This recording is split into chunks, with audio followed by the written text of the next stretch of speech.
He was in fact defeated, but you know, Dom very much deserved the win there, played extremely well. We only got to see that last bit of game. Enzo had played his first turn. We saw him use the clip just Hello, to put it hello, on hello, the field hello, for hello, the start of his hello. next Check turn. 1, So he 2. starts Sorry playing for the without an technical additional summon, difficulties. I and know then we had just problems. tear apart through the field Now, there, using the effect so of his we opponent's just RS watch against him. a cool tune mirror An important thing match. to note, the level And modulation in some matchups Enzo like Yummy, just literally won game the breaking. first match.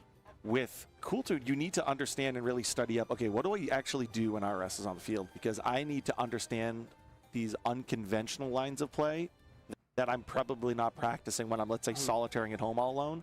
But it's almost like, okay, let's imagine RS is on the field and let's just actually practice through lines of play, because you basically need to learn 2 different sets of decision trees. Yeah, absolutely. Being able to understand how to navigate with these levels that you're not typically used to, because those aren't the combinations that you'd ever expect to use. But this is something that if you've played enough mirror matches, it's probably come up several times, and you know Dominic puts in the time. Yeah, loudness, Yeah. plus a tuner, plus the RS can actually get up to back-to-back, and that was our B2B, and it was perfectly sufficient enough there. Let's go. Yeah, For Dom to move on to the top 4. Loudness and mix, that is the combo to beat RS there.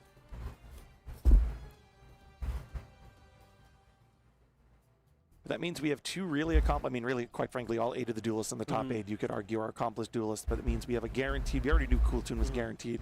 How's the audio right now? Hello, check 1, 2, check No 1, surprises 2. there. I'll be really interested to see what happened with our other matches here at the top 8. Yeah, I think the biggest surprise would be well, actually, no, the biggest surprise would be Draco Tail. Draco Tail yes. making it into top 4 of this tournament would be quite a surprise. Draco Tail versus Art. Check 1, 2, check 1, 2, check 1, 2. The sleeper part of the bracket here. And then in the other side, we are waiting on the Sky Striker versus the Dooms matchup. Either of those have been extremely strong throughout the tournament. Either of them can still win the tournament as well. Yeah, if you told me it was Jesse just in a vacuum, that's okay, that's not a surprise. But Jesse with Draco Tail, I mean, that's talking about really taking a challenge this weekend. So it'll be interesting to see how that ends up turning out. The Artmate strategy, I think Right. really another one of those We actually strategies tried that an came open this master weekend duel and because it it was crashed. one of the strategies that's incorporated in the Yeah, power that was fun. So I'm really excited to see exactly how the top man. 8 settle, so we can know exactly what's in the top 4. At some point, we're gonna have Yeah, to it's fix been a that. really exciting tournament so far. I'm really excited to be able to watch and see how this plays out. But if I had to pick a deck from what we have left, I mean, this is the same conversation we've been having. All of our decks, our choices are still available.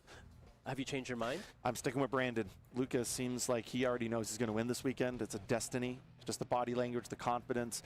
Sometimes it just needs to be your weekend. I guess we can't really speak to that, but everybody else says when it's your weekend, you know it's your weekend. Really seems like Lucas has that body language, and he's playing Brandon, which is the deck that I picked when the weekend began. How about your thoughts? I mean, I did not expect Cool Tune to win, but in the hands of Dominic Couch, I think it's very possible, especially if he has to play against more Striker duelists. Striker has the good matchup into Cool Talk that you can't usually beat as Striker. We saw Ryan use a Forbidden Crown to get out of it, but then you are able to just summon it back off the effect of Q and then set up the lock once more. Yeah, so speak about the lock, because Loudness War has a kind of a lingering effect on the field. Yeah, your other tuners can't be targeted or destroyed. When you have 2 of them, none of them can be None targeted of or them can be destroyed. targeted, destroyed, absolutely. Welcome back, Duke Frog. Oh, that's a throwback too, yeah. So I think great preparation. All it takes is one additional slot in the extra deck, and it dramatically increases what might otherwise be, as you just commented on, a relatively difficult matchup. And again, against a player like Ryan Yu, one of the Sky Striker Masters, or Raymond Dye, who made it into the top 8, having those little advantages could really mean making or breaking your entire weekend. I mean, that's the preparation we talk about, right? You know that this is a matchup you have to expect, and you know that this is one that you could struggle with. You find an answer, you find the role for these cards in your extra deck. Because every deck decision matters, right? Yeah, those decisions, and it's not just, you might look at it and say, oh, he's really worried about clip. Absolutely not. This is not a concession to clip whatsoever. Yeah. I mean, Loudness War is important in the grand scheme of things. You can play without it. It really is a concession for the Sky Striker matchup. But it does sound like Dom is ready to be interviewed, so let's throw it on over to Kangas, and we can hear from Dom, the winner of our top 8 feature match. Thank you very much. I have Dominic. Congratulations Welcome, on your top welcome. 8 win. You're going to the top 4, and you had to take out the other Cool Tune deck to get there. Cool Tune Mirror. Talk to me about the intricacies of that, because it seemed like it got pretty intense. Yeah, so there's a lot of intricacies. You pretty much, like, when they look at your, you know, so a lot of people think it's really simple because you get to see each other's hands, but that's actually what can make it hard when your opponent actually has a good hand and it's not just normal summons and easy to interact with. You have to plan out a lot of interactions, and it's easy to make a mistake. What I did with my clip there in Game 3 is I knew that because I had talents, he wasn't going to let me get to the main phase before I remixed. And the card that he's going to remix into is most likely always going to be RS. So I could chain my KTS, which is my only playable card, to search Rotary, and then it'll give me access to more playable cards, as well as Summoning Maker, which with the Veiler that I knew I was drawing for turn, because of him putting on top of my deck with Q, I knew that that would summon Loudness War, which would be able to get rid of the RS, as well as anything else, which would force his clip and so on and so forth. I think the mirror can be pretty complicated. I'm happy to be the last Cool Tune deck left. I really, really like this deck. I think it's really fun. I mean, I've really enjoyed it. It's been refreshing for me.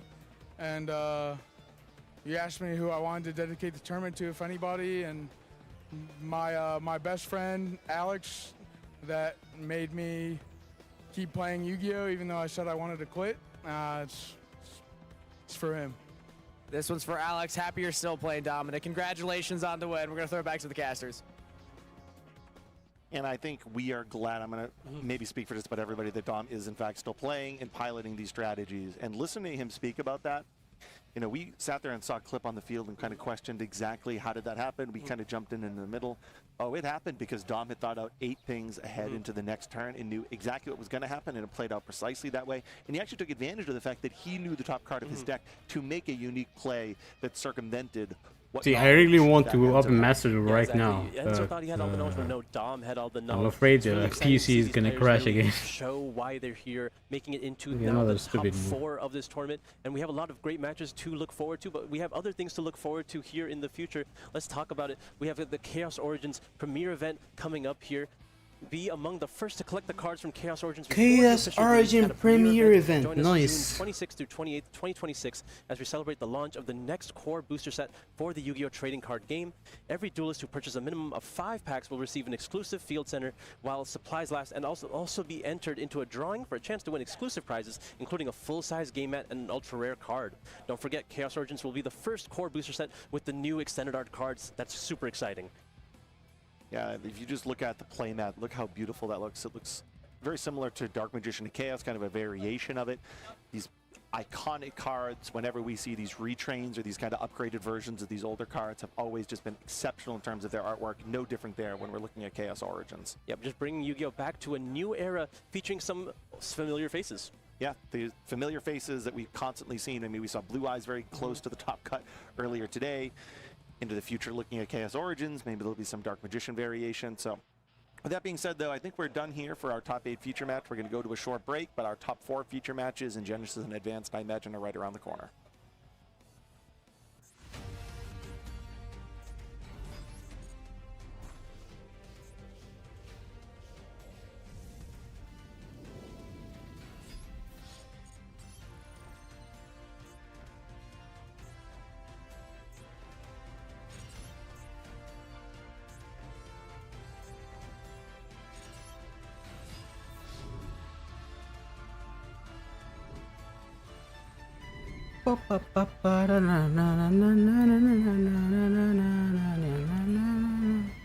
Yeah, let's go. Vanquish Soul. Holy soup. Actually, one of the better cards in Master right now. One of my favorites.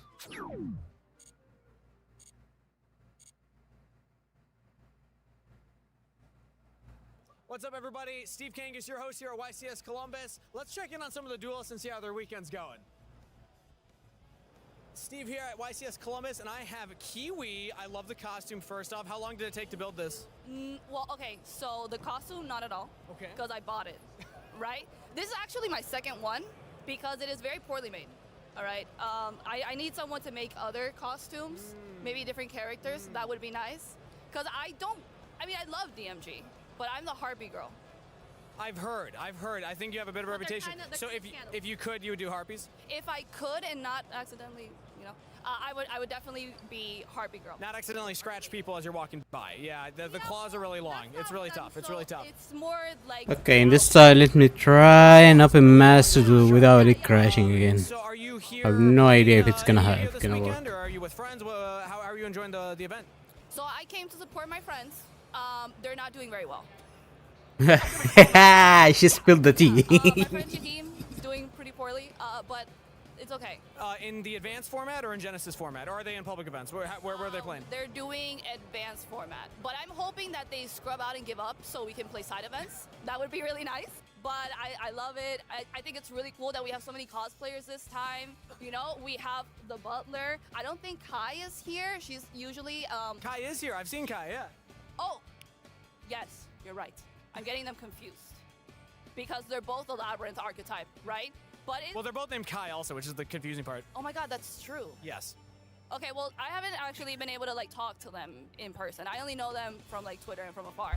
But it's really cool. I'm hoping to eventually be able to involve myself in the cosplay community, the YuGiOh cosplay community, to see if I can get any tips and tricks on like how to make my own cosplay. I actually really would like to cosplay Tour Guy from the Underground because I feel like That's a good one. It's not too hard, and I know how to embroider. Do you think you could convince them to let you bring a bus into the venue? I I feel like you gotta be like driving the bus. Actually, you're not driving it. You're just like welcoming them on. If anything, I'm going to make a Sangan plushie. That works. That works too. I don't think I can get the bus in here. All right, we'll work on that. All right, thank you so much, Kiwi. Best of luck, and cheering on your friend. We'll work on your, positivity skills for them later. Good luck. Okay, it's been a while. All right, I'm here with Sam. Sam, how's your YCS weekend going? It was going okay so far. I'm playing the main event right now. I decided to play a rogue deck one last time before trying meta. Rogue deck. What are you willing to tell us what you're on? Of course, just Chimera, Hecka Hands, Azamina. I love Chimera forever, so I decided to play it again just one last time for a big main event, just for now. I mean, you got more illusion monsters with the Hecka Hands. That's actually kind of fun. Chimeras were like the original illusion deck. Oh, absolutely. They always have been my favorite. Hecka Hands does like increase the ceiling a little bit. They're a little bricky, but I think the payoff is perfect. So Hecka Hands, I've actually heard some people say you should go like a blind second deck. No, you have a good enough board. So do you think you play first if you can get it? Hecka Hands, absolutely. Because if you open any the Garnet stuff like Brius or Gygas, it's not that good. But I think it's going first is way stronger. But that's about it, really, Okay, well, hey, are you having fun at least? Of course I'm having fun, yeah. That's awesome. Did you come in alone or do you have a group with you? My wife and a bunch of our friends came up from East Tennessee to come up and play. That's awesome to have the support of them. You also mentioned that your fit, this was your daughter that inspired it? Yes. My daughter bought me for Father's Day coming up here soon. She's like, Dad, I want you to wear it. I'm like, of course I'll wear it for you. I love you. And now you have proof. Because there's video evidence of this. I am wearing it. Yes, I am wearing it. First full proof right there. Nice, very nice. And where'd you mention you were traveling in from? East Tennessee or Gallenberg, Sevierville area. Okay, cool. How long of a trip was that for you? About 6 hours. About 6 hours. That's dedication. How many YCSs have you been to? Do you feel like you're a veteran at this point? I'm getting there. Everyone's got to start somewhere. Welcome everyone, welcome to the stream. Today we are watching YCS Columbus and we're gonna play a little bit of Master Second time was Duel. White Force. Oh, you switched up. I did. Listen, I love decks that lose a draw, I guess. I love every deck that loses a draw. Shout out Droll and Lockbird. Thank you so much, Sam. Best of luck this weekend. You too. All right, I'm here with Ethan. Ethan, how's your YCS weekend going? So far, so good. I'm just having fun, chilling out. So. Are you playing in the advanced format, or are you playing Genesis? What are you playing? Usually I play advanced, but this weekend I just decided to take it casual. I'm going to do more side events. Maybe some more tomorrow if they do some regional flights. So just want to take it easy this week. Public events are always fun as well. What's your favorite public event to do, if you had to pick one? I haven't had a chance to do it, but I've really wanted to try Rivalry of Warlords. You haven't done it? No, I haven't. I heard that Lyralisk was like a really good deck for it, and I'm a hardcore Lyralisk fan. It's one of my favorite decks of all time. Archmage is also really good. There's a lot of good ones. I mean, it's a fun format. I've heard I might branch out, but honestly, having a chance to be in a format where decks I used to love are a lot more meta viable just sounds a lot more fun. So. And there's so much less stress. You don't have to build a deck. You just show up, register for the flight, and then they give you a deck and you have some fun with it. Are you here with any friends, or are you riding solo this weekend? I'm here with a couple friends. They're doing the main event. I just decided last minute not to. I've heard that they're X1, a few of them. They're all playing really unique decks. Nobody's on Cool Tune, so that's a nice friend group right there. Yeah. And then I got one other buddy, and we're just going to do some side events later this weekend. So. Okay, cool. Any words of encouragement that you have for any of your friends still in the advanced format event, not playing Cool Tune? Yeah, good luck to all of you guys. I'm really rooting for you, rooting for Power Patron, rooting for Exo Sister. Keep sticking through. I'm really rooting for you guys. All right, thank you so much. Best of luck this weekend. And welcome back to the YuGiOh. And welcome back to the YuGiOh community. We have Steven Rodriguez and Steven Darling. Both Stevens and even Stevens are commenting on the YCS Columbus. And you have your dear commentator here, Ahmed El Mega, commenting on our dear channel. Another YCS Columbus champion. And watching with you too. First Genesis YCS champion. It's been wild again to see all the different twists and turns of the format. I don't think anybody expected any of these decks to show up, right? Because, you know, when you come in, you think, okay, these are the best decks, this is what's up, but somebody's showing up with a branded Draco Tail still, and oh, it's just good YuGiOh. Good YuGiOh. Well, calling him somebody is a little bit of a stretch. Right, Jesse Cotton showing up with anything, I don't think it's a surprise to anybody. But it is definitely nice to see just the breadth of decks. I bet you everyone and their mom thought it was going to be 4 cool tunes. Everyone and their mom, huh? Really only 2, and now only 1 destined to be in our top 4. Speaking of our top 4, let's go ahead and check out the bracket update we have for you guys for specifically our advanced main event. You saw Lucas and Dominic both earn their spot for the top 4. They're the match that we're going to be showcasing you in just a minute. We still have Georgie and Jesse to finish off. That's going to be Art Mage versus Brandon Dracotail, of course. But Raymond Dye, my player to watch, piloting Sky Striker, my deck to win, is still in the top 4, guaranteed spot after beating Sam on Dooms earlier in top 8. I don't want to say it so too early, but Raymond is definitely proving me right that drawing cards is always the best thing you should be doing in Yu-Gi-Oh! All right, rub it in, rub it in. You made a great choice, but it's true. I mean, look at the stellar matchups we had so far. I mean, think about it. Lucas versus Andrew was just such an incredible match. Obviously, Mitsurugi is still a very good deck. I saw people in the chat talking about, you know, budget Yu-Gi-Oh! Still doing well. If you think about the fact that you could create a deck like Andrew's just using the cards from the Legendary Modern decks, that's insane. And then with Dominic and Enzo, we got to see a little bit of the tail end of that. And then Raymond on Sam. Sam being the Dooms master there, Dr. Dooms as he called himself. But unfortunately, it was not to be because Raymond did advance. And so we are just waiting on Georgie and Jesse to figure out if we're going to see branded Dracotail in the top 4 of this tournament. Just wild to see the showcase. So we had Lucas winning with a branded. Let's go. Oh, 100%. And the amount of work. We got Dominic, Enzo. This was a cool to mirror, which is. I don't know what to say. Oh, Sam lost. Oh, man. The first seed of Andrew is always a sight to see, and I'm really glad Sam lost, bro. 2-1. Okay. We have Jorge versus JC Gotham. Okay, we're gonna see what's gonna happen. So, a little bit of recap before we do in here. Hello everyone, my name is Ahmed El Mega. I'm a Yu-Gi-Oh! Duelist, and today we are watching YCS Columbus, one of the last YCSs before the World Championship qualifiers, which will start soon. So this tonight here is the last chance for duelists to qualify for the World Championship, other than the World Chip qualifiers. Let's hear from the players themselves. But the interview we shot right before they started playing. My name is Dominic Couch. I'm originally from Aurora, Illinois, but I live in Houston, Texas.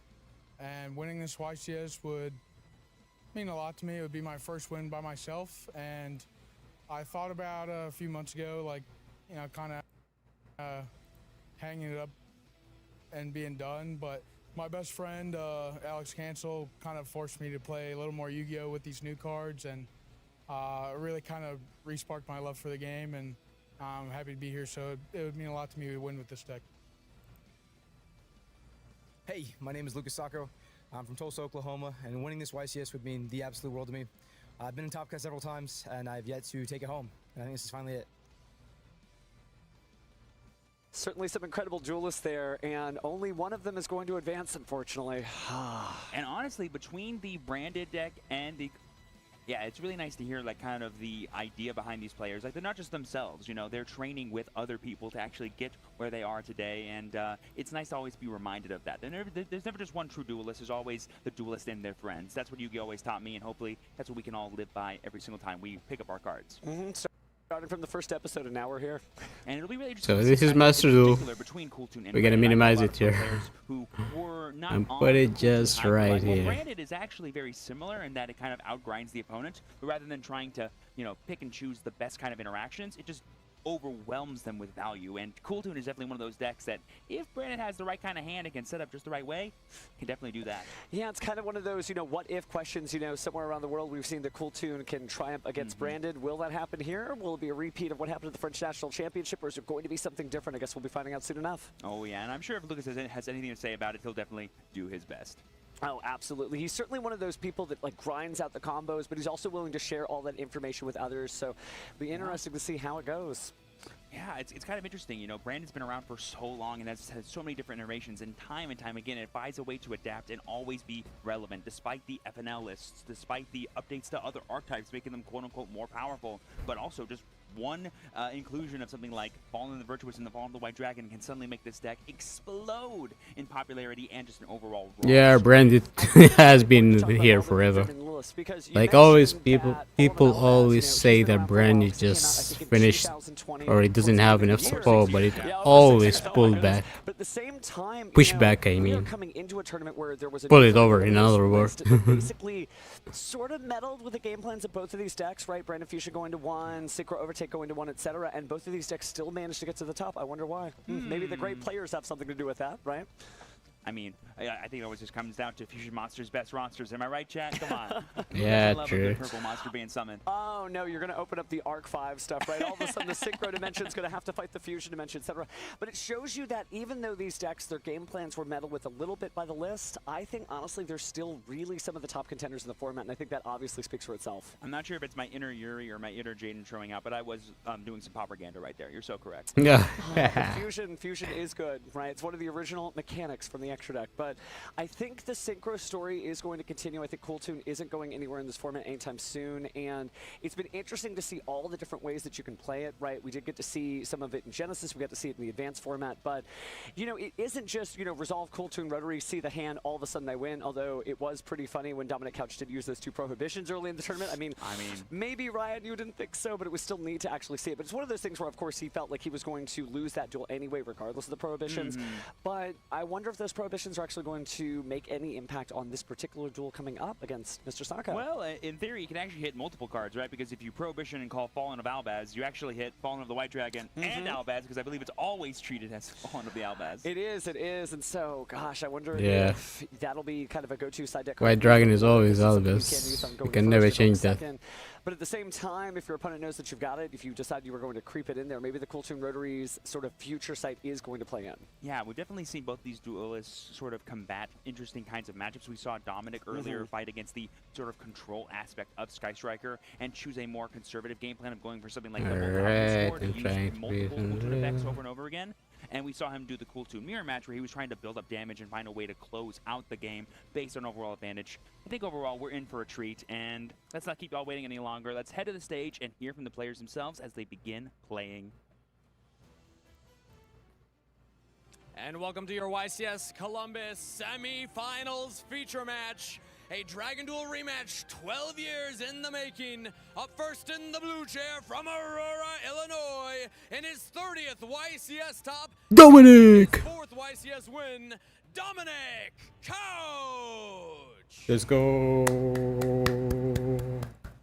And his opponent today in the red chair from Tulsa, Oklahoma. Oh, Lucas! Let's go! Lucas Sako! With the branded stuff! Duelists are already on stage, so let's throw it back to the casters for game number 1. Wowie, wowie, wowie. Is it just me, or are the 2010 to 2020 Dragon Duelists always showing up and showing out in this generation of YCSs?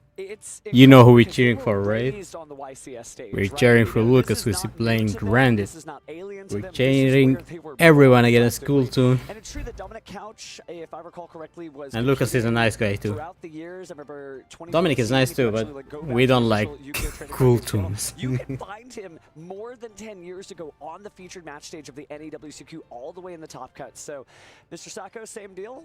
Both doing great numbers all these years later, but still so very young, picking some of the greatest decks in the format and showcasing some of the greatest gameplay. So whatever happens in this duel, I know it's going to be a good one. Right now we got 2 friends up there raised by dueling, and hopefully they can make their ancestors proud as they play this match out, huh? certainly one to watch for sure, and I know there's a lot of people cheering for them on both sides of the aisle because again, We're cheering for you know, Branded, Dominic bro. mentioned that his, Don't shift wife our is really side. supportive. We know that Sakura's got a big community behind him, so we are entering these advanced semifinals 1. As both the duels get ready here, they're seated, and there's that trophy right next to them. Yep, they're both eyeing it right now. They're currently in the top 4, just as Lucas said, 2 wins away. Hopefully one day we're gonna do it. We're gonna get there, guys. I know. We're gonna play in the semifinal or the finals someday. Hopefully. Separate trophies on the table. It just happens to be from the split screen, but We just have to it work hard. just seems so at home on the featured match table. You know, we see so many duelists where they're a little nervous or they're a little worried, but this just seems like home. And again, you know, carefully pile shuffling and they're ready. You know, you giving me that idea does kind of just put a vision in my head of what if we did have 2 separate tables on the main stage? Just one duelist on one duelist on the other, and they just kind of like scream to each other and be like, I'm going to be using this card. And be like, okay, I'm going to respond with this. I thought I made the anime references. But it is true that, you know, this is where they're from, so I'm excited to see how this plays out. But yeah. So here's a little bit of recap, guys. We are watching YCS Columbus, one of the last YCS's, or the last. I don't know, is it the last or the one of the last? Okay, it is the last chance to get to the World Championship before the World Championship qualifier kicks in a couple of months. They're both on 40 card lists, so it should So be this is pretty probably the easy last to play these YCS of the cards, year. and Or the Saka's doing a great season-ish. job of shuffling. First, Lucas is his name, but of course, many of the community know We him have just now from Dominic his versus channel Lucas, name. and we're gonna His cheer last for name is Lucas last because name. he playing But Branded. It's kind of a masterclass when you think of like the 2 most anticipated decks of the format. Doom's obviously still out there, shout outs to that, but no longer in Team contention Samurai in X this God. tournament.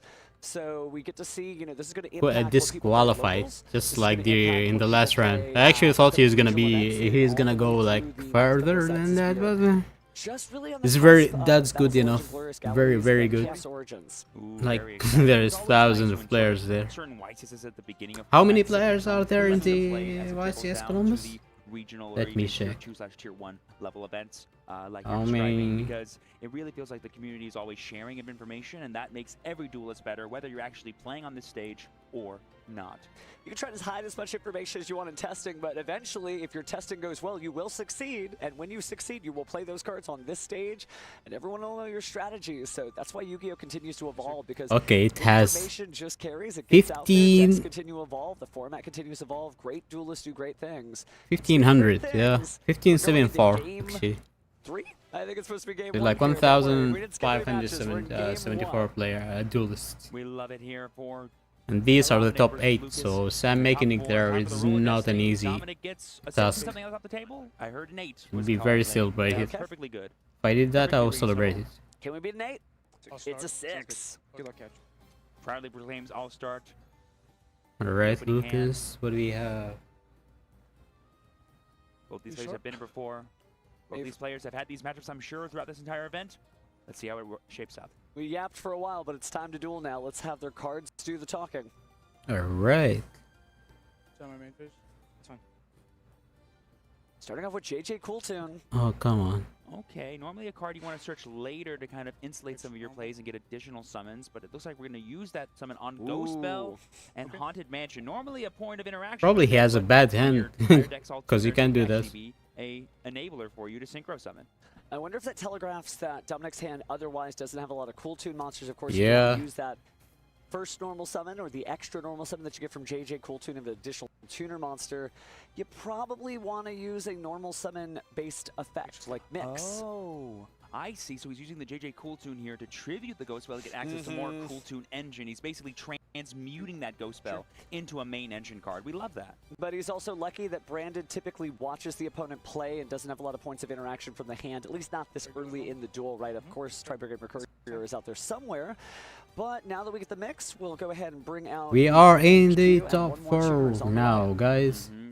And there we can see We the have coming down. Lucas We've already versus started Dominic. off the JJ Branded Cooltoon versus and used the Cooltoon. normal summon Anyone on who the hates But Cooltoon there's the should rotary support getting access Lucas thanks to right the now. Rico. And if Lucas was gonna do I know something, hate now is a was the strong time. word. But here we go. Will we get the But full Cooltoon complete knowledge, is as Cooltoon players like to say? toxic. The first synchro of the turn is both rotary and Q, which is everything you want to be doing Yeah. if you're Dominic. It's all fun and games, So bro. we get out our it's shiny not real cards. hate, Time to see but that we hand. just hate Cooltoon. We got the perfect chain block here to protect all those effects. No response. We're going to activate the effect of Track Maker here, and then we're going to resolve Road. We look at the hand, and then we're going to resolve Q. To the top 2 and rearrange those cards.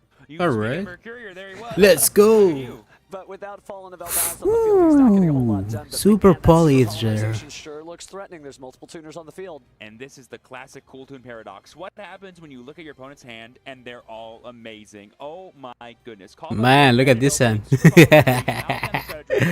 Super Poly. Try it. We have Albion. Play around a Cool Tune board. This feels like the one. He's going to really force Dominic's hands here at the beginning of his next turn. One of the things we talked about yesterday on the stream is that Cooltoon has a very interesting Hand knowledge is format really, in the really sense that it strong makes thing. everyone play But honest. And what do I mean by his that? hand You is can't really necessarily good. combo one of your cards can be taken on the extra deck at any given He doesn't time, seem to have because like if you someone a spinning good hand combo, and something stuff. bad could happen. Same thing here. His Bestial Sarnier is banished off of the effect there. But I think that's why Lucas may have decided to choose playing Branded, because it just kind of plays whatever, right? It's sort of combo jazz to a degree. It has good lines, but you can obviously make whatever lines you want if you don't have access to certain cards. Plus, there's just so many live cards. Like you saw right there, the worst draw Dominic could give him was another copy of Branded Opening, which at worst is just going to be discard fodder for things like Super Poly and his own Branded Opening anyway. So this is untimed, but you still can't play slow, so Dominic will have to make some kind of decision here as we press on in. Although I do love the M-Time finals, these duels have a little bit less pressure and could just show us good Yu-Gi-Oh! And these decks are very interaction heavy, especially during the end phase, especially during the overall turn cycles. There's lots of reusing of resources that can happen, especially given the way Dominic likes to play this deck. Well, you gotta use your resources, single elimination. There is nowhere left to go after this if you do not win this duel. I think the biggest thing that Dominic is going to have to worry about is the super polymerization. Basically, if he leaves the board with Super Poly is very, very strong. force I think he is feeling the nerve right now. Needs to either deny super poly value or build a board that's strong enough to play through it. Given that Lucas did not reveal any actual interruptions besides the Mercurier, it's totally possible that he could build a strong enough board, but I'm not sure if the amount of resources that he would have to sacrifice is worth it. He's second guessing himself. Can you remind me of the cards that Rotary revealed this Zelen. Let's show these again. Let's find there's still public knowledge. Shackled Super Dragon. Polarization, Branded Opening, Called by the Grave, Albion the Shrouded Dragon, and Tri-Brigade Mercurier. It's also worth noting too that Albion the Shrouded Dragon does Does it have look like strong a deck, which would also Sorcerer make it monster? overall I harder have for Dominic never to seen play this through monster the before. hand It because does look like a hands are gonna Sorcerer change. monster. I mean, other than the Cool Tune. I don't know. So I think what Dominic is choosing to do here is trying to make the Super Poly a little bit not live by having 2 set Cool Tune synchros. And right now I don't believe there's any realistic targets to have for Super Poly unless Lucas starts summoning his own monsters to fuse off with. Could be 2017's finest monster.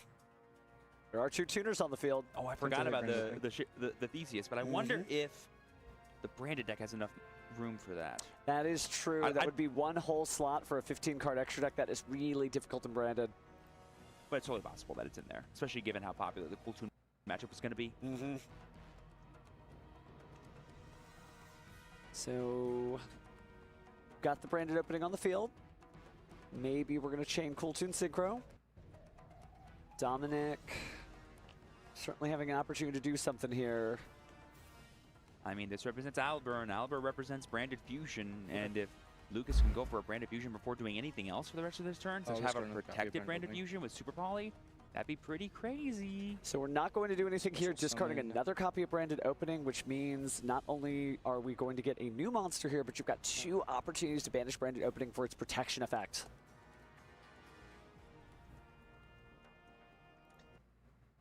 As you know, as you can see on the screen, Salen, by basically making it to where like a card he wants to use is Chain Link 1 and then go, okay, cool, chain Super Poly if Dominic doesn't have a response, and then he just prevents Dominic from responding. Because like, who cares what you actually end up fusing with it? If that makes sense. It does, because if you're only activating 1 Chain Link, that is not Zalen's time to shine, and if the second Chain Link can't be responded to, that is also not Zalen's time to shine. And that feels like Alright. a pretty interesting Oliver? line that Lucas has access to here. I'm wondering what he's going to choose to do here on activation of this Oliver. Is that Baylor? No, it's Ghost. It's a Ghost Ogre. Okay. I'll chain Super Poly. Oh, GG, my friend, So is it GG. a branded monster, maybe Oh, even a Ghost Zone Ogre? monster? No, can't answer. Mix and Zalen. Oh, he does have the Theseus. Theseus! Let's go! It is 2017's strongest card of all time. GG, bro. Let's go. And I'm pretty sure, as we at home know, and sure Lucas is kind of reading, those two set cards are Cool Toon Synchro. While powerful, do not respond very well into a branded fusion. Look how good Sea Monster Theseus is. All it says is fusion materials, 2 tuners. End of story. So which is Theseus? The ship or the actual monster? I think that's the whole joke. Huh? Philosophers in the room understand what I'm saying. Sea Monster Theseus. That's so wild, though. And Here comes the I'm not a fusion. philosopher, so I don't understand it. So we just How laugh at the tricky. joke. I no longer control any monsters, and this tuner monster, of course, is going to negate the activation and bring out Psyframe Driver. And this is in the main deck. What a bold choice from Dominic. And what a bold choice, too, to know that, okay, Oh, come you go on. ahead and super hole and poly my board. He has Lucas has a lot of options right now, though. Yeah. And now he has access to Cool Toon Synchro, too, which will unlock everything because he's unlocked more ways to Synchro summon because Delta is, in fact, a tuner. Hmm. So he's got a 2 on the board. That's a good Let's go move, ahead and actually. special summon and possibly Synchro now. What an expert level of patience from Dominic. Because like I said earlier, he probably had some form of extension if he really wanted to kind of make that super poly less ideal for Lucas. But he perfectly baited Lucas into opening up his own field anyway and going for the branded fusion line just to deny even more resources from Oh, Lucas. come on. And now we've got Visa Samurtara on the field. Man, this is what I love about the Yu-Gi-Oh! Championship Series. Highest level of duelists, highest level of gameplay. And here comes Cool Toon Clip. We're going to synchro one B to B right here. Going Cool Toon back to back. Oh, it Yeah. sure is. I have no response to the effect of Flip. It's back to you. I'm gonna shuffle my extra deck real fast. Oh, good. So we're about to banish from the extra deck. This is going to be a permanent banish. There's several ways you can banish from the extra deck with Cool Toon, but this is the one that stays gone. Oh. Sure. Famously a 2 of in a lot of branded decks, but we don't It's actually know like you've quite yet how seen many it. Lucas is Actually, running. I'll be on the Shredder Dragon sending his cost. So all we have left in Lucas's hand besides this card is a copy of Called by the Grave. We're going to be sending that branded Retribution here, which is pretty valuable here. It will let us get back branded Fusion on a follow-up turn if we really need it, but we won't be able to activate it again this turn because we already did. It's just that one branded fusion. This definitely feels like a bit of a scramble play for Lucas, but if any deck has live draws in a situation like this, Branded it's Retribution. definitely Okay. branded. Again, both of these duelists very steely. Certainly warm, personable people. But man, when you got a championship on the line, you got to lock in. I mean, when it's tick-tock duel o'clock, there's no room for smiles, only for perfect plays, I'll tell you what. Well, that's all I've seen so far. So, play pass it back over. See if anything else crazy happens. Again, we are in the main phase of Lucas, even though most of the play action so far has been from Dominic. Having that Cool Toon back-to-back is huge, of course. Having Cool Toon back-to-back plus Cool Toon Synchro basically accesses any other Synchro monster you want this turn, thanks to the additional effect to summon bodies. B2B about to show us how it's done, because up to twice per turn when your opponent's activating a card effect, tuners in the graveyard sure feel nice. But it is Lucas's turn, so we're gonna go back to turn player priority here, see what he wants to do next. Looks like we're thinking about banishing the branded Retribution for its own effect. I'll chain Retribution targeting Branded Fusion.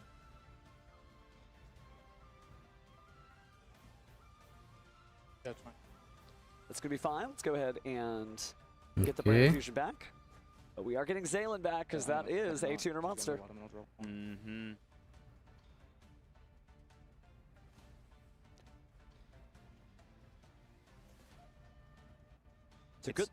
I was going to say, it's so funny that back-to-back is also a tuner monster, a level 10 tuner monster. Thought I'd only see that in Earth Arctics.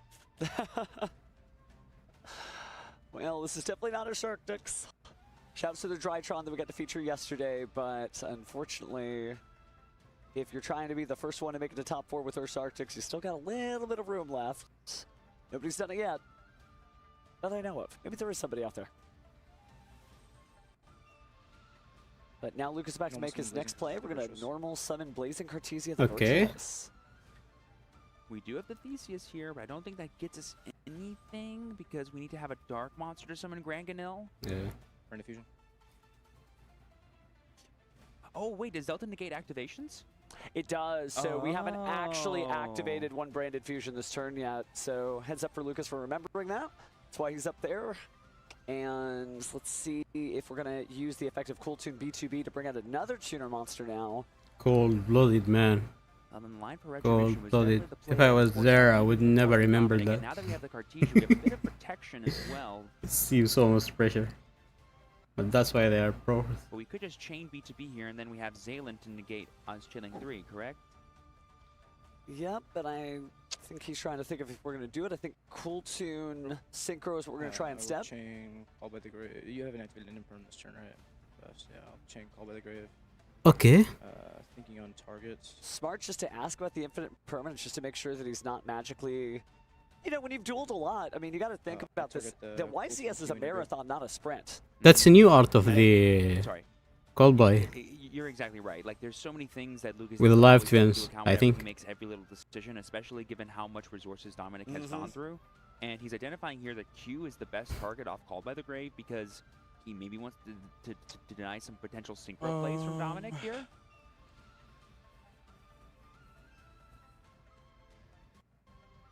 Well, Q in and of itself, especially with Cool Tune Synchro, kind of threatens things like being able to get another tuner and then perhaps Synchro Summon, and then maybe you get Remix or perhaps something else. But it looks like we're going to go ahead and just let this chain resolve. Just a little bit of recap. It's YCS Columbus here, and we're watching Lucas versus Dominic.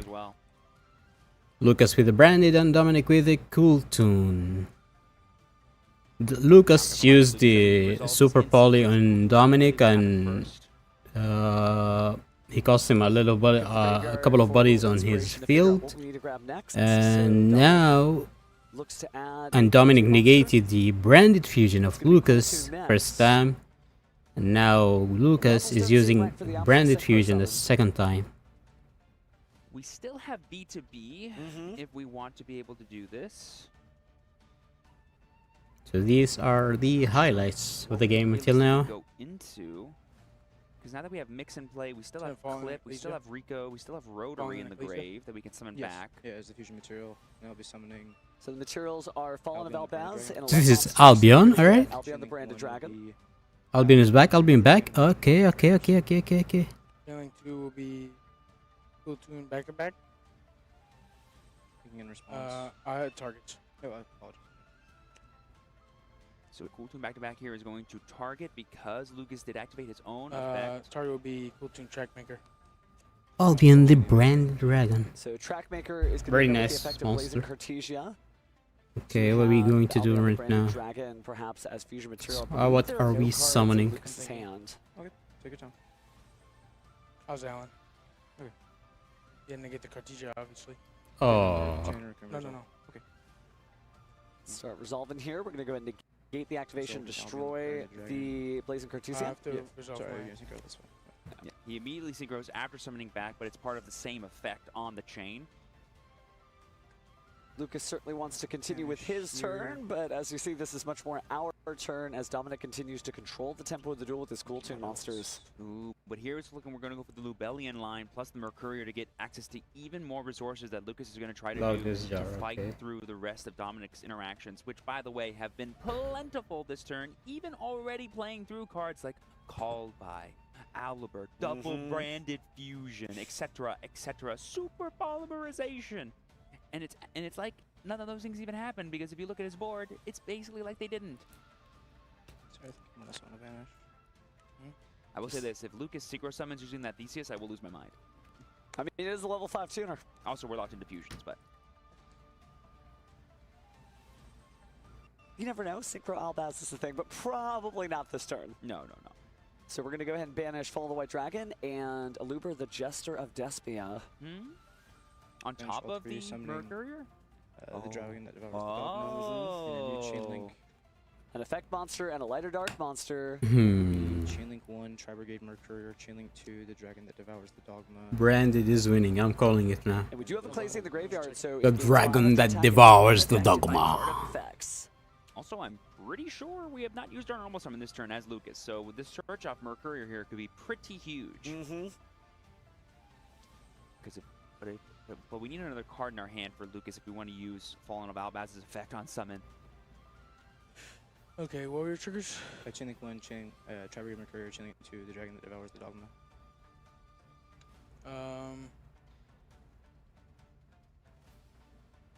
Dominic taking a moment to Chain see if he wants to 3 add anything. He's going to activate his Chain Link 3, be and it will be Trackmaker. Trackmaker, Chain and Link 4 will be Mix. Sure, Mix. So we are going to go ahead and destroy the Theseus, interestingly. Just, because it's unaffected. Take a look at that card closely. It's also big. Yes. So it's unaffected right now, right? It can't be affected by anything. That's Okay. correct. Yep. It's a great card.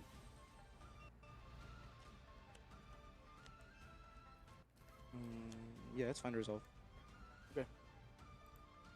All right, so we are going to go ahead and use Mix. That means Then I'll, destruction there. Trackmaker this. Trackmaker's going to go ahead and return that to the extra deck. Going to shuffle away 2 cards from the graveyard. As well as... This is going to be a pretty tough It board really for Lucas to is. fight through. This Mercurial Search is going to have to do a lot. I wonder what card it's going to be. Rotary. It's probably going to be like...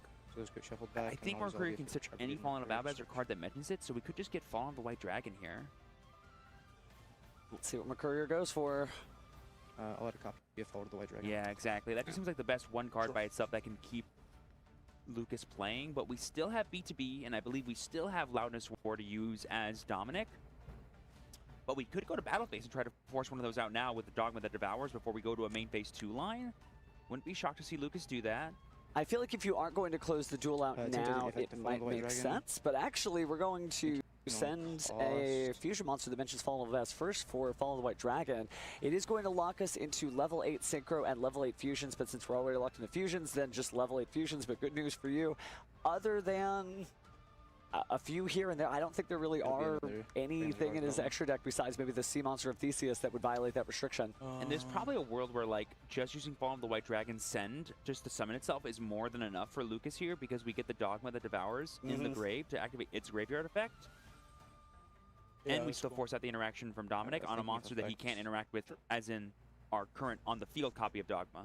Lucas setting up for a very substantial end phase with all these different effects, being able to add from his graveyard to his hand various cards. I do see a Blazing Cartesia. We do see the Incredible Ecclesia the Virtuous. There are fusion monsters in there. He is going to have a big end phase. Oh yeah, this game is by no ways over, no matter whose turn it is currently, because Dominic will have to fight through a lot. To leave the main phase. I will say this: if this B2B hangs around, that could be a problem. Main phase 2. I'll contact fusion with yours, Aelin. Ooh. Oh, it is a dragon monster, so the materials are a dragon monster and Fallen of Albaz, so Albalonatus is here. That is a super huge card to see here.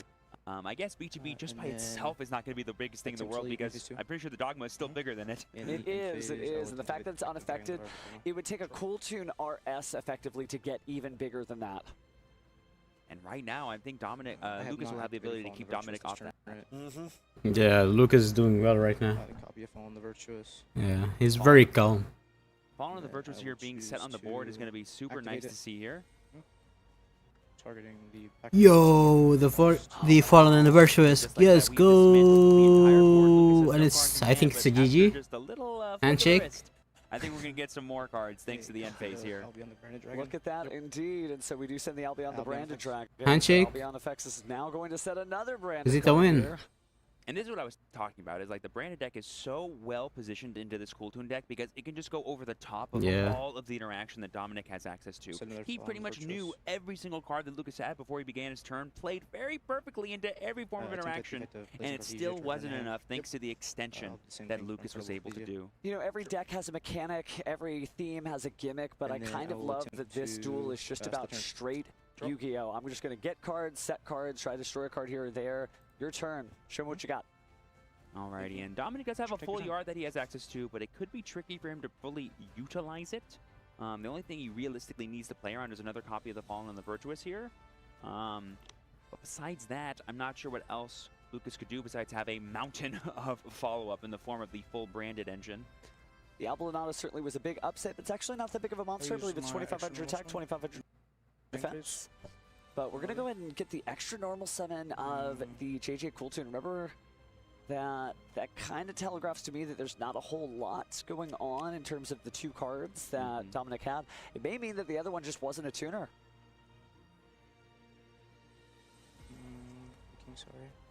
I mean, at this point, Lucas must ask himself, like, what could that last card be that if I just fall in the Virtuous's Rotary, how could he keep playing?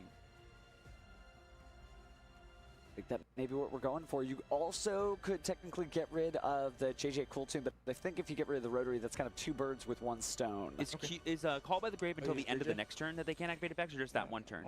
It is the end of the next turn. So yeah, Q's not even an option. Chain, yeah, wow. Nothing on Rose. So chaining to destroy the Cooltoon, so it will not resolve with effects, so you lost your Rotary with nothing, and that's the concession from Dominic Township. Let's go! Yes. Breaking serve here in this top 4 match and putting on an absolute masterclass of how to utilize the branded strategy, going second into a... Branded is amazing, man. It's 1-0 for Lucas for now. Branded is smashing Cooltoon. Friends, their future shining bright, and Lucas Sacco is their hero as our Game 1 winner. I mean, if you hear me and Steven talking very somberly, it's because we are just in awe of the level of dueling that we are currently witnessing. These players are playing out of their shoes, out of their minds, and it truly could have been anyone's there, but Lucas was able just to get that little bit of a turned corner, perfectly playing around, playing into every form of interaction Dominic was presenting him, and going above and beyond that. No, same energy at the beginning of the YCS. It's all fun and games as we try to whittle away, you know, each of the competition to figure out who is going to be the best of the best of the best, making themselves known, being up here on the stage. But once you're up here on the stage, this is a completely different environment. Both of these duelists celebrating their own right. Notable 30 tops. Is that what I heard right from Dominic Couch? It's an insane amount trying to chase out another YCS trophy to put on that shelf. So yeah, it's real serious, real fast. I was going to say, you said 30 tops. I heard 4 YCS championship victories. That is true. That is true. That is a pretty big deal. And just earlier today, we saw Dominic in this exact same situation. He put on a pretty dominating show in Game 1 just to lose it all. But then in Games 2 and 3, came up with one of the swiftest victories I've ever seen, but just because of his powerful side deck inclusions and the sort of extra utility that extra information that the Cooltoon deck provides you, gives you when you side deck. Well, they're side decking now, but thinking just about the narrative there. So here's a recap about what's happening here right now. Ladies and gentlemen, we are watching YCS Columbus, one of the last YCS before the World Championship qualifiers. This is the last chance for the duelists to qualify for the World Championships before the qualifiers kicks off. Now we have Lucas versus Dominic in the semi-finals. Lucas playing Branded and Dominic playing Cooltoons. Here we are gonna cheer for Branded because on this channel we hate Cooltoon. Nothing personal. All fun and games. But no, we hate Cooltoon. All love for people who played. All hate for the guy for the deck. Hope you all are doing well. And Dominic Couch has definitely had to face a brand or two to get where he is today. Not just in this tournament, but in tournaments previous. He knows what this deck is about, and he knows how best to put. Lucas had a very bad hand, not very bad, but a bad hand at the start at the first game. We'll see if he's able to do that now as he goes ahead and cuts the deck. Lucas, both of them actually were very cool, very like, what do you call it? Very calm with their plays. But in the end, Branded has so much combos and stuff to do. It's just amazing. The deck keeps coming back and coming back and going and coming back throughout the years. Amazing. Breathtaking, breathtaking. You know it's a big deal if I just stop talking, right? That's my continuous effect, is that I never stop talking, but here it's just breathtaking dueling, and I'm excited to see what's going on as our duelists go ahead and draw their opening hands and pause for the judges' approval to get into our next game. I cannot wait. But I guess I'll have to for a few seconds here. Hey, but those seconds are over. So here we go to Game 2. We're going to see a set 1, a set 2, and a pass from Dominic. This is not what you want to see if you're him. And if you're Lucas, you're like, well... Insane. He's cooked. He is probably cooked. Are wide, my eyebrows are going up, but we're going to start here with a Brandon high spirits. Maybe Lucas is feeling it. there's a chance this is in the draw phase. I'm not quite sure, but either way, this is a really powerful card that represents. Yeah, so Dominic much is feeling Branded nervous, Fusion. It's almost bro. as powerful, if not more powerful, than Branded Fusion in some cases. If it's a non-fusion area, maybe that'll change things up. What's I this? See what appears to be a trap card here. Is he flipping something? Oh, it is. I was gonna say, I think is that a new card from Blazing Dominion? I see there. It sure is. Solemn Accusation. Pay Oh, 3,000 for Solemn Half Stick, banish Accusation. multiple copies of it. It is true that I've seen Okay. the Branded High Spirits typically run in multiple copies by Branded Duelists, so we're going to negate the activation there. Oh, and just keep it from being used for the Still rest in of this draw turn. phase? Wants to keep as many life points as Okay, possible, so Branded that's pay 1,500. Alrighty, we're gonna respond now with Branded Opening, potentially still in the draw phase on a brand new. Playing on the opening right now. Gonna go ahead and get access to Yo. Caliber. This is another really big threatening card that Dominic kind of needs to respect here. I'm taking a look at the hand. I didn't quite see much. I think we're going to let it resolve. I'm going to discard Branded. Saronir. Bestial Saronir here. That is just extra value for Lucas, adding more and more cards to his yard that he can recycle later on. Oh man. Dominic's hand face down on the table. is Lucas second is card. smashing. Now we're going to do chain links. Smashing, I'm and telling you. Bestial Saronir. Exactly, and these chain links allow us to chain. He's block the very Albert, confident in guaranteed it's add, like which is this. so Especially the Dominic passed the Now turn. branded It's like card, his but first we're hand gonna must send be something very away. bad Looks like there. it's gonna be Branded Retribution. You can see it in his Check face his right now. hand. Make sure not to make an error. You are so close to advancing to the next stage of the tournament. Branded Retribution hits the grave after all. Maybe he's probably hoping for Lucas to okay, misplay or what something. cards could be in hand? I'm gonna do this. I'm gonna do this. They haven't responded yet. That means they can't have this, this, or that. All respect to So we're gonna Dominic go though. for- I think he's making the most confident moves he think we're the can. main The phase. most way to Yeah. guarantee any amount of value he can. think we're Wow. gonna go. Columbus Maximizing the Ohio. chance he gets max value, and there's another copy of Solemn Accusation. 1,500 you can't use. Oh, two solemn 1500, accusations. Can't use it again this turn. But this using must those be a solemn very bad accusations hand has a having great two effect. bricks like It's a this in great your card hand. for sure, and it will make an impact on this turn. i.e. Will that be enough to bricks shut down in Lucas so that quotation. Dominic can see the light of his main phase again. But the biggest problem is that that's not the end of the story. Dominic almost still think needs to like draw Manic playable, I Vision, think, like on the that. following turn. What good is stopping Lucas if you just say pass again? Mm-hmm. Well, we're going to normal summon Dogmatica Ecclesia the Virtuous.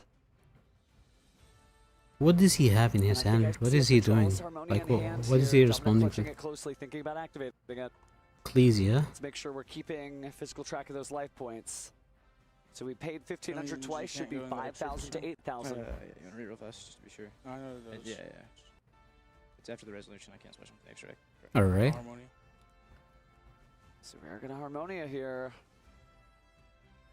It is worth noting that going for this Ecclesia will lock Lucas out of the extra deck, Okay. like he said, but as we've seen And before, this deck can handle sure, that just yeah, fine. okay. They lock Sure, themselves okay. out all the time. They also do it to play around Fualos. So we have got our wind can't adding hear him. Mr. Pegasus. And a couple of other reveals here. But wind adding Mr. Pegasus is the one going to the graveyard. And this body for Harmonia coming down is going to be pretty huge for Dominic, just minimizing the absolute potential of damage that could be dealt to him this turn. Excuse me, wind Pegasus at Ignister. But certainly an interesting choice that I think we've been seeing more and more from the Petralis Harmonia family of cards. But speaking of yeah. family of cards, here comes the Fallen of the Virtuous.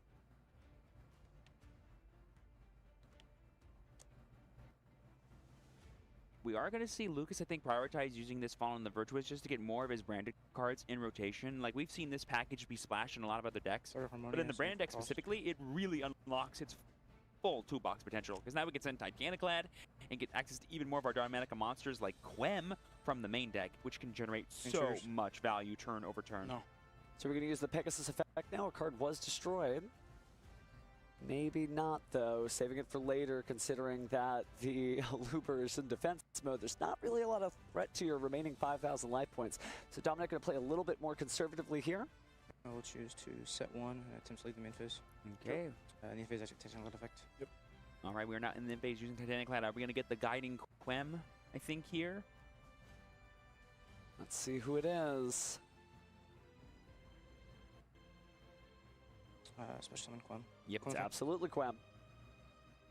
Quem effect here. Taking a look at the hand again. Multiple points of interaction. That is one of the things the Cool Tune is sort of famous for, is that each of your starters is also a piece of stopping something from your opponent.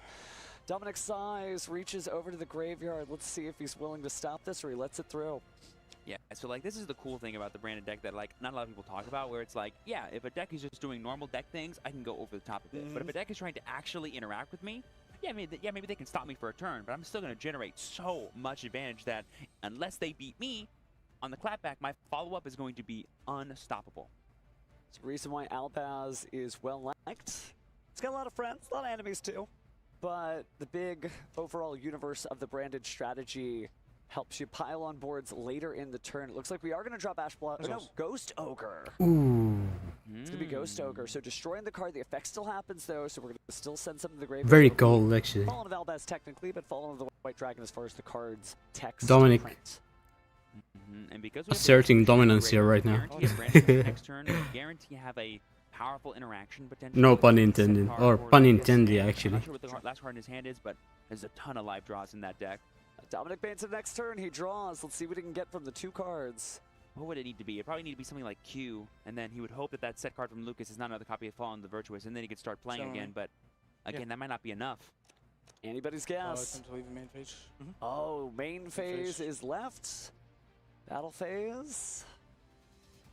Couldn't imagine it's evenly matched. No, I think it's just the stone cold nothing here, unfortunately. Wow, targeting our own Aliber here just so we can get the cycle here between cards because we have the Rinrum to bring back our Fallen of Albaz, Fallen of the White Dragon in the graveyard. Tinted the effect of Rinrum, fighting Fallen White Dragon. Alright. Oh, I agree, Fallen and White Dragon. Oh, interesting. Nice. Was that a 3-for-1? Bro made a huge side there. He was just playing very careful. Banish hand. Oh. Yeah, so the Rinrum will stay in the graveyard. Oh, okay. A little verification here on the Rinbrum. What happens? Just try to resolve as much as possible. It says and they have to have Yeah, Dominic's trying to get frustrated, bro. Here, whether or not the Rinrum should also be set to the banishment, I think. Banish one and some of the other, yeah. But we do have, at this level of tournament play, our assistant head judge and head judge staff, so... Still in the infest. I specified that back. Now that we're in the main phase still, we're going to go ahead and... He chose for the rest of this turn. He did choose for the rest of this turn. He used the 1500, not the 3000. Yeah, he activated 2, so maybe he got a little confused there because he did take 2 that's in like. Let's go. That was a smart move, actually. Very smart. It's a long tournament, but we are going into Lucas Sacco's draw phase here. Stand by his main phase. Only 1 card left. Branded Fusion. Banish Branded Fusion. Excuse me, Banish Branded Retribution. Get Branded Fusion. Branded Fusion. Handshake. Oh, there's the Branded Fusion. It Concession. won't get much from here. And honestly, that Branded Fusion What is probably a bait has Dominic in it? What does Dominic have in his hand? Trying to be like that last card in your hand. If it's a piece of interaction, He's looking at something. and not stop anything. Maybe he has Dominic a taking a look, maybe counter. thinking I should have paid 3,000 life points. Played the effect. Yeah.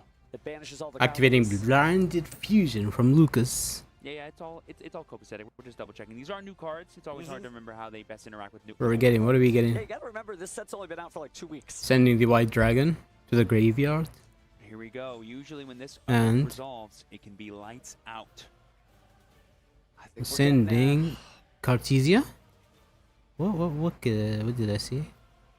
What is he sending? Here, but let's fuse carefully as we Cartesia. I think that's Cartesia. Yeah, Cartesia. The commentator said it. Albaz to the graveyard. Sending Fallen of the White Dragon and Blazing Cartesia to fusion summon Albion the Branded What are you getting? Albion the Branded Dragon is here. So what are we getting now? Life points right there.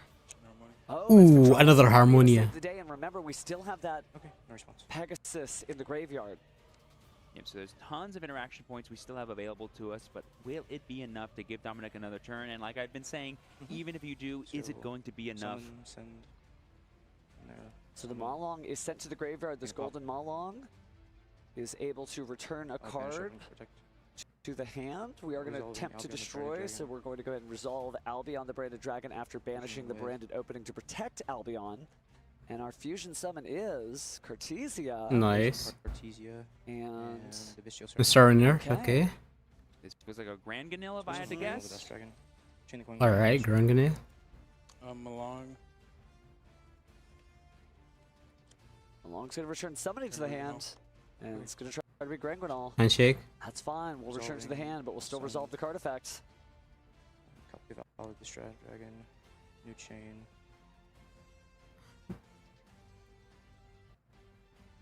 Chain link. One. Yeah, that'll do it. Caliber. Or Harmonia. Going to negate its effects. Not necessarily that interesting, but imagine. Can you do that if it's returned? Maybe even bigger problem than it already is. So it left the field. Does it still know it's a fusion? Okay, it's fine. So it does resolve. It's not even bad. It's one effect per turn. I'm just putting a guy there. So numbers are getting bigger. I think he's trying to figure out. So many moves Branded can do here. Now, So many moves. Patrol Ceremony is 2,500 attack itself, so we're going to need a little bit more gas in the tank. And if a card is destroyed, that Pegasus is lurking in the graveyard. What interruption does Dominic have right And then we now? see the branded sword being in Lucas's deck. I He wonder if used that's gonna be Harmonia in the side deck, already. or if it's been in his deck since game 1. That's a What's really next he's awesome gonna way to do? kind of, like you're saying, increase the damage output of your deck.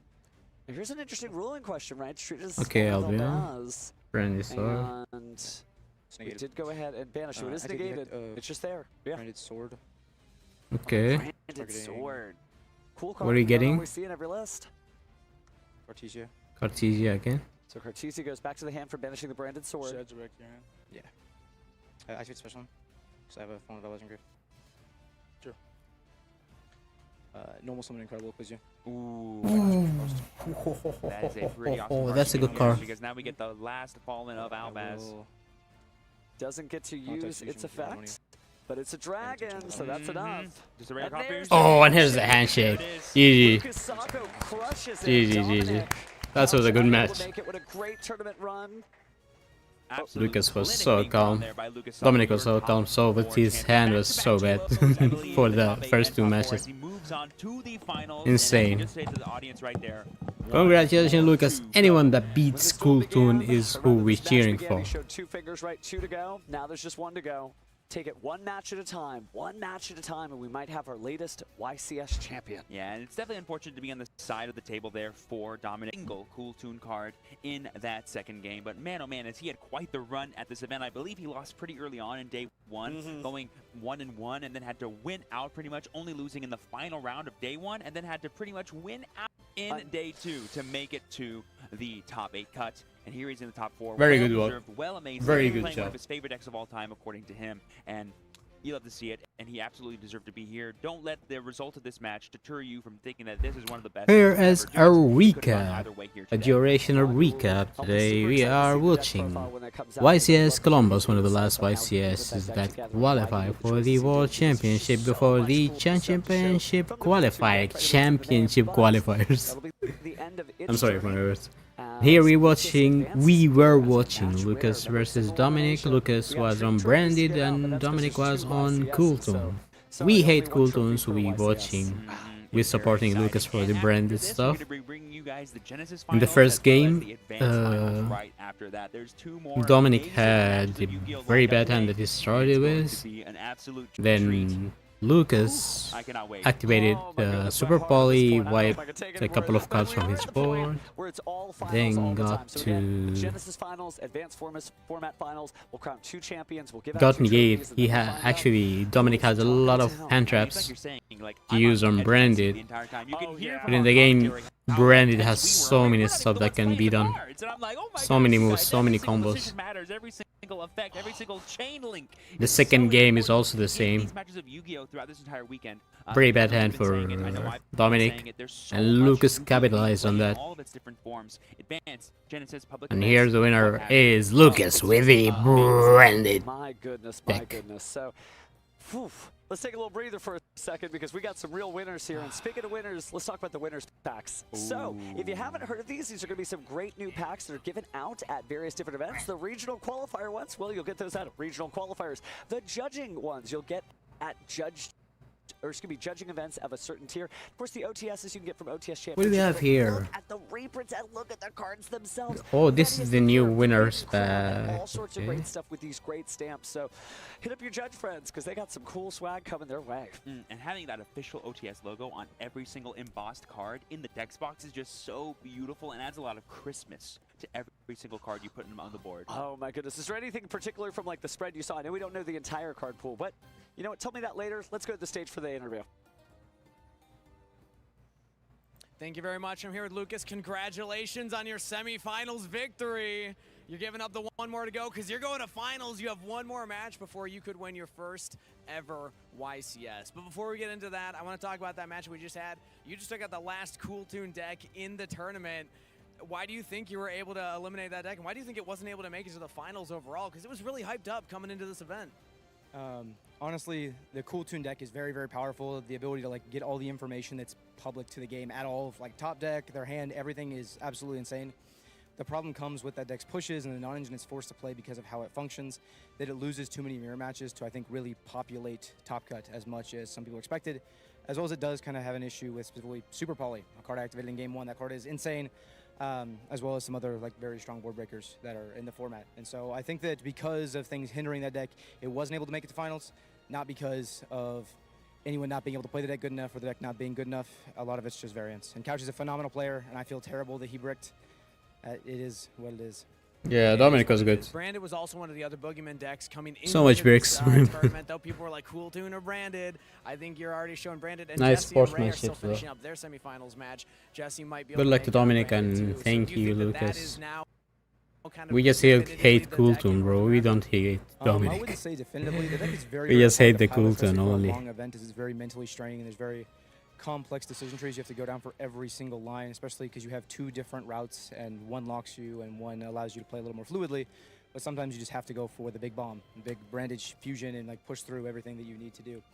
I think that branded will see more representation after this weekend, but with more branded mirrors comes a lot more skill expression and a lot more people playing sort of unfair cards for that matchup, and so we could see it get a little out of control. Well, you mentioned it's a long day, a lot of mental processing going into the Branded deck. You got one more to go. How you feeling going into the finals? I can handle one more, and then I can duel you after. But after that, I think I'm done. All right, well, I think I'm going to be a little easier than whoever your opponent is at the end. But you'll be weakened, right? Yeah, I've played 50 rounds of YuGiOh. All right, well, I'll take you up on that offer. Congratulations. You're headed to the finals. Give it up for Lucas Sacco, semifinals victor here. Now back to the casters. GG. extra bonus content unlocked. GG, we're cheering from Brandon, bro. Anything against Cool Tune. In before that happens, friends. Yeah, more on that as that develops. My goodness, he'll just be the Maximilian Pegasus waiting at the end to see who the victor of the tournament is. But what just eloquent stuff there. You know, Lucas really laying out just how great of a thinker he is besides just a player. Just good stuff. It's always fun to kind of get to peer into some of the great minds of the dueling landscape. And hopefully for the people watching at home, you guys are listening, you're paying attention to the way they're playing. Some. You can take them down too. Well, why don't we take a little breather? Let's put some funny stuff here. Right after this. Hey, everybody, I'm Kangas, your host at YCS Columbus, and I brought some cards. Let's see if you can guess them before the duelists here. All right, I got Thomas. You have 60 seconds to guess the card before chat goes. Hey, Is it a monster card? Yes. Did it come out in the last 2 sets? Yes. Does it activate in hand? Yes. Does it utilize synchro monsters? Yes. Oh, it must be a now. Is it Fitzgerald's Harmonia? It is, and I will tell you, your friends chose this because they said you wouldn't get it, and you got that so fast. Yeah. Awesome. Do you have any word for your 2 friends over there who had no faith? They should have picked a volcanic card. Volcanic card? I don't want me to get that. Okay, well, there we go. That might be the fastest one that we've had. That was like 15 seconds. Well done. Popular card. Have you played against this card? I was playing Lab for the main event, so I played it in my main deck. Oh, okay. It doesn't would, but yeah. All right, well played. That was very fast. Well done. Have a good one. All right, I got Bernard. You have 60 seconds. Guess the card before chat. Go. All right. Is it a card that activates in hand? Yes. Ooh. Okay. Is it? It's a card that activates in hand. Is it a level 1? All right. Yes. So anyone can come here and see what we're doing. We hate Cool Tune. Is it a spell? That'd be so funny. No. What activates in hand that's a level 1? You've already narrowed it down a lot. Battle Fader? No. Ooh. Good guess. What is one that Swift Scarecrow? No. What could be one that active? Let's go. Narrowing the pool, though. These are good guesses. Level 1. Is it a dart? Yes. Level 1 dark that activates in hand. Ooh, I feel like I should know this. No droll. It's not droll. Not droll. Not was it play? Is it an arc? So funny. No. I would say no. Not technically. 5 seconds. Is it a staple? Arguably, kind of, for its time. I don't think I know it. I don't think I got it. What if I told you it's Wing Beast? Why should I know this? Come on, Bernard. Why should I know this? A level 1 dark. Oh my God. he forgot all the casino. I don't think I DD Crow. Yo! I swear it was in my head. I just forgot the name, bro. There's a lot of I had the art in my hand. I don't think it was ever like its own deck, right? Yeah, not really. Just like. Yeah, but you see why it's kind of tough. Yeah, hey, you know what? We'll play. Because I side that in my deck today. Today? It's crazy that that did not even occur to me. At home thinking that you are so much better at this, you've never had a microphone in front of your face trying to do it. Thank you, Bernard. Very well played. All right, Brandon, 60 seconds. Guess the card before chat. Go. Is it a monster? Yes. Is it a tuner? No. Does it activate in hand? No. Is it an effect monster? Yes. Is it a level 4? No. 3? No. 2? No. 7? No. 5? No. 8? No. 9? No. 12? You can keep going. No. 11? No. Which one did I miss? 1? Oh, 1? No. Ask does it have a level? Does it have a level? No. Oh, is it a link monster? No. A monster? Is it a rank Xyz monster? It is an Xyz, yes. Is it Utopic Zexwell? No. Utopic Future? No. Keep in mind, rank is not a level, so it doesn't have to be a rank 0. Rank 4? Yes. Is it Wind? Utopia. Light? Yes. 10 seconds. Utopia. No. Ryziel Detonator? No. 5 seconds. Ryziel Duodrive? No. Exciton Knight? Yes! Peter, right at the very end. Well done, Man. Exciton Knight. Have you seen this at all this weekend? Yeah, round 1, Mitsu Fiendsmith. Round 1, Mitsu Fiendsmith. Any Magna Warriors out there? They're on it too. I haven't played against any Magna Warriors. Mitsu Fiendsmith. Mitsu and a lot of Cold Juniors. Well, you got it right at the very last second. Well done. Well done. All right, 60 seconds. Guess the card before chat. Go. Is it a monster? Yes. Is it printed before 2015? No. All right. Is it meta relevant currently? Arguably, yes. Arguably, so a rogue deck. Is it a ritual monster? No. All right. Is it an effect monster? Yes. Is it from the extra deck? Yes. Is it a synchro monster? No. Fusion monster? Yes. Is it a part of the Hecahands archetype? No. I like that guess though. Is it part of the branded archetype? No. 2,500 or more attack. Yes. So probably 3K. 3K attack? No. No. 2,700. No. Very specific. Yeah. 2,800 attack? Yes. 2,800 attack fusion monster. 15 seconds. Ooh, I have it in my head. Level 8. Yes. Level 8 fusion 2,800 attack. The Dark Magicians. Light monster. No. Dark monster? Yes. Dark. Last guess. The Dark Magicians. It came out very recently. Very recently. Oh, recently. Yeah. This year. Dark monster fusion 2,800. Ooh, Demo. Dark Magician of Destruction. Let's go! Is arguably meta relevant, right? Arguably. So much. Let's go! We got this right. We got this right. We got this right. It's Here, so good. the virtual It's dab. so good. It's when the camera's in your face, the mind goes blank. Don't worry about it. You got close. Just like I completely cut it from my list here today, so I'm just like it's not on it's not on my. The betrayal just happened? Yeah, it just happened days ago. Like my entire time testing, it was in my deck, and then I went, maybe I don't want to play the brick. I want to play Extrav, and so now I'm on Extrav. Out of sight, out of mind. Thank you so much, Henry. You got close. You got close. All right, I got Felix. 60 seconds. Guess the card before chat. Go. Is it an extra deck monster? No. Was it meta relevant in the last 3 months? Yes. Okay. Is it a light monster? No. Monster? No. Spell? Yes. Gaze of Tamias? No. The Fallen and the I like Virtuous. it, actually. No, let's see where that goes. Archetype? No. The Fallen and the Virtuous. Oh, it's not? Continuous spell. No. Quick play? No. So normal. Yes. Brand diffusion? No. 5 seconds? Fallen and the Monster Virtuous. Reborn? No. Final guess? Final guess. Brain control. Felix, I believe this is probably in your deck. It's Synchro Overtake. Oh my god. You're playing Cool Tunes, you said, right? Nice, nice, Playing nice, this nice. card? Yes. All right. How could you not know it, bro? And welcome back to YCS Columbus for our grand finals of the first ever Genesis YCS main event.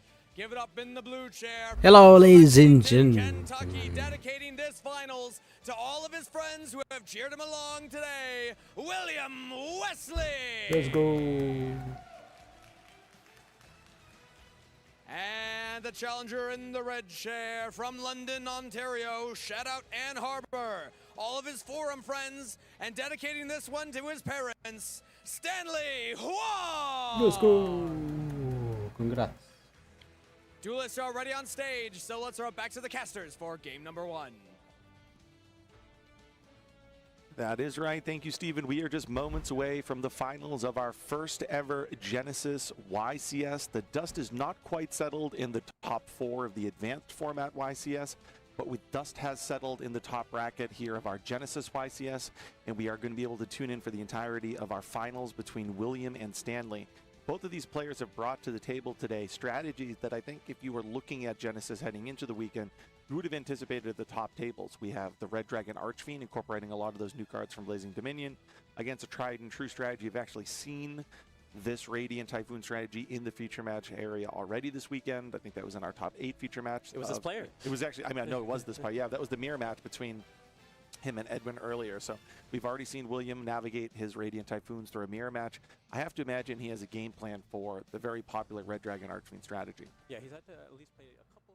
So here is our recaps for what we're doing right now. Ladies and gentlemen, it's YCS Columbus, one of the last YCSs, or the last YCS before the World Championship qualifiers. So the last chance to qualify with a YCS is here. If that sentence is right. So excuse me. This is the last chance to qualify from YCS here. So ladies and gentlemen, this here is the final of the Genesis format in the Columbus YCS. William versus Stanley. And we have a technical problem here right now. Let us fix it. Why is it? Why is it lagging? Like, there's no problem with the internet, there's no problem with the PC. I swear this stuff is weird. Oh man. Let's do this here. Raise. Oh, come on, what?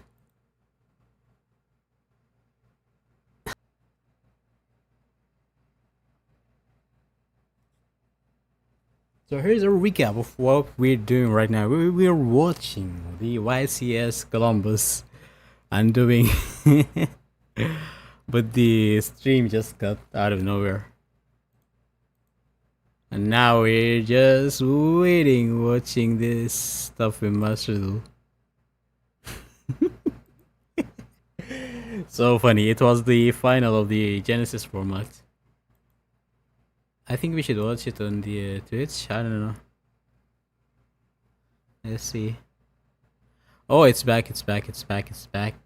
How could this just happen? Like, what are you doing, guys?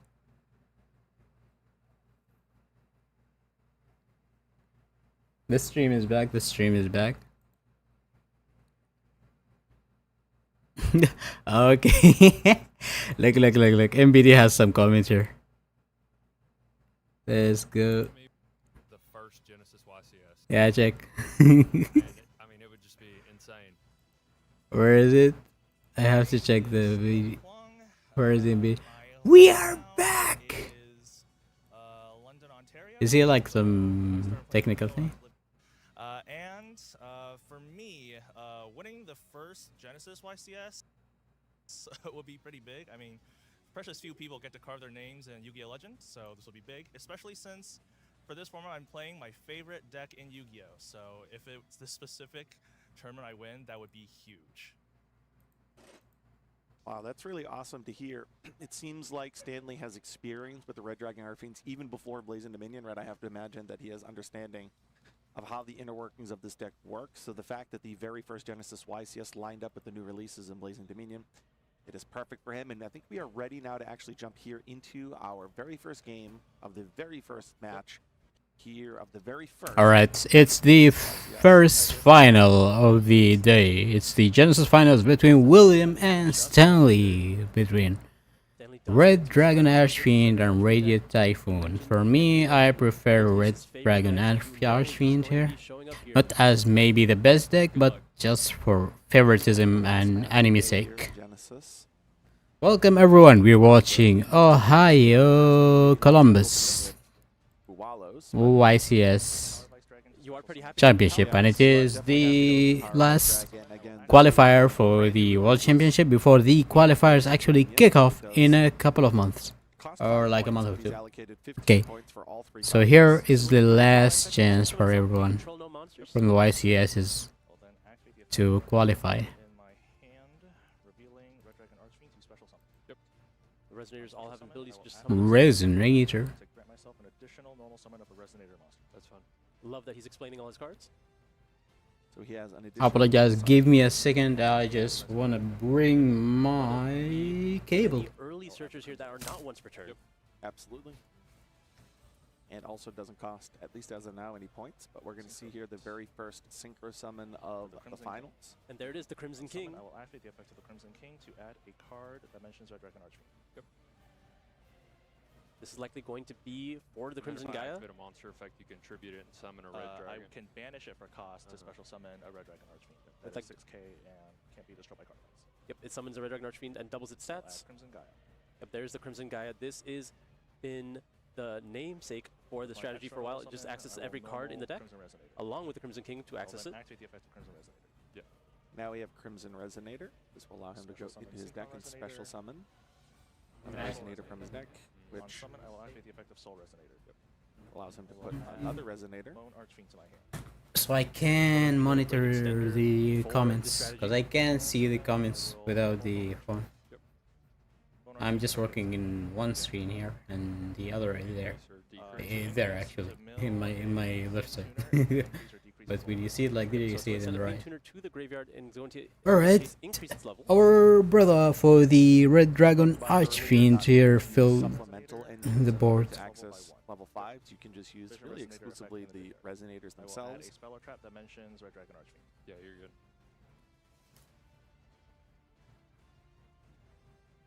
Now we're looking for one of the very first trap cards, and he's going to be going into Red Zone. Yep, Vision Red Resonator, when it's sent to the graveyard, gonna go ahead and add that red zone.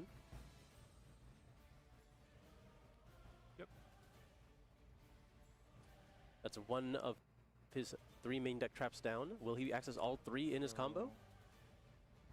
For Red Rising, I will activate the effect of Red Rising, Chainlink 1, target Synchron Resonator, Chainlink 2, target Vision Resonator to add back. No response. So he did level modulate, so it is important to note there. Going to just keep up the Synchro Summoning here, scaling our way up. Zalin. There's Zalin, very popular in Cool Tune strategies, even showing up here. Yeah, I think we've seen that card constantly throughout the weekend. It doesn't really matter what format. Yeah, just a very strong interruption. I wonder, is it pointed? It is not? Oh, it has 10 points. 10 points. Yeah. In the graveyard, discarding Molcharmy Forless. Fine use of it. Yep. Yeah, we've seen that time and time again. You know, you draw one of the Molcharmies, but often a lot of strategies just have a way of making use of it as a discard or a send or pay some cost along the way. Crimson Blade Dragon. The brand new Crimson Blade Dragon. Summon to add a level 8 or higher. Yeah, so now you No can basically monster. special summon a level 8 or higher. That can't be normal summon, right? That can't be normal summoned. That can't be normal summon, exactly. So he's going to go into Chaos Dragon Levy in the air. Well, there's plenty of darks in the graveyard. We can start going after the Radiant Typhoon hand. Banish 1, banish 2, banish 3. So we do see a theme this weekend. There are multiple strategies that do try to pick apart your opponent's hand when going first, right? We watched many Monarch decks try to do that earlier. There's Cool Tune as And well. then there's Cool Tune, yep. Yeah, cool tunes. Please don't mention it again. 5. Alright, Levineer gets rid of one card back into the deck, and now we're going to be using the Levineer as well Bestial Despotter. as one of the tuners here to make the Bestial Despotter. Now that can go ahead and summon back one of those banished monsters from the Chaos Dragon Levineer. A Vision Resonator coming from the hand as well. To then synchro with the Crimson to make Hot Red Dragon Abyss. This has been a mainstay in competitive play for quite some time now.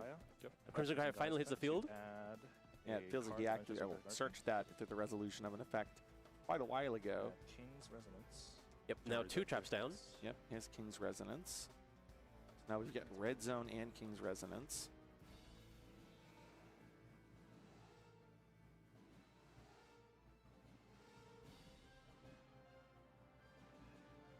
You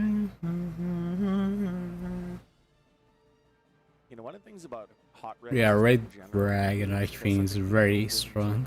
way of potentially dealing with Radiant Typhoon is very strong actually. able to chain something, and when you're searching all these traps, it actually kind of is inherently going to serve that function. Zalin's also there as well. Yeah, And sometimes you think about Dark Ruler being an ideal card against established fields like this. It's actually quite the opposite. Welcome everyone to the stream. Hello, hello, hello, hello, hello. Here's Philip. And what do we call it? What do we call it? What's the word? Was it? Negate a face-up card on the field. What was the word? Me thinking. Yeah, I'm trying to think about What the was last the time word? this was popular. It was. It'll give me Okay, in Dragon 1, Link. 2, It was popular 3. in Dragon League for sure. It is. And then I believe, the Crimson Gaia deck. I is the should one forget that's about. using it the most. Here's what happened in this stream. We're watching the YCS Columbus, Ohio, the last YCS to qualify from YCS to the World Championship. Before the World Championship, like qualifiers kickoffs. But I think it's his middle name. Yeah. So for now, we have like the Genesis final here with Red Dragon Archfiend against Radiant Typhoon, Stanley and William.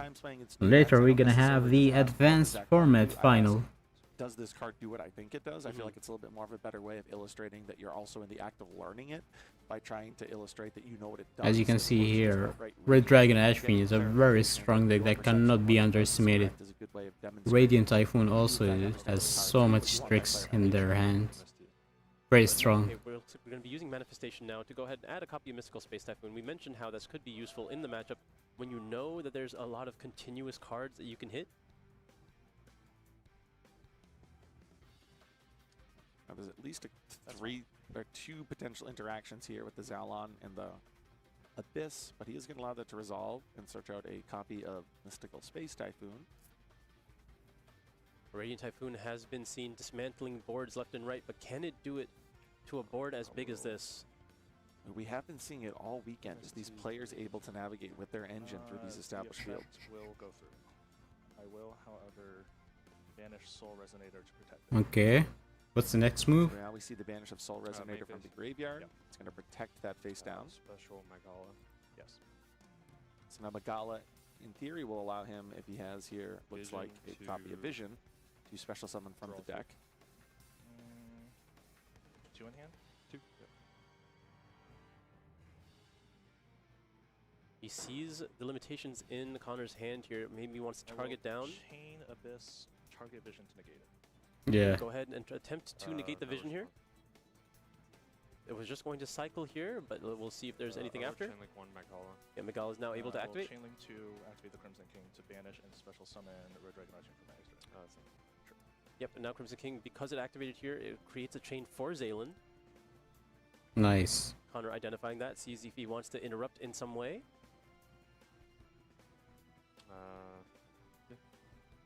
Chain Link 3, Zalin, I will negate Magala.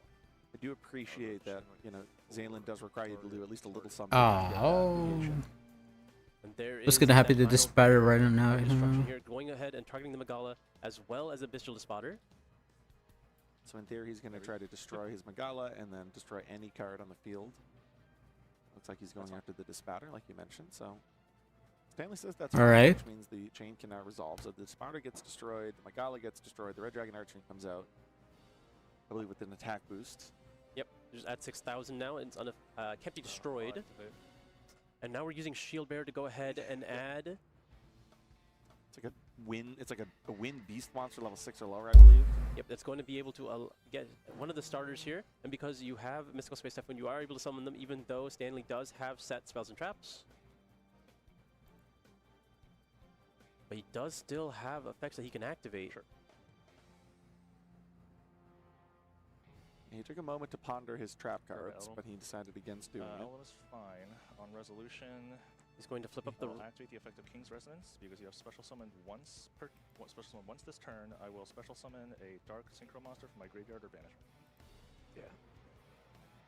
So he's going to now bring back the Dispatter because there's been a special summon conducted this turn. Yep, and that is enough for Connor to see the Dispatter is still available as an interruption because Stanley has banished cards and cannot crack this field at all with just that one monster.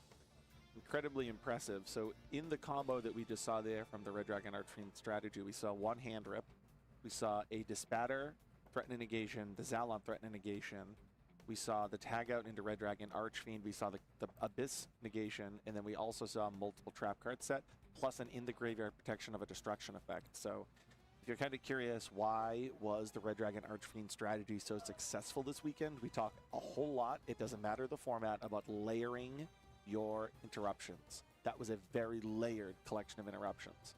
Yep, you can get them in all directions here. You have some effects in the graveyard to protect your board. You have your spells and traps to try to give you additional summons as well as have additional interruptions. And then you still have some potent interruptions from your monsters as well. Radiant Typhoon was not able to crack through all those interruptions. It came pretty close using their entire hand, but just missing a little bit here. Yeah, it just wasn't quite enough. But I will point out, you know, Stanley's playing multiple trap cards that he's able to search through his combo. I'm curious, we had this conversation about Destruction in the advanced format earlier today and throughout the weekend. How many, if any, do you keep in your deck? I don't know what the actual answer is. I'm not as, you know, it's hard to say. I'm not as familiar. This is really, truly just a brand new deck for the Genesis format. But I'm not as sure of what the consensus is in the Red Dragon Archfiend community about to what extent each of those 3 trap cards remain in the main deck here going into game 2, knowing that you're presumably going to be going second.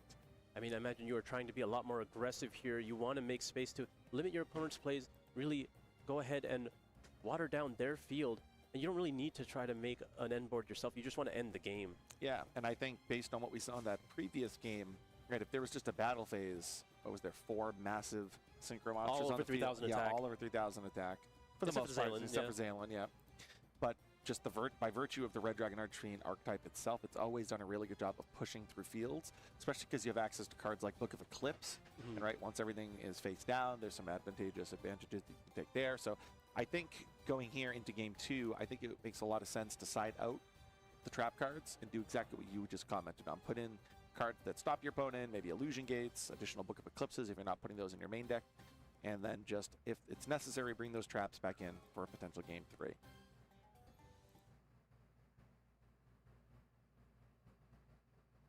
It's functional as just a combo piece because you're able to access more cards in your deck, but that utility of its effect to summon a Red Dragon Archfiend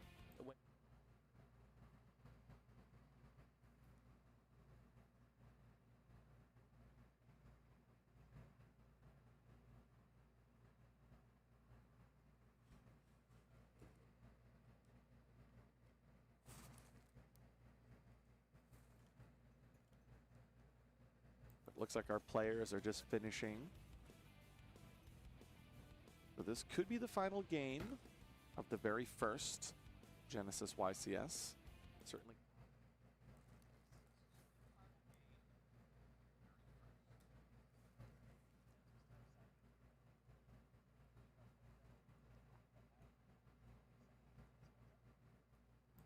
Connor knows he just has to go first. Yeah. Here we are, game number 2. The players are ready. We got another game here in this fight.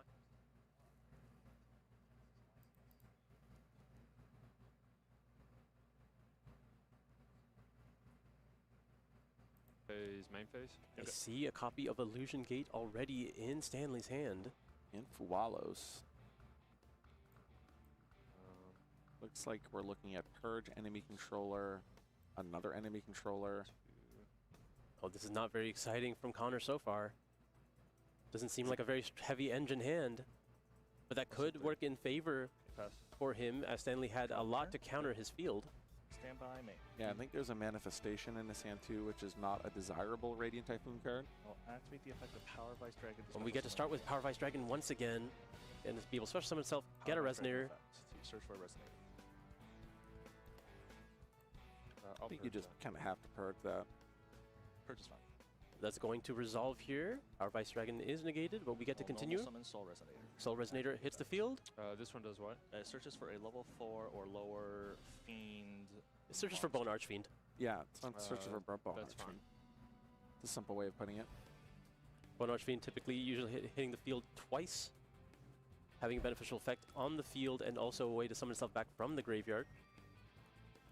Fantastic extender for the strategy.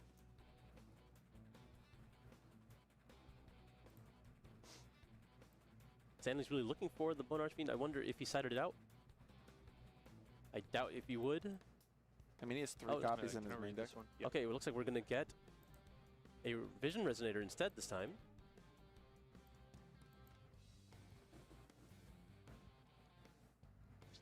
Yeah, on resolution. I'm gonna be right back. Sorry, I'm gonna go try to do something quickly. Oh, Spellbound. Sorry for the inconvenience. Seen some time. If I'm not mistaken, that makes it so that the monster. Let's put this here. Maybe it could be a little bit bigger. Yeah. Yep, can be used for tributed material for Fusion, Synchro, Xyz, or Link Summon. So, forcing him to just attack here. Yeah, could be here. So that is one way of stymieing the Synchro strategy. What's really unfortunate for Connor is if he was able to establish basically anything, that Spellbound would have been absolutely game-breaking. But instead, all it's really doing is acting as a pseudo upstart goblin, because it's just going to let him see his next draw. And if his next draw Do something is quick not a and go. starter, the problem there is the Spellbound didn't ultimately do anything. And unfortunately, that is not a starter. It looks like a Varun. Ooh, Varun is not necessarily what you want here. You do have access to a Mystical Space Typhoon, but there's no good value in it right now. I will pass my turn. All right, we're just, as Upstart Goblin, as you mentioned, Stanley has yet another turn here. Might be able to just start off immediately with that Crimson King, if he so chooses. Funny, he has Fualos, Illusion Gate. Looks like he even has a Kaiju in hand. None of it really matters, just because fortunately Connor has been stymied out of the gates here, and this pivotal game too. He's unable to claw his way back into this game. This will be the concluding game for the weekend of the Genesis YCS. Let's not count Connor out just yet. Let's see if Stanley can maneuver here now that Spellbound is no longer active. Yeah, but Stanley's considering what monster he wants to summon from his hand right now. There were 2 attacks declared last turn. Yes. For a total of 2,500. Yes. Just clarifying what happened last turn here with the judges, and it looks like Stanley's about to commit his normal summon. Special summon Vision Resonator. Oh, we're gonna actually special summon Vision Resonator. So I think we have enemy controller, mandate, and thingy. Sure. One other spell or trap card. I mean, enemy controller could buy some time. Yeah, that's the most painful way of using enemy controller, but it is a mode. Shifting to defense, right? Here's an enemy controller. What you can do with enemy controller right now? Econ to change this to defense. All right, that activating and resolving a quick play spell is going to allow you to summon Varun from hand. Varun to summon. Yeah. This is just a really low impact Varun now. Yep. Econ tribute. Oh man. We're just trying to take the Power Vice Dragon here. If Try to get the level 5 off the field. And my opponent just did that, I just went, whoa. I just like triple trist you would feel like. I feel like I just resolved Trishula. I just cleared a card in hand and 2 back rows. And using the Illusion Gate to summon the Power Vice back to the field. It's going to trigger the Vision Resonator as well when sent to the graveyard. Yeah, I don't think that manifestation is going to do anything. Sure. Yeah, Lucian gets one of those cards that every time you read, you don't believe it. Yeah, it's shown a lot of prowess here throughout the entire tournament. I saw it won several games in the top cut of the advanced format. Yeah, I think we were walking by Jesse in the top 8. Full Archmage field. It definitely won him his top 8, Cleared yeah. the whole thing. Okay, so that actually wasn't mandated. It was a different card. It was the Final Bringer. Final Bringer of the End Times. This is the one where he can destroy a monster on his field and then destroy any card on the opponent's field. So it is going to clear a couple of the Resonator and the Power Vice. The problem here is Connor has absolutely nothing to his name in terms of cards in his hand or cards on the field. And on the opposite side, Stanley has a full grip here. He has Fualos, which here is just going to be used as a non-tuner. He has a Book of Eclipse, which can serve as an interruption. And there's Red Rising Dragon. But ultimately, he might just be able to deal 8,000 damage, actually 5,500 because there was a battle phase last turn. And if that's the case, I think it's basically guaranteed here that he's going to be able to navigate the final 5,500 points of damage necessary to take the crown of the very first Genesis YCS champion. Yep, I think we're just moments away here. Stanley's going through the motions right now. There's Crimson King. We already have Crimson Guy in hand. This is just going to add any other Red Dragon Archfiend card.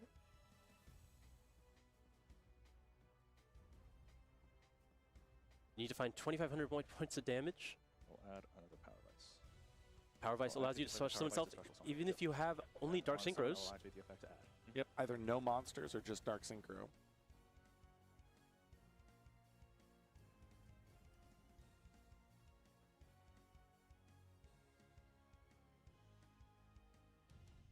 The Darkness Resonator. And here's Darkness Resonator, which he's going to be able to reveal from his extra deck, the Red Dragon Archfiend. This allows him to special summon. And Connor is going to concede. A quick, easy victory for Red Dragon Archfiend, showing the prowess of its new synchro potential. And we just get to take it away. Our new Genesis YCS champion has been crowned. It is Stanley. Piloting his favorite deck to a championship here this weekend at YCS Columbus. Two very convincing showings here. Radiant Typhoon not able to have a strong hand in game number 2. It did have a strong hand in game number 1, but it wasn't enough to beat Stanley's full field. Yeah, this really, I think, illustrated, as we've seen in the feature match area a few times this weekend, the power of the Red Dragon Archfiend strategy. I'm glad that my pick was right for that one at least. Yeah, hey, my pick is still potentially right for the advanced constructed. I guessed that Branded was going to win. Now, the player to watch that I selected at the beginning of day 1, Clifton, is not in the tournament anymore, but Branded is one of the 2 decks in the finals of the advanced constructed. Yeah, there were 2 Branded decks within top 4 at the very minimum, so it has a good chance. If you do consider the Branded Draco Tail piloted by Jesse, then it's more Branded than Draco Tail. So I guess I agree with that, which I accept because that means if Jesse makes the finals, Branded is 1, and I got that one right. So congratulations here to Stanley, who was able to go first in game 1, really showcase the power of this deck, and then also here in game 2, take advantage of a little bit of a slow start there. I think Connor really probably could have looked for a better combination of cards. He really was struggling to get out of the gate, and then ultimately you did see Stanley capitalize, though. Yeah, absolutely. The new support from Blazing Dominion, we got to see a lot there. Power Vice Dragon, Crimson King, those are cards that are really defining how the strategy is played now. And it's also another deck using Zalon, so we see that all throughout the weekend as one of the most pivotal extra deck monsters in both the Genesis and Constructed advanced format. Now, I know you are a duelist that has been played throughout the years. How fond are you of synchro summoning? It is one of my favorite mechanics. Very popular right now. I think between Synchro and Fusion, it's hard for me to pick. Synchro is the one that got me to really start committing to the game, but I think by now Fusion is the mechanic that I love the most. So if I guess I had to rank my preference historically, I would put Synchro as number 1 as well, but I think Exceed would be my second. But I do think our Genesis YCS champion is ready for not only an interview, a champions interview. Thank you very much. I'm here with Stanley, your first ever YCS main event Genesis champion.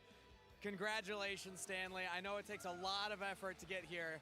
Not only are you a YCS champ, you're the first Genesis main event YCS champ. How's it feel? Oh my God, I still can't believe it's real. All the hours I spent practicing, somehow it's paid off. I felt really confident going into this, and then I lost round 1, and now I'm here. So it's certainly been a roller coaster of a weekend. Losing round 1 and then winning out from there. On the Red Dragon Archfiend, Liz, the master of faster himself. What made you want to play that deck coming in, and why do you think you were able to have so much success with it? Well, Red Dragon Archfiend has kind of always been my favorite deck ever since that structure deck came out. And with the new support, I feel like it really captured the spirit of Jack Atlas in the anime. You know, he's always talking about crushing his opponents with overwhelming power. And you can kind of see that was pretty much what I've been doing all weekend. Overwhelming power, overwhelming attack. Red Dragon Archfiend got across the finish line. Now, there's a question that I love to ask YCS champions, because it's an answer that only champions can give. You spend a lot of time practicing. You've been to every Genesis event. What's something that you've learned about yourself and Yu-Gi-Oh! On your journey to this YCS championship? Honestly, playing Genesis, I forget like just how fun Yu-Gi-Oh! Can be. Like, I really love this game. Seeing all these different decks and all these people come together and just kind of, you know, represent the theme that is closest to them. I don't know, it brings a feeling of community together, and that's something that I really love about Yu-Gi-Oh! I love that you love it. I love Yu-Gi-Oh! As well. You dedicated this championship to your parents. Is there any message you want to give to them or anybody else? You raised a champion, mama. Look at me. And honestly, also, you know, in addition to my parents, shout out to my friends as well. Without their support, I would not be going to any events. So, really, everyone in my life, this is to you. All right, take center stage. Everybody, give it up one more time for your first ever YCS Genesis champion, Stanley Huang!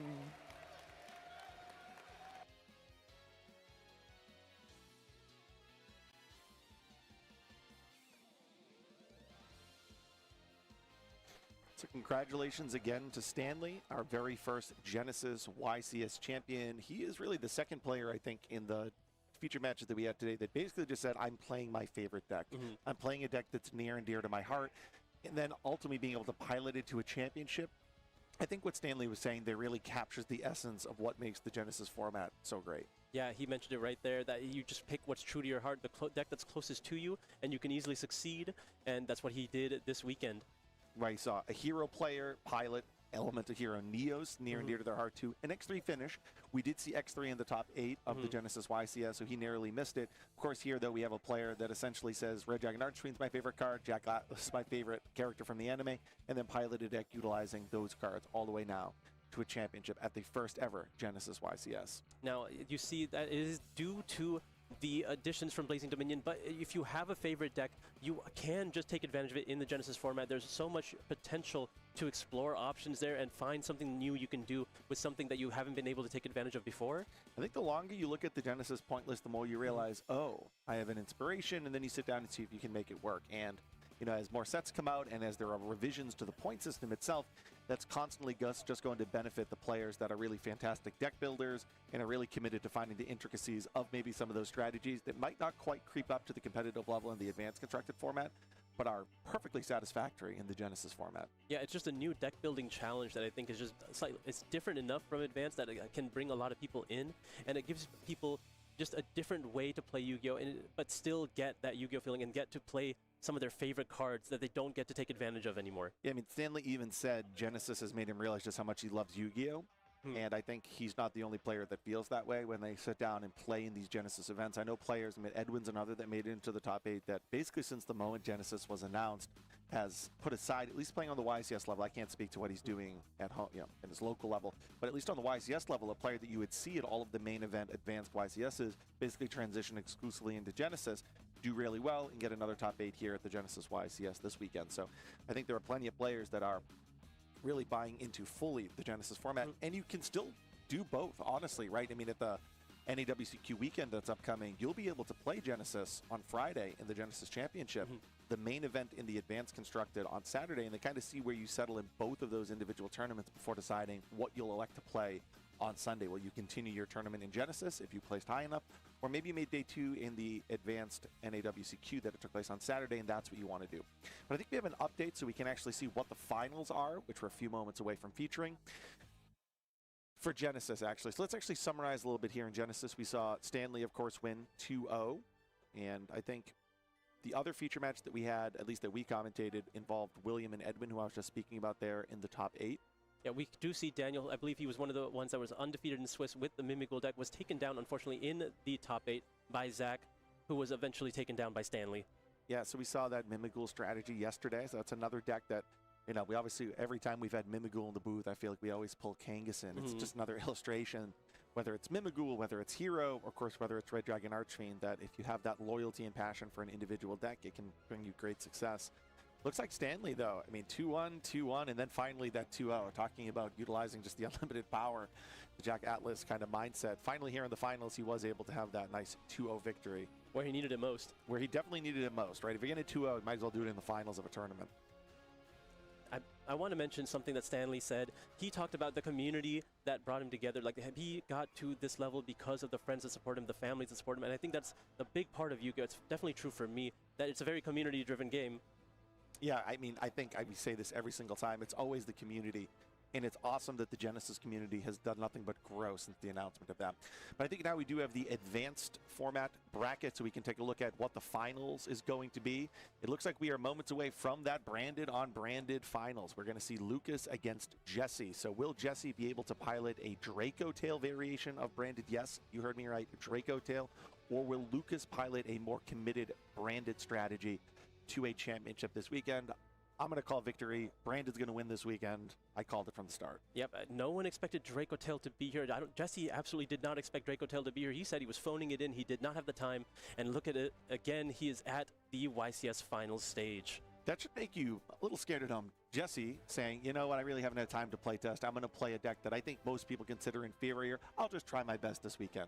And, well, he told me after the fact, he said, okay, well, actually, my deck's probably just really good, and he just can't lose. Yeah, and now he finds himself into the finals, and maybe has stumbled upon the fact that a lot of players really excited for, you know, the new Cool Toon cards, the Dooms cards, didn't invest in time in saying, well, can we redefine the Draco Tail strategy? Are there enough legal Draco Tails? Can we incorporate supplemental engines? Can we use the branded cards? Is Draco Tail still a viable strategy? You know, Jesse took a little bit of time. I think probably theorioed a lot of it, right? Just kind of sat down and put the process in his thoughts and maybe less in actual practice. Constructed a deck. Obviously, his dueling prowess over the course of his long, illustrious career is also a huge component here. But he's sitting in yet another, what was this, like 20 finals for him? I think I've lost count. It is actually approaching that number, yeah, legitimately. Legitimately, that's not an exaggeration. For Lucas, though, I mean, Lucas said all the way back when we saw him win his top 8 feature match that he's just going to win this weekend. And he said it very stoically. I think he feels like this is his weekend. He piloted against Dom very well that very first game. You noticed, I thought Dom may have actually kind of set the trap of baiting that super polymerization to clear the field to use Delta in hand.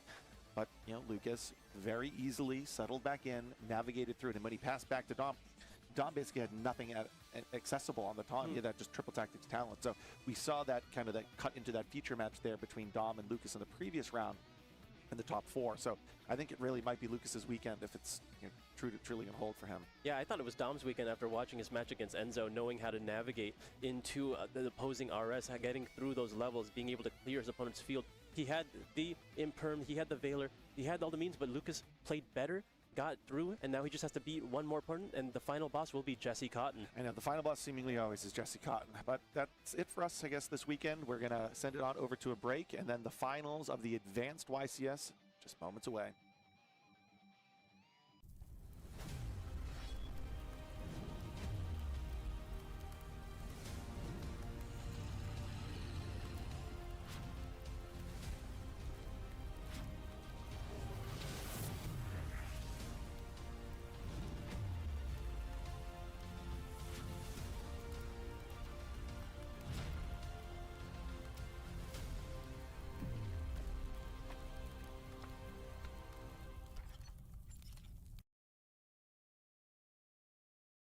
Hey duelists, I'm here with Kamal Crooks Valdez, one of our most recent YCS champions.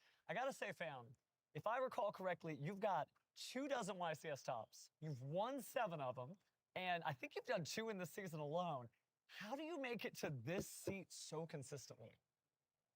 Just a lot of testing, to be honest, a lot of hard work, learning the format, and knowing what to play against, for sure, and make sure your side deck's really well prepared for the tournament. That makes sense, But let's talk about your pre-event routine a little bit more. What does it look like as you lead up into the weeks and maybe even just the week of the YCS? I'm not too sure. sometimes I'm like really confident. Sometimes it's not until like the last second I feel good. It's just a very like exciting feeling just to get up here, to be honest. So that's funny when you say that you're still nervous when you get up here. Talk to me about your mental state, because you've been up on this stage so many times. So do you still get nervous? Like you're really still excited to be up here? It hasn't gotten old habit or anything like that? I still get excited to be in the finals. My mental state, it all depends. Like sometimes I get like anxious going into top 8, but other than that, I'm pretty good or headstrong, I guess. So we got 7 so far, right? Yes. How would it feel to win YCS Columbus and have the big number 8? Oh, that smile, that speaks a lot, man. It would be great. It would be fantastic. Winning 3 times in the season was very challenging, and it would just be good. I'll feel on top. So since this is your home away from home, right, the featured match stage, what advice would you give to people trying to win a YCS? Or what about advice just to get them to the top cut to begin with? Be confident, know your deck, and just hope everything goes your way, to be honest. That's good. So tell me, you just got that big 7. How did that feel? It made me really happy because I be being very competitive between my friends. And that 7th win made me pass him, Chris LeBlanc, and my other friend, Christian Urano. And it's just like a race.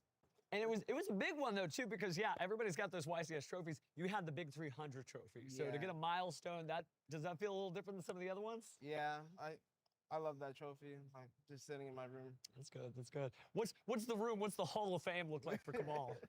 The 300th in the front for sure, and then I have my left is my regular YCSs, and then my right is my 3v3s. So it's just 3 and 3. Did you ever think before you got the first win that you were going to get a YCS win? Like little duelist Kamal as you were growing up. Yeah, he was determined. Determined, like that's gonna be mine. This trophy, it's coming to me. You've got such a great energy about you. How do you kind of maintain that? Because you know, some people they change when they become the champion, but you still genuinely seem like you over all these years. So how do you just like keep it from getting to your head and just stay one duel at a time? I was always raised to be humble. It's good. It's good. Well, somebody raised you right then. Yeah. Big shout out to Mom. Yeah, big shout out to Mom. There's a lot of duelists. I'm sure you know which ones I'm talking about. First person they call, Mom, I got the trophy. Yep, make room on the shelf. She be watching me play. That's good. She gonna be watching this weekend? Yes. You gonna bring home number 8 for Mom? We'll see. We'll see. One duel at a time. I'm not trying to gas it up too much. Best of luck to you. Thank you. But why don't we go ahead and tune back into YCS Columbus? We are back, ladies and gentlemen. Let's meet your competitors. Up first in the blue chair from Tulsa, Oklahoma. And we're watching the final of the YCS Columbus. It is Lucas with 14 wins. Wait, is he playing Ame no Habakiri no Mitsurugi versus Jesse Cotton? Man, this is the dream final. The most ever YCS runner-ups. He is the Mountain, Jesse Cotton. The Mountain. That's funny. Already on stage, so let's throw it back to the casters for game number 1. At the beginning of this tournament, I asked a 7-time YCS champion if they were going to bring home. Man, we're playing branded versus branded Racketel. This is the dream final for me. Jesse, one of my favorite. Lucas, this is the first tournament I watch of him, but he's already one of my favorites. So let's see what's gonna happen. Anyone who wins from them is a win for me. Ourselves included have not been talking about this weekend because the recent update to the Forbidden Unlimited list really did hit the consistency of this deck and make it a lot less Alright. I think for players to kind of think it was worth playing. But Jesse's like, no. Ladies and gentlemen, it's the advanced format final of the YCS Columbus Jesse Cotton versus Lucas. Was against Brandon, and Brandon's doing better because Draco Tail wasn't in the format. Let's see what's gonna happen. Now, so if you wanted an exciting advanced format finals, you've got it. So tell a friend if they ain't here, they are going to miss out. Yeah, on very one of the exciting best actually. games of all time as they chase that coveted YCS trophy. Yep, and I know we featured Lucas earlier, and he seemed like he was putting on an absolute clinic against the Cool Toon deck, piloting his branded strategy. But that was up against the deck he was prepared for. Is Draco Tail deck a deck he considered, or will the inclusions of those cards throw him off just enough for Jesse to win this mirror match? I think the matchup knowledge is pretty well known with Draco Tail cards, right? We all know what each of the effects do. We all know how the board sets itself up, but Jesse has some interesting, I'd say ratios is the best way to say it. Not necessarily new tricks, but things that he did add and didn't add. We'll let his cards do the talking. I don't want to spoil any of the surprise for the viewers, but get loud, crowd. You want TV? Let's go. There we go. There's the energy we talk about. This is just incredible. There's just been so much good YuGiOh today, but this is basically the last stop on the bus for YCS Columbus. Could not be more excited for these two. Look at these two, though. They are steely. They have been up here on the stage before.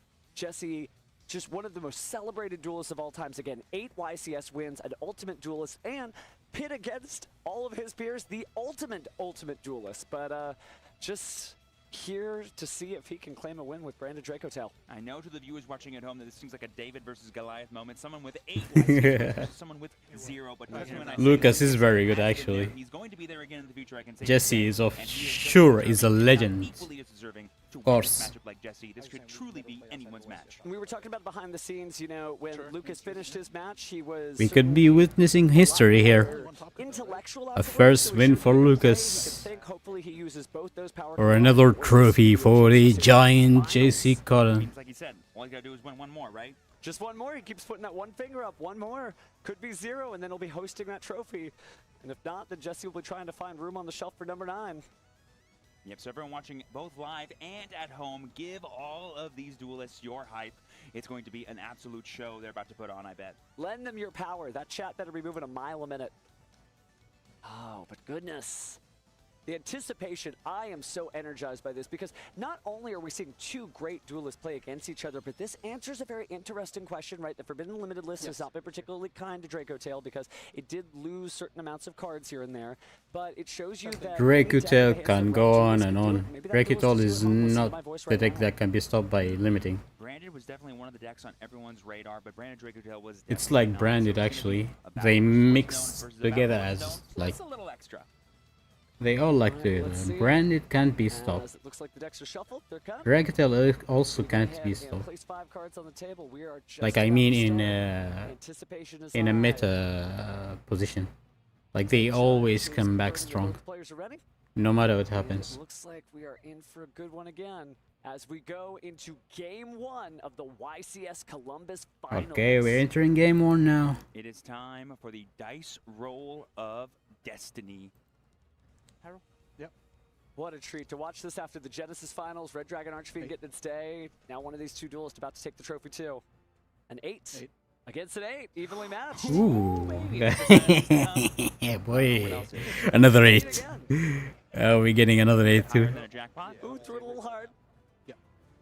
Off the table, we got a 4. It's a 1. Can you keep it? Let's see what we got. Ooh. That was fun. Alrighty, Lucas with that proud declaration going first. The big sigh in and before they look at their opening hands. Thank you. Best of luck to both players. Here we go. Legends are about to be written about this duel. Yep. Alright. Starting with a white dragon. In Lucas's deck in his match against Dominic, and they are going to be more than live in this mirror match. Certainly, but let's start with Fallen the White Dragon. We're going to send, looks like, Albion the Brand. Alright, here's the Albion. Of the White Dragon, then use its effect to bring out Incredible Ecclesia, perhaps? Could be any Ecclesia monster. Yep, this is so far pretty standard stuff here for the branded deck. Alright. Resource engine started before we start fusioning off and getting mega amounts of value. So now we're going to synchro summon here. Haven't seen this same start, at least in the last game we saw Lucas Sacco, so we're bringing out Ecclesia and the Dark Dragon. Yeah, he hasn't used that in the last game. And we're going to get out another card here. Maybe it was sighted, or he just didn't need it. Maybe. The Virtuous. Or just like Dominic interrupted it. Resources as possible, because Jesse will have access to the Draco Tail cards that can stymie a lot of his big pushes, like Branded Drag, like Branded Fusion, as well as other various fusion monsters he wants to keep in his graveyard. So now we have the branded opening. Let's go. The super polymerization. Jesse nodding to himself, wondering, I wonder if there's another super polymerization in the hand. Why else would you discard the first one? Mm-hmm. Because there's definitely better cards you could have discarded to get further value. So Jesse's probably making that assumption of, okay, what cards should I be playing around? What cards should I be thinking about as I begin my turn? Because something the brand deck has not been known for doing, nor have we seen it do all weekend long, is actually stymie your opponent from playing. You kind of have to play into what they're doing. Playing Alubor here. Alubor. We got Alubor, the Jester of Despy on the field. Another branded card going to be added quite soon. It looks like we're jumping right into that. I see the branded fusion being circled around like the shark. No response from Jesse until now. Twist, it looks like. That's also a really useful card, I think. Sorry. Oh, a little disturbance there in the foyer. Once the venue gets a little cleared out, it starts to sound like an echo chamber in here. Hopefully the echo will be all the people's applause to drown out that sound. Let's go. That was the noise there, Jesse. Don't you worry, it was nothing else. Everything's just fine. Thank you, crowd. We love you too.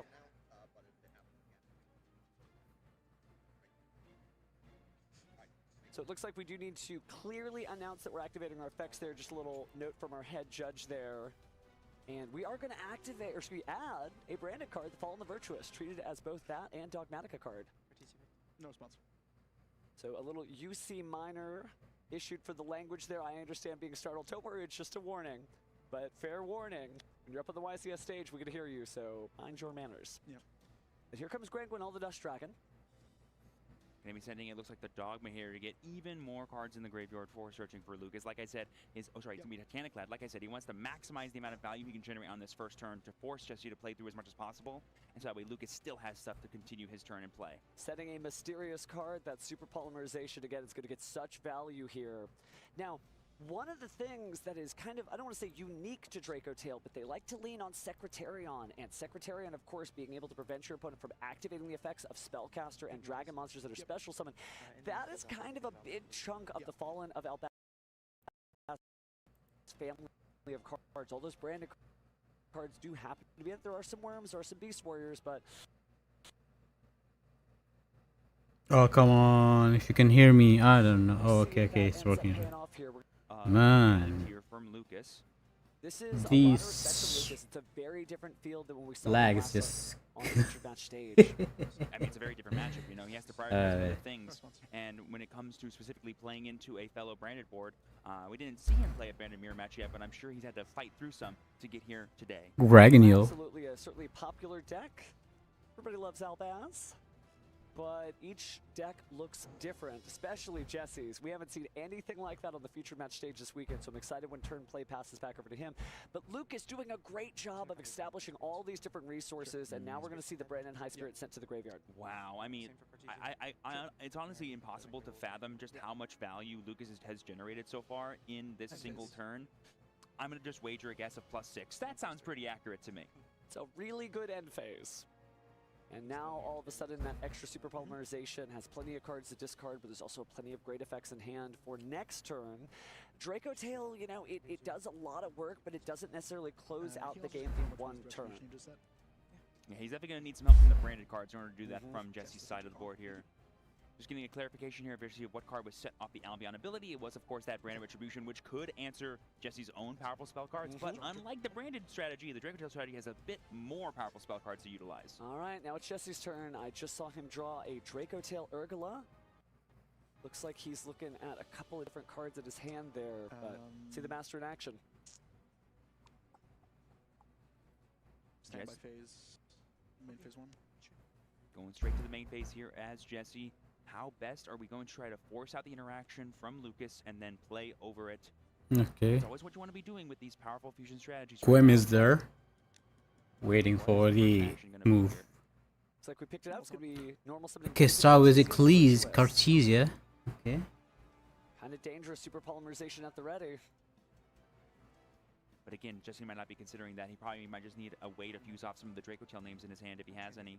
But in response to the effect, let's go ahead and use Branded Retribution, returning Albion and Titaniclad back to the extra deck that's going to negate and destroy.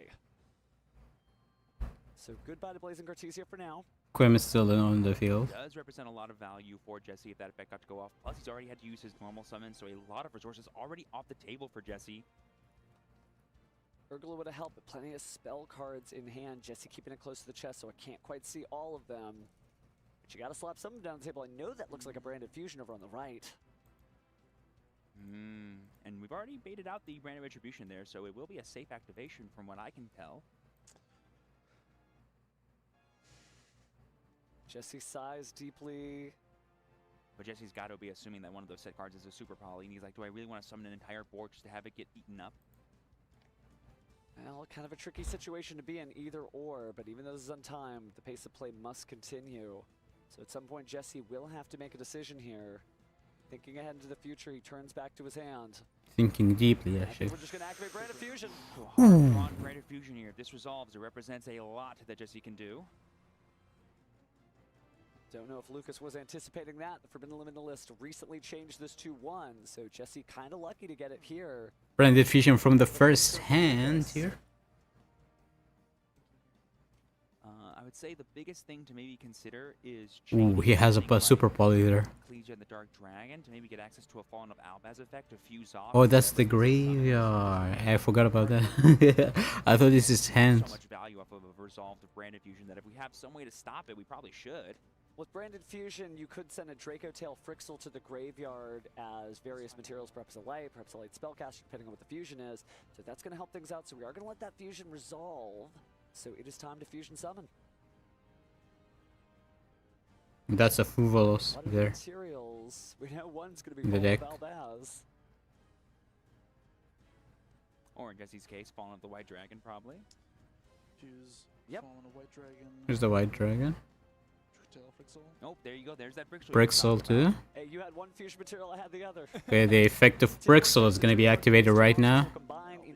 After his Albion. Yep, and this kind of guarantees Jesse We're getting if Lucas has another form of interaction here. activated. So Guiding Quem as Chainlink 3. He has Secretarian there. Chainlink 1, Draco Tail Frixel was Chainlink 2. Albion, okay. Target that Fallen of the White Dragon. Put it in defense mode.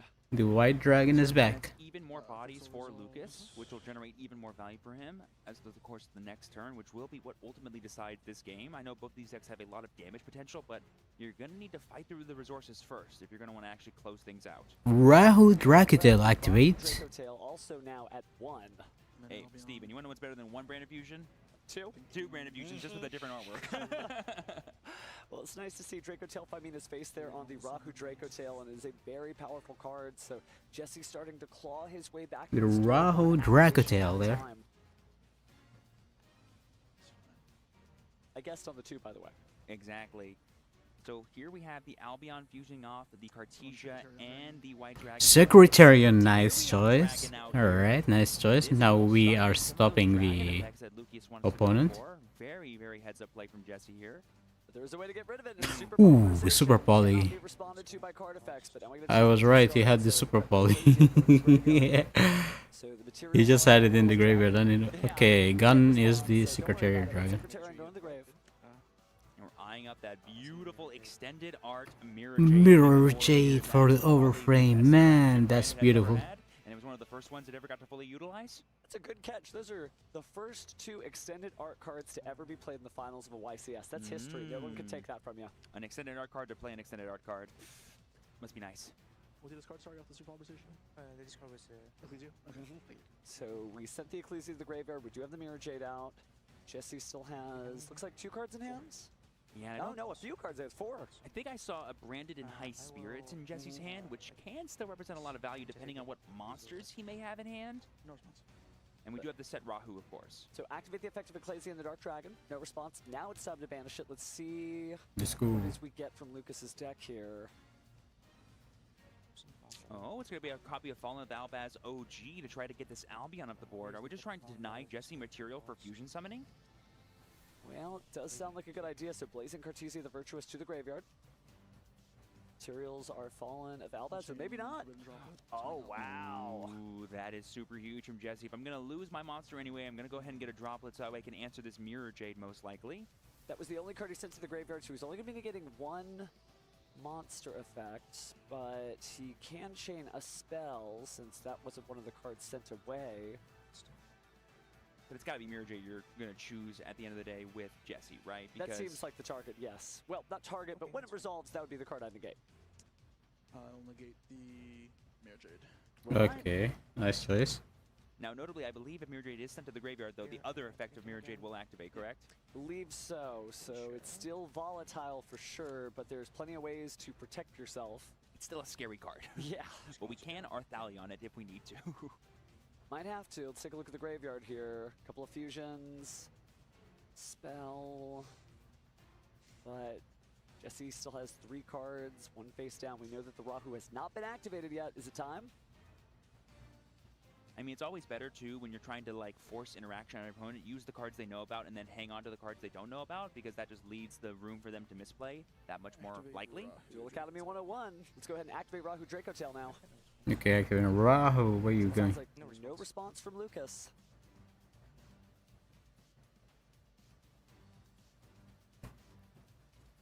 And if you can hear me and Steven being tense, it's because we're on the edge of our seat.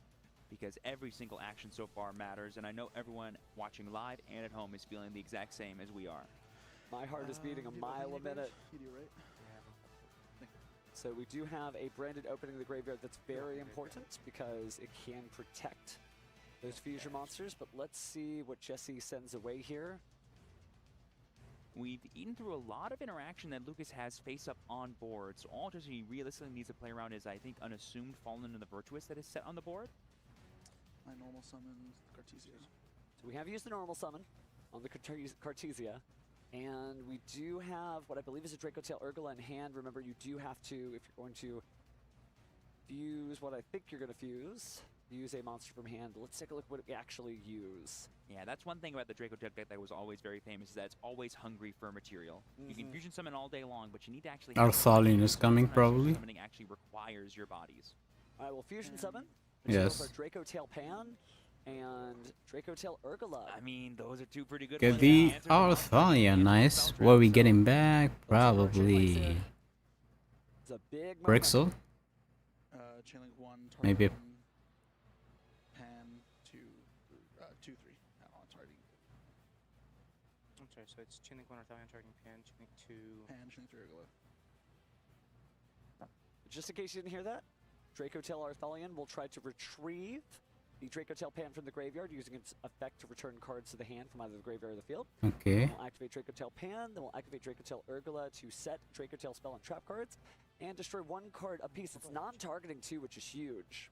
Now, it does need to be an attack position monster, which I believe for Pan, which I believe only is the... Oh no, am I thinking of Horns? You're thinking of Draco Tail Horn. Don't worry, Right. Pan They're all is fair on game. the card art, Right, so I exactly. understand. But we're going to go ahead and use the Fallen the Virtuous here to go ahead and perhaps send a card away before that's destroyed. Very smart on Lucas's part. Going to go ahead and send the Draco Tail Arthalion to the graveyard here. I have no response.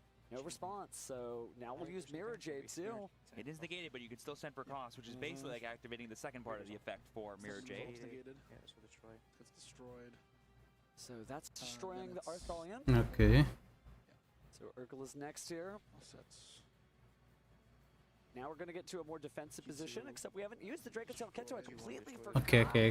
Get a Draco Tail here. To add a Draco Tail monster from the deck to the hand and then fuse. Activated. Then what are we going to add? Maybe Molulu? They can put through, which is why they're really good at going over the top of No, we are like then. the full tune archetype. And you usually don't see Draco Tail Sting this early, but it's so powerful against the branded strategy because you can remove those cards at the graveyard before you even hit the end phase. And now we're going to be bringing back the Pan here thanks to our Arthalion, which will give us some more material that we can use to fuse off, but we've already used the Pan's effect this turn after it's been fused off, and so Jesse needs to keep that in mind if he wants to keep going for value. And we've already used the Rahu plus the Ketu, which is some of the most powerful cards we can get when trying to play into a board. Who knew the correct ratios of these cards were 1? Jesse's doing a great job playing the deck as if nothing has happened to it. Yeah, that was one nice thing about the Draco Tail deck was even the most powerful version of the deck still ended on a pretty modest board that just had a lot of follow-up and a lot of potential throughout the course of Hello everyone, welcome to the stream. And we are watching the YCS Ohio Columbus. The last YCS before the championship qualifiers and the last chance to qualify for the World Championship. Here we have Jesse Cotton versus Lucas in the final of the YCS. It is a light spellcaster that could be huge. This is going to be pretty big here, I think, to unlock even more of Jesse's deck for the rest of this turn. Not playing, here's Brixel. And goodbye, Granguinal. Okay. Surprisingly, a spellcaster. I know its art may not lead you to believe that. I mean, it's literally called the Dust Dragon. Searching in the deck. Spellcaster. Stuff happens. Zero Fiend Mega Cyber is neither a Fiend nor Mega or Cyber. So funny. And that could open up the combos once again because it could still be special summon. We'll do that immediately now. Like I said, he's basically just accessing the other half of his deck because now he's sending his own copy of the Dark Dragon of Ecclesia, which will be able to return a lot of his resources. Activated White Dragon, okay. I think for both players it's going to be a pretty big slog with how much advantage they're going to overall generate. Well, because let's not forget that Lucas gets his own Dark Dragon back at the end of this turn. Let's get this slog moving because Fallen White Dragon. What are we getting? Ecclesia monster. Which of the two will it be? It's going to be Incredible Ecclesia the Virtuous. Okay. And do you have any triggers here? A couple of different things we could do here, but maybe a trigger. Let's see. I mean, it's all going to have to come from the hand here, I think, for Lucas, because everything in play has already been used once. Just activate summoning the chaining. Okay. Granguinal flying back to the extra deck. Let's make sure that that card from his... Was that an extra deck Ecclesia, or was it a return of a Secretarion as well? Secretarion was the other monster. Okay, so he just has matching sleeves for his extra deck inside a main deck. Gotcha. Well, they do make you re-sleeve when you get this far in the tournament. We are going to go ahead and combine. Yeah, Ketu add Pymena and then use the effect of Ketu to fuse both off and the pan. So those two monsters have not used their effect. And Here's the Secretarion. Now we're back to the dragons and spellcasters not being able to activate their effects. And what a beautiful sort of dance that Jesse's playing with the Secretarion Dragon here. Earlier it was stopped, but he just went ahead, put it back into his deck, and summoned it out again, and we still have not used its effect to bring out another dragon and or spellcaster monster. And what monster have we not used yet, Steven? Fruxel, which will give us even more material. That said Jesse was fighting for. He now Fruxel is gonna do stuff. So just making sure to take a look at Luber, the Jester of Despia, only one effective once per turn, but if you get rid of a fusion monster, it is going to special summon itself back on the field and then negate an opponent's card. Well, a monster at least. So, sorry, one more time. What are these two sets? Switch traps? We got Flame and Sting, two pretty good ones for this matchup because we do know that Lucas has the ability to get Branded Fusion on the follow-up for the next turn, but Flame naturally checks that. And then, of course, a lot of his powerful effects that he does when he sends fusion monsters to the graveyard get checked by Sting. Now, a little tiny bit of information here that Jesse may have given away because he did not resolve the effect of one of those two Draco Tail monsters. He only set one card, so he's either communicating that it's in his hand or maybe it's not even in his deck list. Ooh, but speaking of resolving the effect of Draco Tails, we're going to use the Secretarion here to return the Fruxel to bring out to the pan in attack mode. And then we're going to use the effect of Ecclesia here to get access to another Fallen of Albaz here. Could get out the original. And those are some juicy targets on the field, considering that I see a lighter dark monster and an effect monster. Gonna go ahead and discard another copy of Brandon High Spirit. Fallen of Albaz. Very own Mirror Jade. Oh, we're just gonna go. Nice. Mirror Jade here. My Mirror Jade, he said. He's gonna just ignore the end phase effect of Mirror Jade altogether, right? Because I believe it'll still trigger in the graveyard, but that's not gonna matter where Jesse's going. Oh, he's gonna destroy the wipe the field? What's one way to or what's happened? Art Mirror Jade? Another extended art Mirror Jade. Game respects game. Targeting the... Does it target? Yeah, it does. Secretarion. So we will go ahead and target the Secretarion. You do get another monster in defense. I'm interested in how he negated the two monsters were sent to the Mirror Jade second effect. So here comes Draco Tail Arthalia and out of the graveyard. Will be banished later, but that may not matter. We're not getting to another turn. I mean, we'll look at later. We don't want to miss anything here. Jesse could be more than enough here. I know I was talking big game about this being a resource war, but no, Jesse's just gonna go over the top of everything here and try to end it here, I think. Sure is 6 monsters on the yeah, field. that's that. On Lucas Sacco's side of the field is full right now. I mean, he can attack right now and just win. Yeah. Contact fusion for Albalanatus on top of it. That's one less defender. GG. There we go. Probe attacks. GG. We've got more. Mirror Jade. Attempt to get rid of them. So Just trying to put as much defense as possible out there. From the Mirror Jade. Let's see, so far no damage has been dealt yet. We've got 3, 6 at least. It's an exciting match. Don't get ahead of yourself. Okay, White Dragon. Damage, 11,000 damage, I should say, total. Banishing the Rimbrum. Yeah, it's fine. 4 of them are up to also 1,100. Rimbrum. No, sorry. 1,100 after one of them gets blocked by this defense mode Fallen of the White Dragon. Well, remember, it's not just Fallen of the White Dragon. Albaz has a little friend that he made long ago. This card's negated.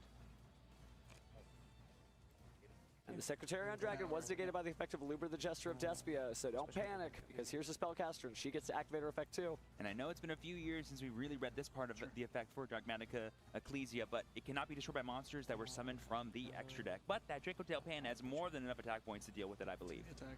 So what a match we have here as Lucas holds on for his dear life points. Oh, we also have the effect of Mirror J too. I totally forgot about that. Just to banish That's true, that's true.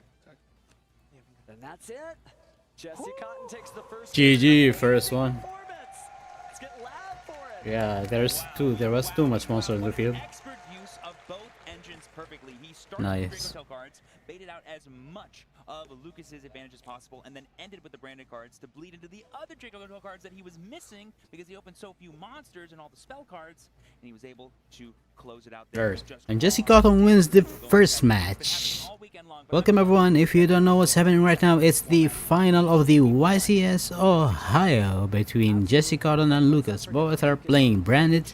Jesse is playing the Dragodale branded format variant, and Lucas is playing the Dogmatica Despia branded. Both are cool decks, both are strong players. Lucas here has his first chance to win the YCS. I don't know if he reached the final before. Right now, he can win. For the first match, Jesse won and just put one leg in the for the championship. But there is a chance for Lucas yet. Both are my favorite players. I just discovered Lucas this championship, and he already one of my favorites. Jesse, as known, is a phenomenal player, an icon of the game. If they even use the side deck, I mean, they went so fast. They had their game plans figured So out. we'll see now what's gonna happen. You gotta, when you make it this high up to the final tables, you know what you're doing, you know what your deck needs, and you know what cards. Jesse done very good actually. Baited a lot of cards from Lucas. Then just finish it with a full board, bro. Full board. There was no way he was going to do anything. Definitely exciting matchup. Let's see what's gonna happen for now with Lucas. Impact on the field. Wow, man, the finals are just breathtaking. And Putting out the Psy, bro, that's a lot of pressure out there. still gotta climb the It's a final, I know. But Lucas done well. Even if he doesn't win right now, he is playing against Jesse, and he done a lot of good stuff in this tournament. There is a certain He has to be proud. when you're hungry, when you've never had it before, when your name posted up on websites across the world, your list shown to everyone, your deck profile video that you are your first time YCS champion, that hunger keeps you going. But at the same time, so does the confidence to know, I've won that trophy before, I'm gonna get another one. Well, let's see which storyline prevails here for both players. We're just getting a final communication here before the game starts about everything that's currently copacetic for both players. We're going to make an announcement here for who goes first in game 2. Here's the start of the game 2. In the advanced main event. We're starting right now. Alright. To go. Fist bump. This could be the Amazing last duel duelist. of the night, or we could be going Sportsmanships. Let's find out how Lucas begins this duel. We're going to be starting off with Branded High Spirits, one of the most powerful cards in the deck. Some would say even more powerful than Branded Fusion, as we reveal that Alright. here, and Lucas send starting here. The same type winged beast. Ooh, starting with Branded High Spirit, okay. So much value being generated, especially when you add the Fallen and the White Dragon. White Dragon on the field. Getting that fall on the White Dragon, obviously we know how explosive it can Is be. going to activate right now, probably. We're gonna go ahead and We're going activate to Fall on the White Dragon. send. The card we're sending to the graveyard from the extra deck is got a lot of choices. Yeah, Albion probably. Albion the Branded Dragon. Albion the Branded Dragon here. No, he's going to send something else, probably. Well, he sends something else. Titanclad, yeah. Getting access to more important monsters like, of course, the Quem is just an absolute all-star in the pure branded deck. Even in the not pure branded deck, as just showcased in Game 1. Certainly has a lot of Okay, here's Incredible Ecclesia. We're going to get Incredible Ecclesia the Virtuous, and I wonder if we're going to go right to the synchro that we did last time of Ecclesia and the Dark Dragon. We definitely saw Lucas prioritize that in Game 1, and it definitely paid some dividends in generating value for him as well as generating interaction by getting the free tag out. And I think he's going to go for it again, because why wouldn't you? Going first, it just feels like so powerful before you Synchro summon. get access to as much value as you could ever want. Okay. Synchro Summon, activate the effect of Ecclesia and the Dark Dragon, and now we're going to go ahead and banish it as its effect resolves. Let's see who we take out of the deck this time. Ecclesia the Dark Dragon. Just hope that maybe, you know, the game plan works. It was just Jesse's hand that was the problem. Okay, someone in the Many super polymerizations in the hand this Cartusia. time. Cross-check. I do see a Branded opening for the activation. all the difference. Yeah, that could be a fun card to interact here, because you can basically deny Jesse some material without the need of actually getting something off the board. Yeah. Where's Alibur? Alright, and there we see the Alibur, the Jesper of Despia here, gonna hopefully get us access to Branded Fusion, the only powerful branded spell we have yet to activate this turn.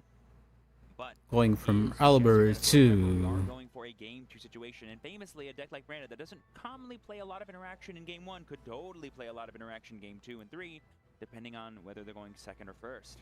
So a lot of choices. Looks like we're eyeballing a follow-up copy of the Fallen and Virtuous. We do have Ecclesia in the graveyard here, so that makes a lot of difference. This is not just the ability to destroy another card. You could also get something out of the graveyard with that other effect. Right. You are running Ecclesia. Really, It's not Fallen just of the a Virtuous is here. deck, it's in a branded Very deck. strong card. I think I still agree with Lucas From the recent support of the branded in the structure deck. The activated Dragonule coming from the extra deck. Summoned right onto the extra deck zone. At a first-time YCS champion here with Stanley, let's see if Lucas can join his ranks as we send the dragon that devours the dogma to the graveyard. Oh, he sent it Devours the Dogma, okay. +6 on their Dogma is in the graveyard. Something tells me something similar is about to happen as well. Setting 2 cards, that is a lot of faith in the Forbidden Crown, but it is a very powerful card when used at the right time. Yeah, nothing good. So time for some end phase effects. Let's go. I mean, if one thing Lucas has showed us in the games that we've gotten to watch him play, it's he knows when the right time to use his Alright, Quem is here. have enough of them to stop what his opponent is trying to do, i.e. in the case of Game 1 with Jesse. So close he can taste it, but he still has to win 2 of these games if he's able to hold Jesse off. So let's see what we grab out of the deck. It looks like we're eyeing up the branded sword there, it looks like. That helped a lot in the game against Dominic Couch. See if it pays off this time. Going to use the Albion here to get another copy of Fallen and the Virtuous established. It's going to be in the hand, so we are going to play that. Going to target the Granguinol and then send away the Albion the Branded Dragon to destroy his own monster there. All in the end phase. Sure. I know it feels like we're going minus there, but with the way this deck works, we definitely are not. Certainly, sometimes you have to invest to get a return on that investment. That's exactly what Lucas is doing. Albion effect. Oh, yeah. And so we get the Albion effect here. We get to set an additional card, only made possible by the fact that we sent that Albion the Branded Dragon to the graveyard. And this Branded Retribution counter traps are pretty good considering their spell speed 3. Yeah, this is a very similar setup we had to the first game for Lucas, but given now that he has a better understanding of how Jesse wants to play out this turn going second, he might choose to change the timing of some of these interactions, maybe saving something like Branded Retribution for those powerful fusion spells that the Branded Tricotel deck is known for activating. Especially since now we have the Forbidden Crown set that maybe Jesse just has no idea about that can deal with any pesky monster effects. Well, it looks like we're done for now as we cut the deck. And it looks like it is Jesse's turn. Let's see if this is as explosive as a turn last duel, because last duel was technically only 2 turns. I mean, just watching push after push after push from Jesse just goes to show how powerful this deck is. And let's see if you can do it again, team. You know, I'm thinking back to one of the first YCS I ever commentated was YCS Sacramento, won by Jesse Dean Cotton himself. And I remember him saying, yeah, I'm just playing a deck that I like. Jesse because I didn't Dean have time to Cotton. I test." actually didn't know his name. Very similar to today. He is playing the Dean tried and true Cotton. method that he's been dominating with and gave it a nice branded rebrand to help soup it up given the FNL list. And it's just a sight to see.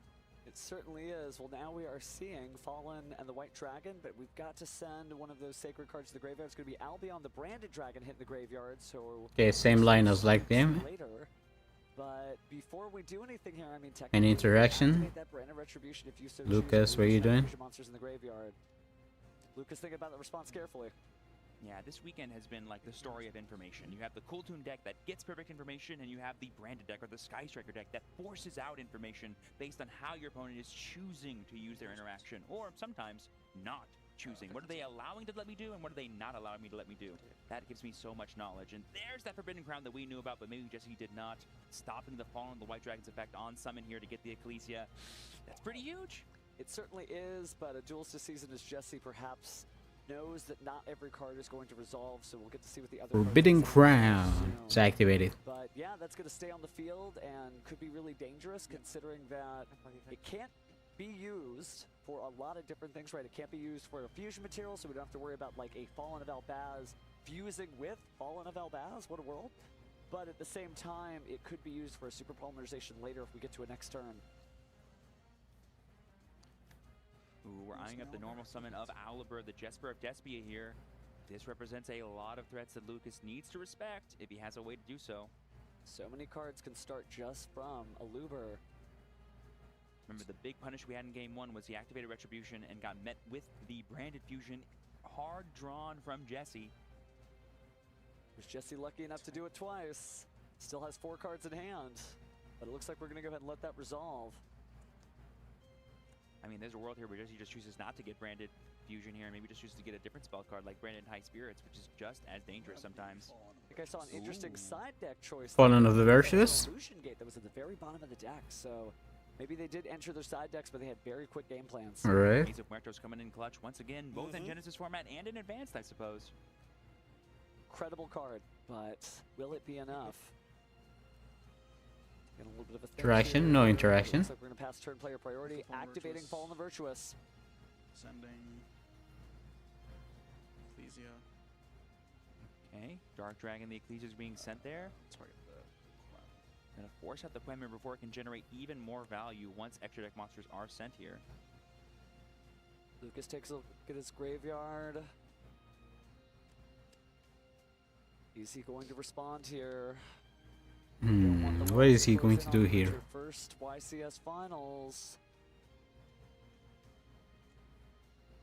He's done such a great job just responding to each and every interaction. Even when he lost the last duel, every decision he made was right from his perspective and from our perspective too. I mean, just the number of game actions happening between these two games, it feels like it's been a lifetime between these players of dueling and countering each other and trying their best. Yeah, both of them are actually very good players. No matter what happens here, who wins, both of them are very good. Very strong players. How many of them have mattered for deciding the victor? I don't want to get ahead of ourselves, but sometimes you make all the right decisions and it still doesn't matter. But Jesse taking a look at the graveyard just to kind of take inventory here, right? You got the Grand Guidon there, the Albion, it's a Blazing Cartesia. Also looks like the Fallen of the White Dragon. And the Mercurier from earlier. I mean, you can't help but think, from Jesse's point of view, like every decision you make could be the difference between you getting your 9th YCS win or getting your 80 millionth YCS second place. Either or, I imagine the internet is going to go insane for whoever wins this. What a treat 100%. to be able to witness this live. Again, you got your friends watching at home and you don't see them in the chat, you know what to do. Send them the link because, oh my goodness, this event. What does this make? Jesse asking, what does this make? Interesting. What is he trying to go for here that matters? What is he trying to do to stop me from whatever my next play is? Because we activated Ecclesia and the Dark Dragon as Chainlink 2, right? Mm-hmm. So he's just trying to figure out, where are you going? Is it worth responding to? A lot of possibilities. There's a lot of A games in these finals. Super poly, nice. Super huge because it can potentially answer the Cartesia and the Ecclesia on Lucas's board, which represents a lot of value for him. It looks like we're going to go for a Grand Guinal. Possibly. There's a lot of choices, though, and you don't have to choose until resolution. Grand Guinal, player. Jewels are Blazing Cartesia and Ecclesia the Dark Dragon. I mean, we're just trying to answer all of Lucas's material, right? Because Okay. in his mind, he's like, the only way to make anything right now is Cartesia if you're Jesse. And if you just turn him off of a Cartesia, great. It's important to note that Ecclesia the Dark Dragon does not banish itself for cost. That is part of the effect. So you do have to, well, if you clear it off the field, it never banishes itself. But now we're going to go and fuse, appear to be Blazing Cartesia and Incredible Ecclesia the Virtuous for a rival Grand Guinal of the Dust Dragon. Oh no, a Despian Coritus? And negate the effects of cards on the board and make it a little harder for Jesse to go for games. I believe it also makes monsters go to 0 attack, correct? If they're not level 8 fusion monsters, which this deck has no problem producing. Famously has no problem producing. You know, we haven't seen much of Gulamel. I wonder if that's the fact that it's a level 7 fusion monster and so many of these card effects locking you into either fusions or, in the case of Fallen the White Dragon, level 8 fusions. So less fluff in the extra deck and more focus. It could just be an interesting room as well because the branded engine does demand a lot of extra deck spaces and the Dracotel engine, not really. All you kind of need is Arthalion and you can have a good time. Fascinating gameplay, but looks like we're going to take a look here at what's next. Despian Coritus also has an effect. Despian Coritus. Okay. Graveyard as well, so this duel is far from over.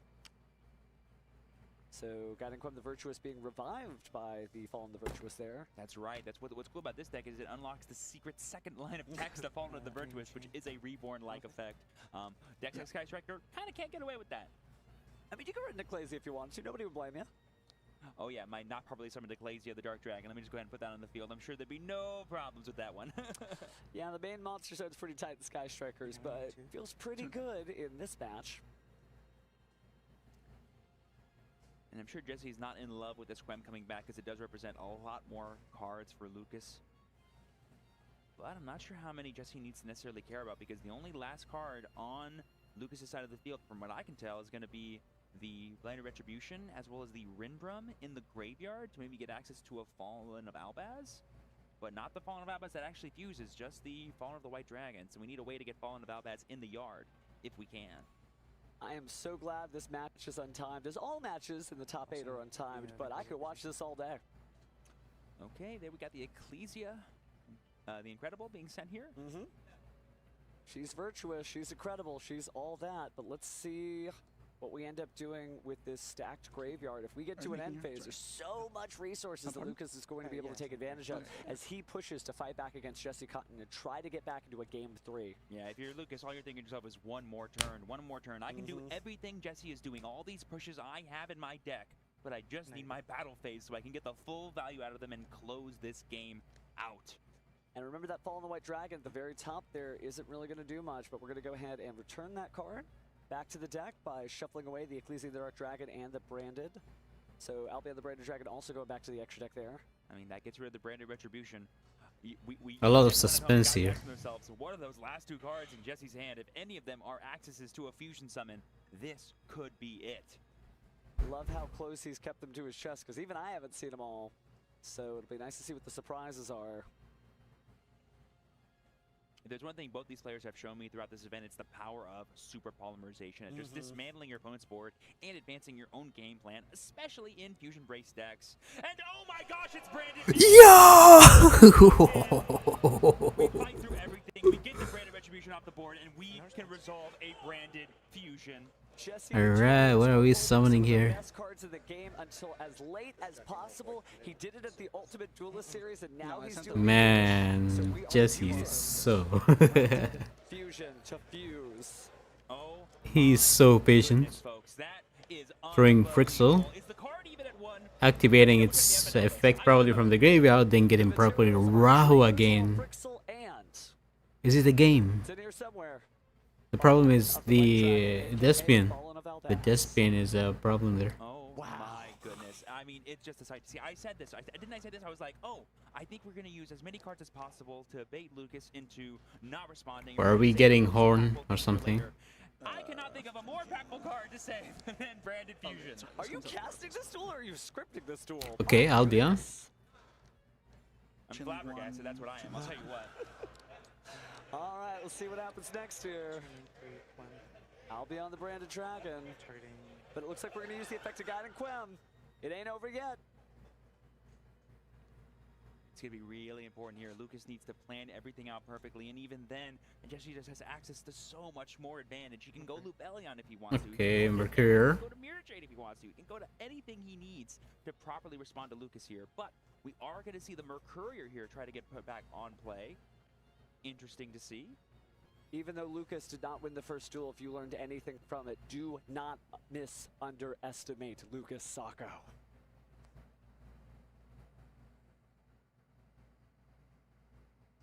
I don't think anybody would at this point. Lucas has shown a bright duelist, worthy of sitting up on this stage in the YCS finals against one of the most celebrated champions of all time. I mean, if it takes the second to last card in your hand going second, Branded Fusion to beat Lucas Sacco after fighting through everything he did, believe me when I say this, you had to pull out all the stops. That is some aura for sure, but we're going to get the Ketu Draco tail here. Okay, what are we getting? Cards? As well as resolving the Albion and the Branded Dragon's effect. Fusion Summon too. Access to a lot of potential here. We're going to go ahead and banish out the Magnamut and the Grand Ganil. Gonna be pretty big here, I think. What kind of fusion we got next? We get a Secretarian. Nice. That Jesse needs to continue fusion summoning, as well as more avenues. I believe we still have not used the Quartus' effect yet, correct? To negate? That's correct, and it can activate its effect because I believe it's a fiend. Sure is. It's a Despia. I can literally feel my heartbeat through my neck. Oh, I know.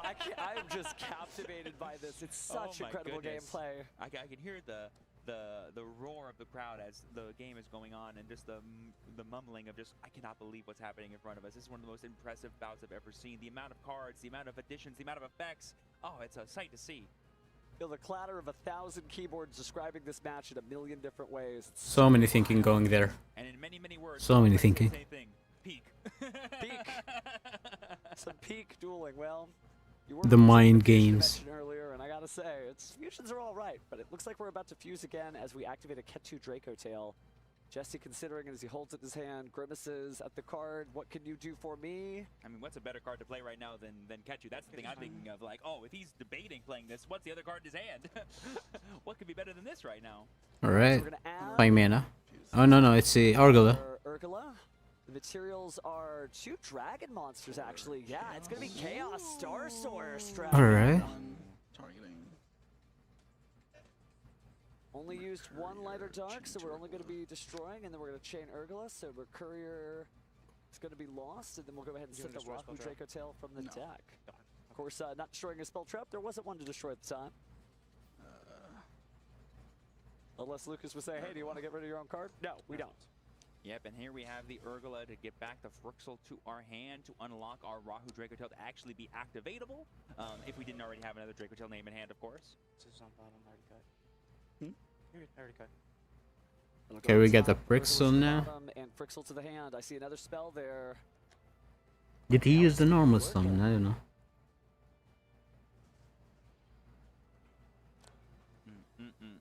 Branded Fusion, one of the most amazing cards of all time. It causes a shockwave every time you play it. Absolutely does, and we just set Rahu Draco Tail, so I think we've got more fusions in our future. But Despian Caritas still able to reduce the attack of the Aluber, the Gesture of Despia that's there in attack mode. I don't Tomb Grave. No, I don't Spellcaster. So you have to have a dragon and a spellcaster to activate that, so unfortunately you cannot activate that card until you get a spellcaster grave. But that might be easy with Rahu Draco Tail. I can think of one way to do it, yeah.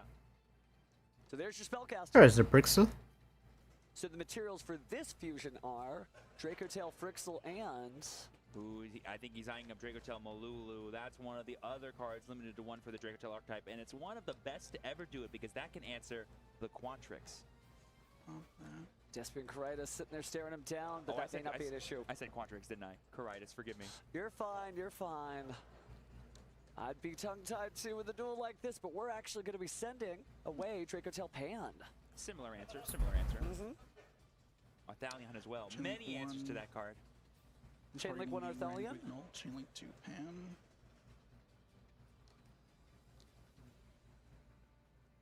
Then Grang, we're going to my graveyard. Yeah, mine's gone anyways. Yeah. Oh, trying to deny access, Lucas, to his very own Granganil. Very heads-up play there from Jesse.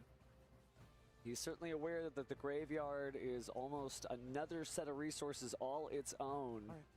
So it looks like we're going to let that resolve. Let's go ahead and chain link resolution backwards. So time to set another card here. And I think it's time for defensive traps. Prioritizing that Draco Tail Sting. Very good in this matchup. Okay. All right, so Pan getting rid of Quem here. Jesse basically saying he's not worried about the Despia.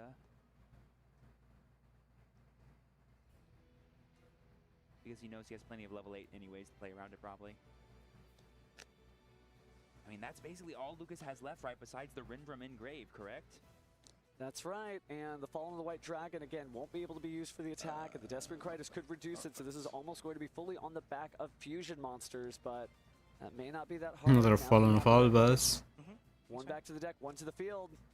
Fallen of Albaz might win this duel by himself as we possibly discard a card. GG. Branded opening. GG. Card in our hand, but we're not using it for its effect. We're using it for Fallen of Albaz's. Change the Despia and Caritas. That's a GG, bro. Materials are Mirror Jade. There's not a card left over. Yeah, there is no way out of this.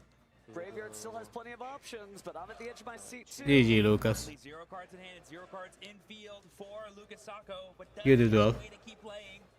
There is that Aluber the Jester of Despia. Jesse was just like, he sucked the cards out of Lucas. An extended art card by He dried his resources and just baited every move there out there before going for the win. Looks like it, right? He's looking at every angle, trying to find any. What is Lucas doing? Maybe put the game in his favor, but I'm not sure if it's going to be enough. Jesse picking up his own Aluber just to read it. It would certainly A lot of mind games going through this game. What is Lucas doing? be able to banish a card. Okay. Play just so that your opponent has to stay honest and destroy the result of battle.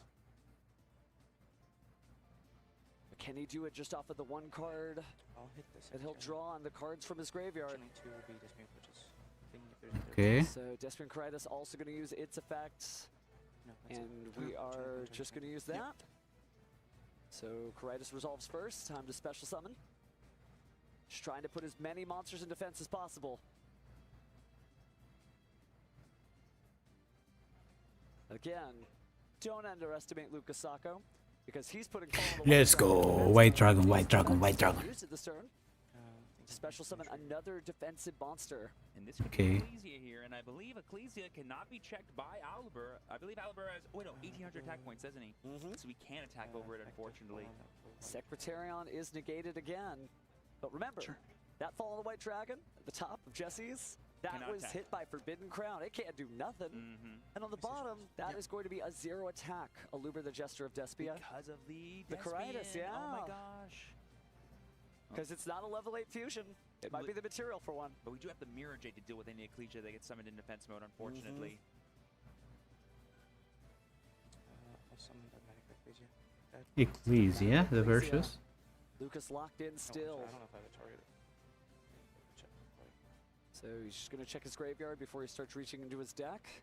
I don't have a target, so just summon. Doesn't have a target, so he's just going to summon it defense mode. Does not activate effects. Let's go ahead and shuffle the deck here. Still plenty of monsters, and Dogmatic Ecclesia is a highly defensive card. Can't be destroyed by monsters from the extra deck. Exactly correct. But we have the Mirror Jade to deal with that, and then we have And you one random or engrave, two right? attacks to go through. I don't know if we have the damage. Like you said, those two useless effect monsters are on the end of Jesse's board. Could give Lucas another turn, and as we've seen time and time again, another turn for the branded deck means a full turn cycle of advantage. Game 3s are very exciting, but at this level, this high caliber of play, they're gonna have to take a bit of Man. a stretcher. And you saw from If Lucas pulls this off, man, it's gonna be a legend. Lucas has a lot of those similar types of effects and already a full established yard. Right, can't attack. That's correct. That's what Crown says. Crown has so many different effects, but preventing the opponent from attacking is one of them. Fallen of the White Dragon is just going to be caught looking. Do we have anything else here? Don't know if we have any other ways to fuse. We have no cards in Jesse's hand. The only set card is a Draco Tail Sting. Mr. Grave. Go ahead, man. Take a look at the graveyard. I think Jesse's trying to think to himself, okay, I don't think I can go for game here. I need to figure out my sting targets as soon as possible. Lucas doing everything he possibly can to get another turn cycle so he can start playing the game again and start forcing out Jesse's cards and maybe force us to a game 3. So good at the defense. Not necessarily where you want to be when you're playing Dogmatica Despia branded, but has so many plays to keep monsters on the field that Jesse may not be able to close it out this turn. Here's the battle phase. Star Source Dragon attacks Fallen. And then goodbye, Aluber. Yeah, we can go for Mirror Jade here, but we're only going to be dealing, I believe, 6,000 damage, which is not going to be enough to close it out here. Deciding whether or not we even want to use it this turn, because technically you can just hold off. Looks like that's what Jesse's going to choose to do. Right, is it better to go for damage that isn't actually a game-winning blow, or is it better to hang on to a banishment interaction that can stop Lucas from breaking your board? Yeah, I'll go end phase. So it's the end phase. We're about to do a lot of stuff here. Whew, for both players, I think. It's a workout for the duelists. I think it's a workout for the viewers. Yep, I think we have at least the Albion here to go ahead and set the Fallen of the Virtuous. I believe we have a Branded in High Spirits in Jesse's yard.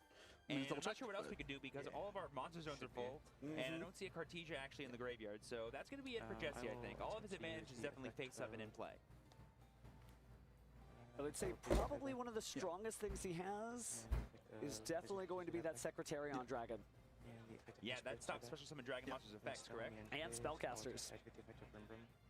But it was negated by the Aluber, right? Right now. Right now, but only for this turn. I would need to check Aluber just to be safe. I'm not quite sure. Think you might be right that it's permanent. Are they special summon from the extra deck or no? Only special summon in general. Let's take a look real fast. Monsters effects are negated until the end of the turn, so Secretarion will be back in charge. That would be a pretty tough card for Lucas to fight through, I think. Could draw the super polymerization right here. Lucas, it's anyone's game. We could just out-eliminate this, forgive me, I forgot. That is true, that is true. There we go, yeah. And I do see Dragon. Oh, that was Oh, that's a worm technically over there. Alright, I will drop turn. Yeah. All right, Lucas begins his turn, folks. Let's see what he's got. Let him hear your excitement. He drew it. Let's go. He drew it. The point where the super poly was being played was that it was way too significant. Have you received one already? No. No, this is your first one? Yeah. Okay. It's just a warning for right now. Okay. Just, I understand we're on time. Yeah. Just, we gotta keep a decent pace. Sure. So, Priority? it's just a warning. No, your priority. Sure, priority. So just a warning, not a big deal. But speaking of super polymerization, there it is. Ooh, it's a super poly. Man. Very good move. Here to give it up. Playing an incredible game here. The materials are falling up. All the White Dragon. Mirror Jade and Secretarion. You know what that means? The dragon that devours the dogma is hitting the The dogma. Just a heads up, folks, that was a slow play minor warning to Jesse for the delay in the super poly activation. Just a heads up, folks, this is on time, but there is a pace of play. Everyone remember that there is a pace of play. We don't want to be here all night, although I definitely could.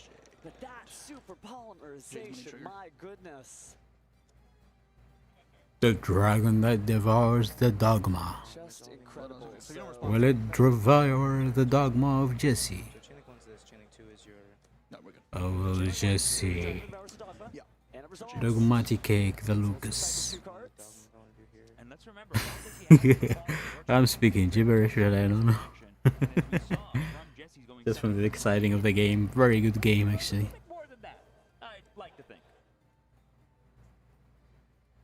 So we're going to take a look at the graveyard here. Are there any things we want to recycle? You almost don't want to put them back in the opponent's deck, but sometimes you do got to get them out of the graveyard.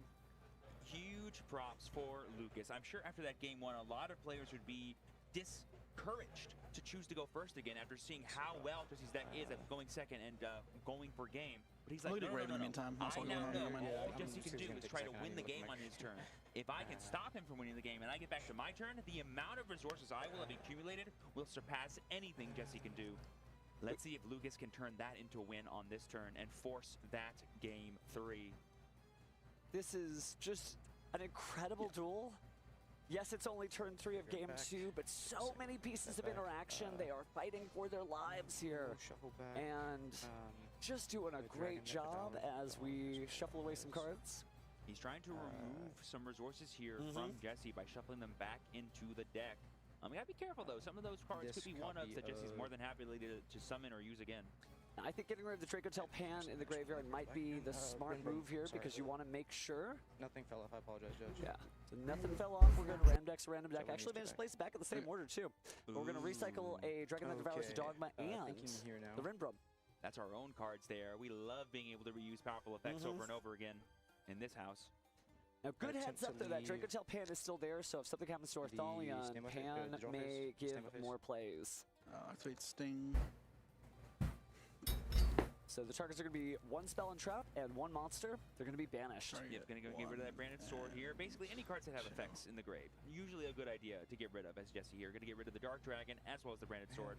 I concur. Those are pretty good ones. So their response will also cycle a Draco Tail card back into the deck and then draw one card. So Ketu Draco Tail back online here. Yep, I know those cards are at one of, but this Okay, activating Draco's Sing. What is he going to banish? Or didn't even get to see it. Get rid of? Suspense is intolerable, but we're making it through this duel one action at a time. I mean, we know Jesse loves keeping his bangers close to his chest, so it'll be super awesome to see if that one does have any impact here, or potentially on the next turn, because, I mean, you saw how much Lucas has been gaining advantage here throughout these first few turns. Jesse has the exact same thing.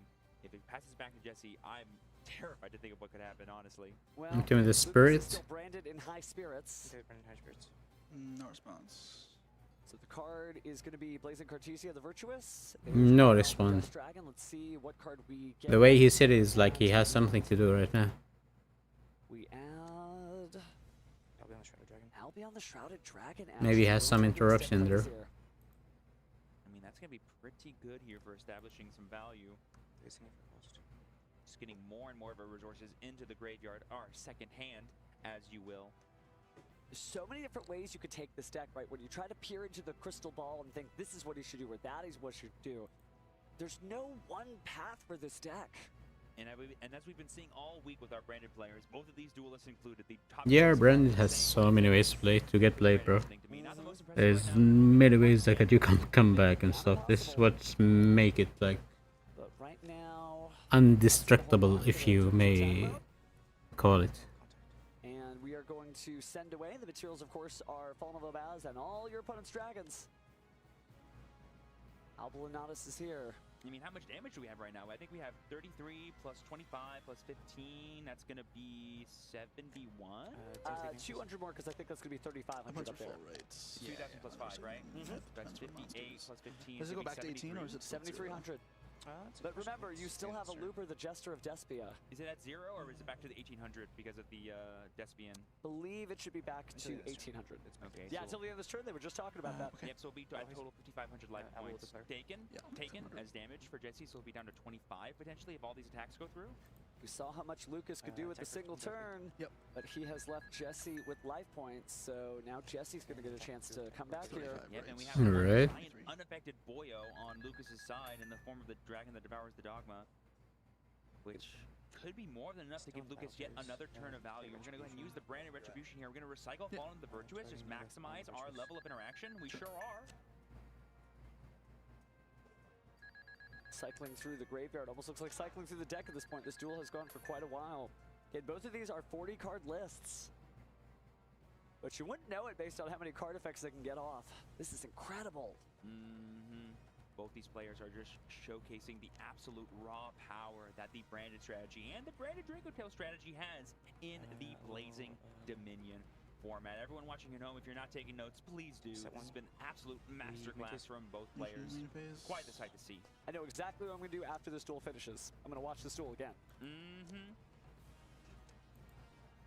So here we got end base. We can do quite a few things here as Jesse. I believe we have our own copy of Set Fallen the Virtuous here, which can get us some value, can get us Albion, it can get us access to maybe our own copy of Branded Retribution if we play it. Not quite sure if Jesse has the room for that in his deck because he has to fit the two engines together, but if he could, that could be pretty huge here. Taking a look at effect activations in the graveyard. And also looking at the extra deck here. Jesse in a difficult position, but that's okay, at least on his side of the field, because of course, he got the first game. The Fallen the Virtuous. We're going to activate the Fallen the Virtuous. I don't have this Ecclesian Grave, so I have to... So there's no Ecclesian Graveyard, so we're just going to be sending to destroy.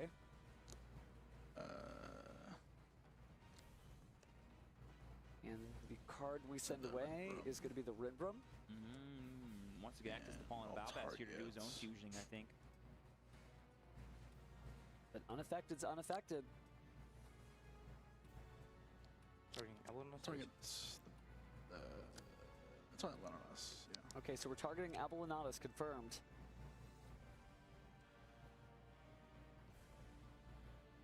Tempo of this duel just ebbs and flows. Think somebody's got it, and they don't. Okay, yeah, that's fine. So we will destroy the Abelonatus. Still main phase? Yeah. Tim to leave main phase again? So we're going to go to the end phase, or at least try to. We'll go... Everyone knows the end phase is Brandon's favorite phase of the game. We're going to get back Cartesia, get back Ecclesia. Still in the end phase. Sort of the epilogue for the turn. Tim to activate. Interesting. Hey, he does have Ecclesia in his graveyard or field.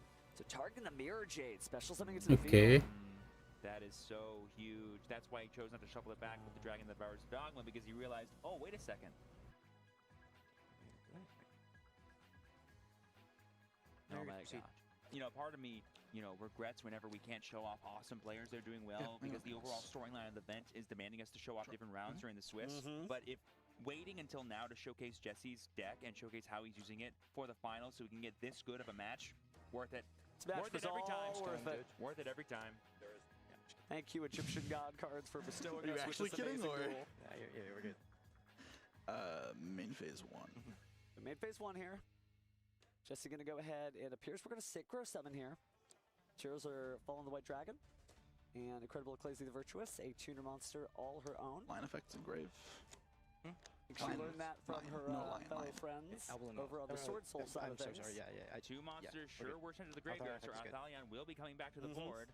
That is a bigger body that he has access to, and some more material in case we have any fusion shenanigans. All right, let's theorycraft here. How do you get over a 3,500 attack monster? And I'm just guessing off the top of my head. No wrong answers. I believe we still have access to our own Abelonatus, which is not an effect. It is a summoning condition. But I don't think that's a dragon over there, despite its name. Oh, you're right. Vanish. It is indeed a beast. Certainly he's got the out somewhere. Not conceding, not going to the next game. Jesse hanging in there as well. Playing from behind despite winning the first duel.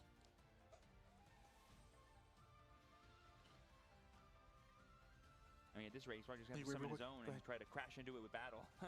I think that might be the strat. I'll have to take a look at Jesse's extra deck the next time he picks it up.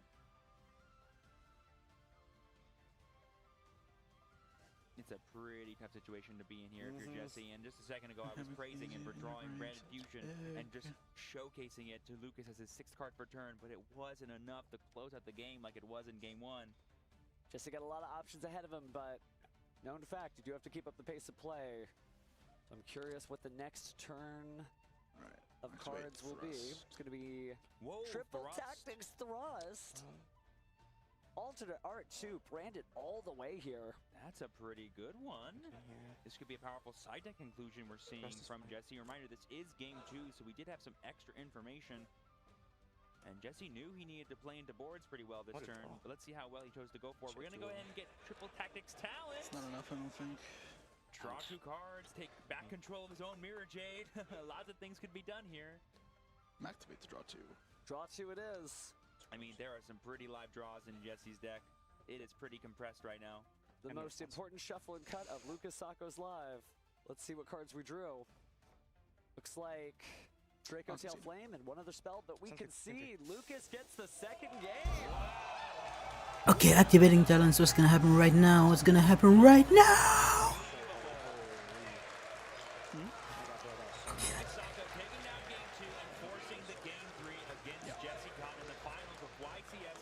Let's go. Game 2 winner Lucas is pushing back for the draw. And now we're pushing for game 3 in an exciting final for the Columbus, Ohio YCS. What a match, what a match, what a match. First game was for Jesse, second game was for Lucas, and the third, who's it gonna be for?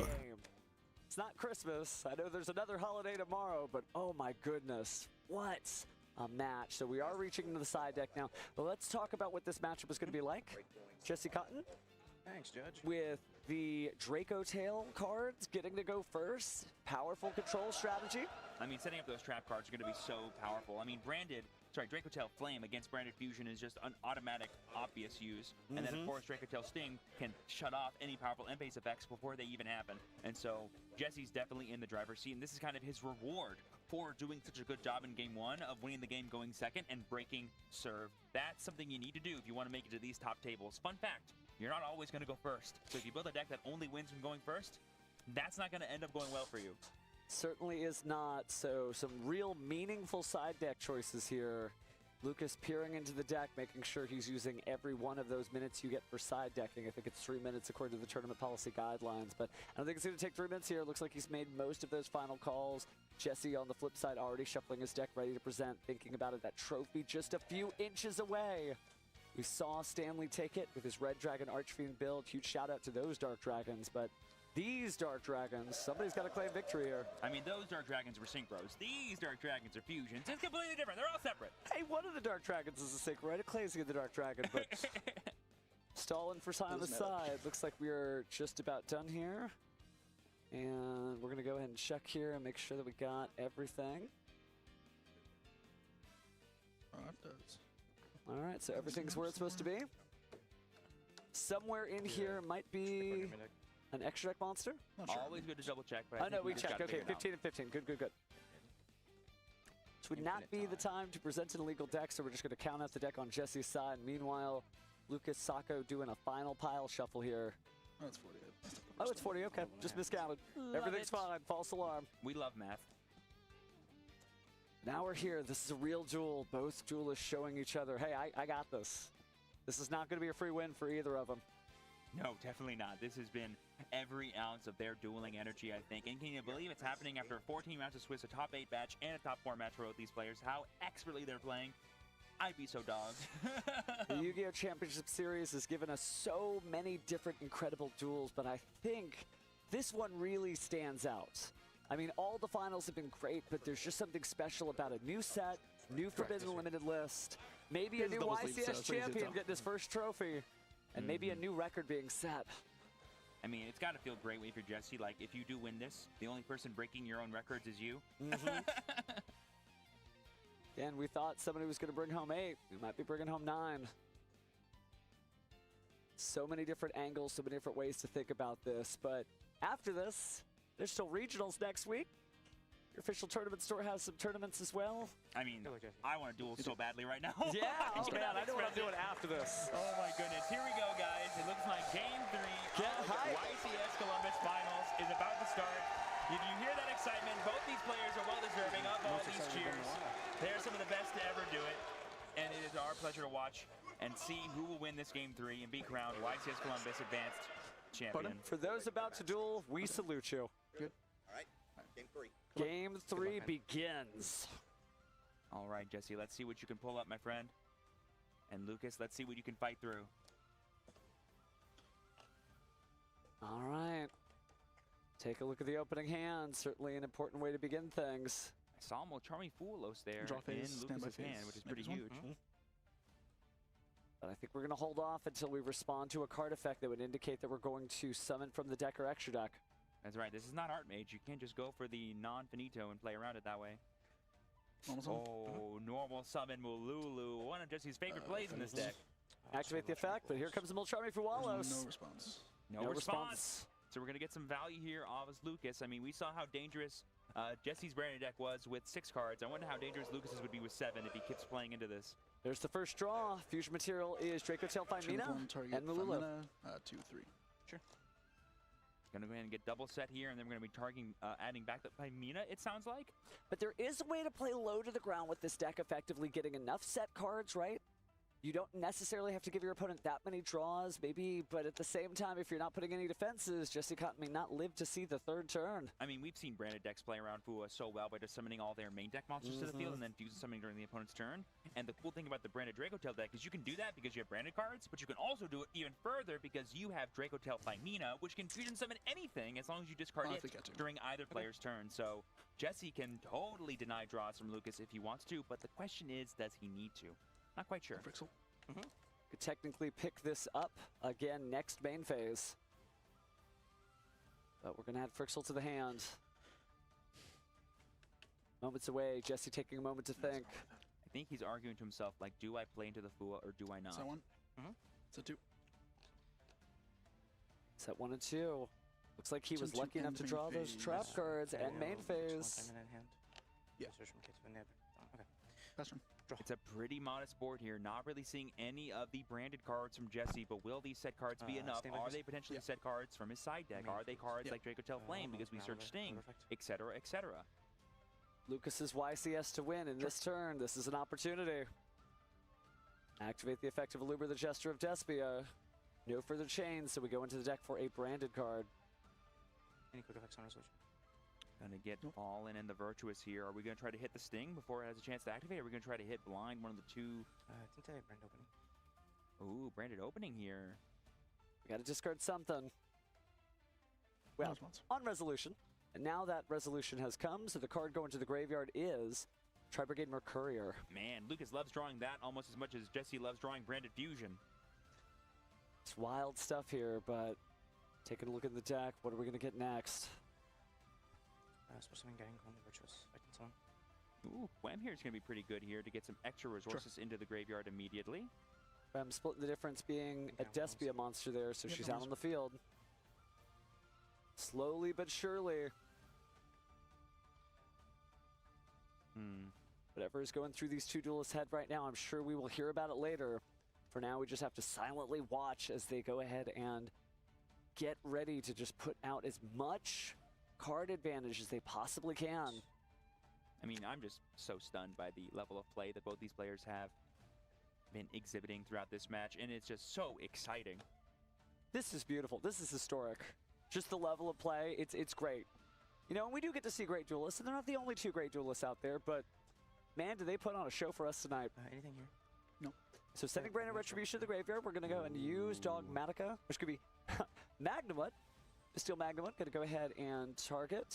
Finishing our own Mercurier here is so much value. It's unbelievable.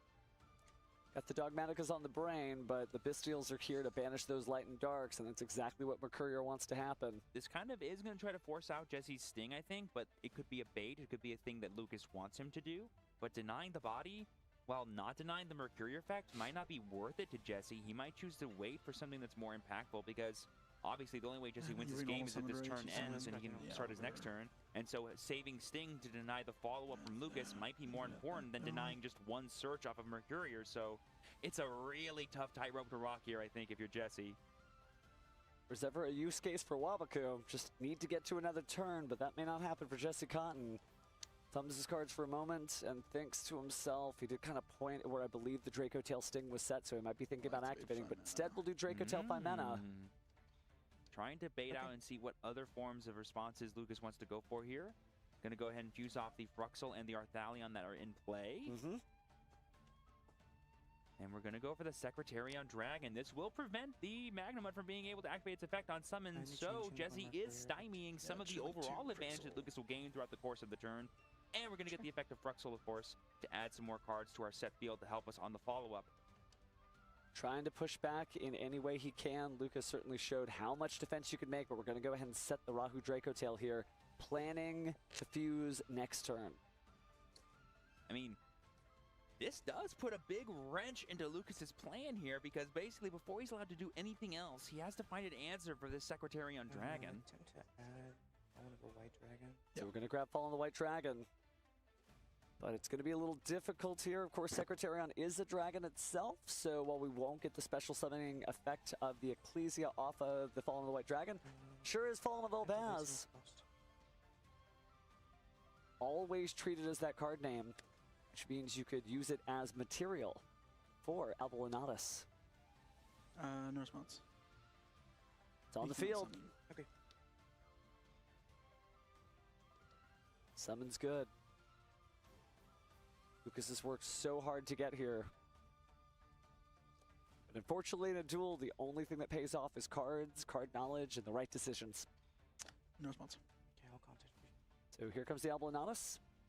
That is a good answer for it, but it does deny us still the value of the White Dragon to get access to an Ecclesia monster. But now Jesse's wide open, and while cards like Dracotel, Sting, and Flame are good, they sure do not prevent battle damage, last time I checked. So, depending on what that last unknown card is from Jesse... Sting targeting the... Now we'll get to the Dracotel Sting now. That's going to get rid of the targeted Fall of the White Dragon, which was started by Quem. The other card will be... I want to force it now. I'll try the Retribution. Going to try the Retribution to force it now. I mean, you just said it out loud. I mean, all you do is get back a branded opening that can't do anything right now and can maybe do something later on. It will make it maybe a bit harder for Jesse to go for game if it ever does come back to his turn. But I feel like Jesse's fighting now, kind of similarly to how Lucas was in game 2. What an incredible matchup. The crowd was rearing and ready to go to congratulate Jesse Cotton on a 9th YCS trophy. And Lucas Sacco fought it all the way back to a game 3. Here we are. Got ourselves a match. Lucas said 6-card branded fusion. Is that all you got? Let's go to game 3. Well, haven't resolved these card effects yet. Still an opportunity to change something here. What'll it be? Chain. Gonna go ahead and banish. Yeah. Targeting the branded opening. Fall on the Virtuous. Fall on the Virtuous. And It's no reviving Ecclesia, right? Albaz back to the field. Oh, there's no Ecclesia. We cannot activate that effect, unfortunately, because we do not currently have an Ecclesia. Procedural error penalty. So just a procedural penalty, that's fine. Yes, sir. You have to choose one of the effects, but the chosen effect is illegal, so you don't get forced into the other card. That is unfortunate. He really needed to have that extra access to monsters here, I think, if he wanted to try to push for more material. And he did kind of give some more information to Jesse as well. Knows what to look out for, especially when you're sitting on a Dracotel Flame. That's huge. Dracotel Sting. Okay. We need to you cut. didn't have a chance to cut your deck because I had. Oh, because I set off. Yeah. Thank you. Let's go ahead and shuffle and then cut. Good looking out there, judges, making sure the game state is as maintained as possible. Same to both of our players. When you have a game this tense, it's nice to have some support. You don't earn those red stripes without being wise, knowledgeable, and observant. Most important. So Ketsu to the bottom. And get to draw a card. All right, what else does Lucas have in the tank? He currently does not have the damage to get there, and he currently has to fight through 2 unknown cards. The Sting has now been used. There's no other form of interaction that Jesse is presenting. I'll go for it. But the numbers are getting bigger and bigger. Yeah. Okay, we're going to declare the effect of Ecclesia here. This will lock us out of the extra deck for the rest of the turn, I believe. That may be okay if you're reviving a card from the graveyard. But not a whole lot of great choices left, though, now. All I'm seeing is Moltremi Fualos and Albion the Branded Dragon in Lucas Sacco's graveyard. And one of those cannot be brought back because it was not properly summoned. Yeah. Let's take a look at Jesse's graveyard, though. Is the missing piece there? Yep. I'm so want to know what these set cards are. And oh, it's Dracotel Horn! Gonna go ahead and answer that Albalinatus and get Jesse even more recycling of his resources, which he desperately needs. And it does protect, too, so that's going to go back. No attack. We're going to put the Dracotel Sting at the bottom of the deck and draw 1 new card. I've been saying all weekend long that drawing cards are the best effects in YuGiOh this weekend, and this deck not only has the powerful fusion spells, but also the powerful draw cards. To boot, it's awesome. So we're going to... there's the Dracotel Flame! Normally, you don't like hard drawing your Dracotel trap cards, but when you go first, they're pretty good. Yeah, I was just doing life, so... So recycling. Now we get to draw another card. Jesse working his way back up. Plenty of monsters in hand. Yeah, 22. Lots of combos to be made from that, and it does look like Jesse is going to get to that next turn. After drawing 3 cards per turn and having a set Rahu Dracotel, I mean, talk about follow-up. Hey, Jesse, what's your life hack? 22, right? Should be 25, 43, 58 damage, so 22. So 2,200 life points left. Faster you can hear beep, beep, beep, beep, beep. All the way down, but not all the way. Sorry, man. Looks like we're in main phase 2 now. So the crowd talks amongst themselves about what they would do in this situation. Let's see what Lucas does, as he has 3 spells to play. 4. We know at least one of them is going to be a branded opening. We know, sadly, because of the misplay that Lucas did earlier, that the other one was a copy of the Fallen Virtuous. And the last one here is Nadir's Servant. Going to go ahead and get even more cards put into our yard here to give us access to more end phase value once we get there and get us an additional draw in the process. But what are we going to end up getting here? Now let's see what we send first. Plenty of options. Got to send one card. Maybe thinking about the Mirror Jade. Maybe thinking about the Ecclesia and the Dark Dragon. Don't have any tuner monsters on the field that I can see. Give me a second. I'll go ahead and send. Oh, never mind. There's Gwen. But we will go ahead and send Ecclesia and the Dark Dragon. So let's see what we add from the deck to the hand with the Nadir Servant. I'll add a copy. I mean, unfortunately, Lucas is in a situation that he's all too familiar with in this match, which is survive. I need to prevent Jesse from winning the game on his turn. I just need to make it back to my turn, and I think I'll have the resources necessary to push through the damage to win the game. There we have the answer of the set spell trap. Rahu, that denies at least one potential push from Jesse, which is going to be a big deal for Lucas. Well, take a look at the typing on Lucas's field, because we've seen that this has been a battle of Alba Lenatus, and there's not a lot of dragons on the field to just absorb here. So in this case, got 2 spellcasters, 1 dragon. So it may not be as bad as usual. So play does pass over to Jesse. He draws for turn. And we got 5 cards in our hand now, thanks to all those Dracotail Trap cards, and a pretty decent-sized yard. Mostly, the Arthalion is going to be the biggest thing that to keep in mind, because that could just be an extra 3,000 body, which we could use to close out the game. Whew! Man, oh man. Oh, I know. I know. I'm not even dueling, and my heart is palpitating. Is this what it feels like to be like in the anime where you're sitting on the side like, come on, Yugi, you can do it. No, wow, Kaiba's really got it. I sure hope not, because if this is how I handle the stakes of a YCS, I'm not sure I handle the stakes of a Shadow game. Well, nobody's getting sent to the Shadow Realm here, but we haven't left the draw phase just yet. I mean, there's a lot of things it could be. It could be like Brandon High Spirits, it could be Super Poly, it could be just so many things. So it looks like we are going to proceed to the main phase as we use the effect of Fallen the White Dragon, sending Ecclesia and the Dark Dragon to the graveyard for its effect to summon itself. I mean, as starts go, that's one of the best ones because it just guarantees value. So Chain Link 1, not bad, Lucas muses to himself. So it looks like there's no response here. So it's time to grab Incredible Ecclesia the Virtuous. Also pretty good. The big thing that Lucas does not have access to here, which is really unfortunate for him, is Blazing Cartesia. If he just had access to Blazing Cartesia, the Virtuous, there would have been so much fusion summoning he could do.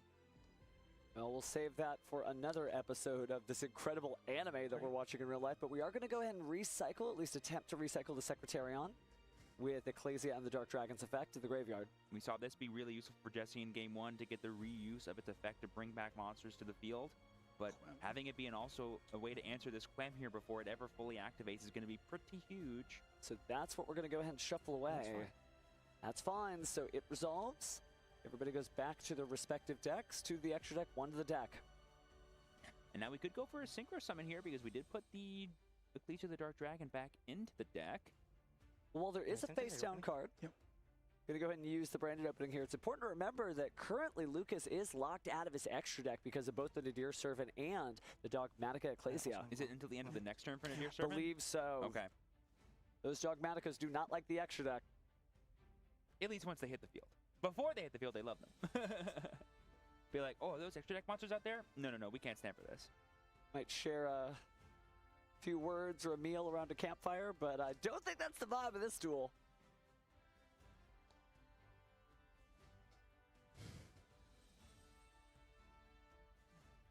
All right, thinking about what to do with Incredible Ecclesia the Virtuous. We do have the Ecclesia and the Dark Dragon back in the extra deck. It's so difficult playing into a known Fallen and the Virtuous because you're kind of like forced to stymie yourself because you're like, I either bait it out now with what little resources I have already established, or I try my best to play around it, but that should make me play scared and thus deny myself a possible line to go for a game. Yes, he's going to try. So 2 monsters went to the graveyard at the same time. Welcome back, Draco Tail Arthalion. Special summon by his own effect. He'll be banished when he leaves the field, but we're going to activate the effect here of Ecclesian the Dark Dragon. Chaining, following the Virtuous on Lucas's side, we're going to target and attempt to destroy, I would imagine, that Ecclesia before it's banished. Is it grave again? There's a lot of good things here. I would say the most important things to look out for are going to be those Rinbrum, the Branded Sword, and that's about it. But the fact that we have the Fallen of the White Dragon here to get its full value just represents a lot of bodies. And as we know, Lucas loves spamming bodies during Jesse's turn to survive. Branded opening important, but not necessarily. But oh, here comes Fallen of Abaz, original edition. On the normal summon, not the greatest draw that he probably could have seen there off of those Draco Tail draws, but it's the one he has. Discarding. Jesse trying to choose between a discard. I saw Quem and what I think is Branded High Spirits in his hand. Maybe a Fallen of the White Dragon as well. So you got to figure out that discard. This is expensive despite just being 1 card. We discard our spell card. I mean, it's got to be Albion, right? You want to be able to fusion summon as many monsters as possible this turn. Push, maybe, but we're going to go ahead and fuse. Do we have any Draco Tail names in the graveyard that I don't know about? I think we do, actually. I think we have access to Malulu still, huh? Yeah. And the Frixel's there as well for the beginning of the duel. This could be a pretty huge Secretarion that I don't think Lucas has anything to say about. What fusion materials, by the way, we've seen both Albaz's and both Ecclesias, and now they join each other in the graveyard as fusion materials for this coveted dragon and spellcaster monster. I mean, this could be a pretty huge Secretarion here, especially if my hunch is correct that Jesse has 2 more monsters in hand. Frixel. I mean, imagine summoning an Arthalion for 3 full material here. Albaz back to the deck. And it looks like we're going to get Frixel on the field. It could be used to bring Malulu back. Oh my gosh, this is just so good because then you can add back another material to your hand in the form of Frixel. And then we have the Malulu. We can negate the cards that are on field. We can Arthalion to bounce back the Fallen of the White Dragon in Lucas's graveyard and force him to use the Rinbrum now. Do you know what's so different about this particular field in this duel? That Aluber, the Jester of Despia, doesn't have any fusion monsters that are going to call it back to the field. It's so different because the Aluber has been used so many times this duel. But this time, Lucas can't put any fusion monsters out, so these are the only monsters he really has available left. All right, it looks like we're going for a double from the hand fusion summon plus the Malulu, it looks like. And this will get us access to not 1, but 2 more Draco Tail spell traps, which both Rahu and Ketu are in the deck. Those could be the pushes that Jesse needs to win the game. He is doing everything he can to set it up, but can Lucas do everything he can to stop it, much like he did in Game 2? There is the final Draco Tail Arthalion, but it's making an appearance at exactly the right time. 2 cards from the hand there. Able to negate a monster effect as well. Yeah, so I bounce 2. Don't want to mess with that Bestial Magnuma. Don't want to bounce it back to the hand. It would just show back up. I mean, it's really important to note, too, that because of the way Jesse can order his chain links here, he can force out Lucas to use the Rinbrum to summon out the Fallen of the White Dragon, but still use Malulu to negate the Fallen of the White Dragon, because it'll resolve on a new chain, but the Malulu will resolve first, making it impossible to activate its effect. And so Lucas is priced into not doing that, but he might need the body anyway to survive the attacks. Let's see what we end up doing here. It's setting time. Oh, it's also worth noting that we have Secretarion, so Fallen of the White Dragon doesn't work anyway. Ignore me, but I was just really excited about Malulu being used. Hey, it's okay, fam. I love Malulu so much. All right, so we're going to set Ketu Draco Tail and Draco Tail Sting and grab the Draco Tail Frixel back to the hand. Get rid of Quem for the moment. Activating the Ketu Draco Tail, get to add and fuse. I mean, the more this deck fusion summons, the more powerful it feels every time I see it. Really does. We don't have a Draco Tail Urgla in the graveyard, but we're still going to take the Phimina nonetheless. And it is Sting in the grave. So the fusion materials are Fallen of Albaz and a light monster, so that brings out Albion the Branded Dragon. That sure is one way to keep fusing, I think.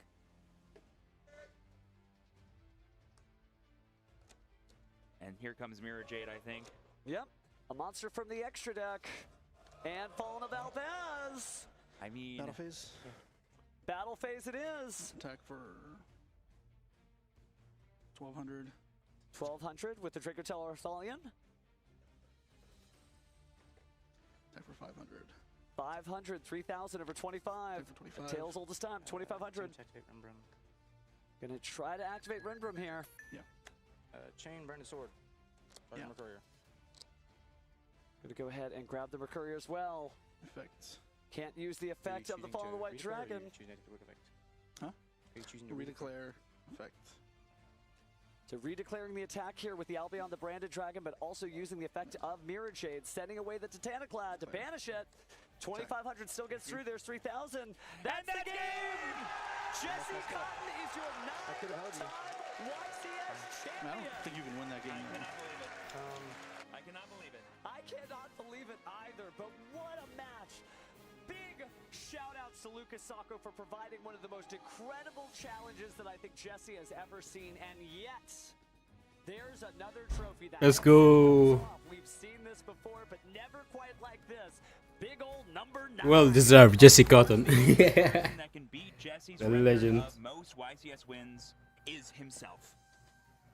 We are entering a new era of Yu-Gi-Oh! For our ultimate duelist to get to number 9. Unbelievable. And, Unbelievable. oh yeah, A 9th trophy. Let's go. We're even clapping back here. Oh, congratulations, Jesse. Number it is beautiful. 9. Hope I'm not miscounting that. I think it's number 9. Oh, I yeah. lost count. Honestly, wouldn't have to be surprised if you lost count. The 9th championship for Jesse Cotton. Definitely. Lucas did well though. Impressive players I've seen in recent months and recent years playing Yu-Gi-Oh! Congrats, Jesse. He up here, and he made it as hard as possible for Jesse to claim his 9th win. And I think we can expect even more great things from him as he continues to play. A world championship caliber duelist fighting against a world champion. Wow. Amazing. Oh my goodness. I'm so full because that was a gluttonous match. Does that make sense what I'm saying? Like we were given so much dessert during that match. I'm gonna say it. That duel ate and left no crumbs. Sorry. Oh my goodness. Cash the check. That was the match of the year actually. Best match I've watched in a while. Sleep after that. That was so good and such a great display that Draco Tail is still here. Oh my gosh, so good. And just the added benefit of those Draco Tail traps. So you saw Jesse's hand going first was kind of quote unquote not useful. You couldn't keep playing, but he could stop Lucas from playing, which sometimes is good enough, especially when you have the dangerous follow-up that is the Branded and Draco Tail archetype. Another trophy for the collection. I guess what's next? Number 10? I mean, as long as you're Jesse, it's like, what's the next one going to be? Who knows? Doesn't matter. I'm riding high right now. That was just incredible. That was really incredible. And that's the stuff you just live for every time you watch a YCS. Whether it's Genesis, whether it's the advanced format, maybe you're watching the World Championship for Yu-Gi-Oh! Duel Links, Yu-Gi-Oh! Master Duel. Just a duel like that on its own. You're at locals and you look over the table, that is what this game is about. Oh, just amazing. This YCS all weekend long has been touted as the one of one. The one YCS where both Genesis and Advanced are happening simultaneously during live broadcast. But this is also a one of one in general because of that performance right there. Let's go ahead and take a look at the bracket one more time to say just how hard it was for both these players to get here. You had Lucas, who was originally the 8th seed, bubbling in the top cut, fighting against the 1st seed in Andrew, getting a proper 2-0 dominance, and then he goes into the top 4 against Dominic Couch, who earlier today we saw absolutely crushing with the terror of the format Cool Tune, but he made it seem easy to move on to the finals now, where unfortunately Jesse did deliver him that loss that cost him everything. But look at Jesse's run, though. He had to fight against Georgie with an amazing Archmage deck and fight against a World Championship competitor who used to be on his team, a Sky Striker player like none other, Raymond Dye. And then that duel spoke for itself, so I will not belabor the point. But oh my goodness, he earned that number 9. He earned that number 9. Yes, and it just goes to show, too, that even in a new format, even in an unknown environment, sticking to what you know, sticking to what you know is some of the best cards in all of the game. The Draco Tail cards can deliver you results. Huge props to Jesse for sticking with that archetype. I know it was maybe due to time or maybe due to some other constraints. Who cares? He put on a masterclass and demands from me the respect that he deserves. Just absolutely. And considering that we also had Stanley, who had been to every single Genesis event that we had, and he's our first Genesis championship, that's incredible. But let's go ahead and say goodbye. That's enough for us. We're going to go recover. Let's throw it to the stage to hear from our new hero himself. Thank you very much. I'm honored to be on stage with the man who is inevitable, your YCS Columbus champion, Jesse Cotton. Congratulations on another championship. You've gotten used to winning at this point, and maybe it's me, but it felt like something might have been different this time around. What was the first thought that you had after walking away victorious today? That I got lucky there, because I feel like my play in that finals was not up to my own standards. There were like small things that could be doing better, and I just wasn't fully on top of it. Does anything come to mind? Because I know obviously the best players in the world are going to nitpick their own play. From our perspective, we were just enjoying the show, but what do you think you could have optimized? Honestly, I'm not sure, because I feel like game 2 I should have had a way to find lethal damage there, and obviously I couldn't, but there might have been a way. Also, I'd thrust on the backswing turn, like on the grind. I couldn't think if there was a way fast enough to like maybe do illusion gate into something to get back in the game, but ultimately nothing really immediately struck with me. I was like, all right, I mean, Talon's drawn and whiffed, but yeah. Well, I gotta say, the super polymerization is kind of what brought us to that game 3 as well. So what was going through your mind when you saw that super poly? Were you just kind of thinking like, please no, please no, please no? I mean, it wasn't that crazy to me, because obviously I gave him the opportunity. Like, as a good player, you don't want to just fixate on that aspect.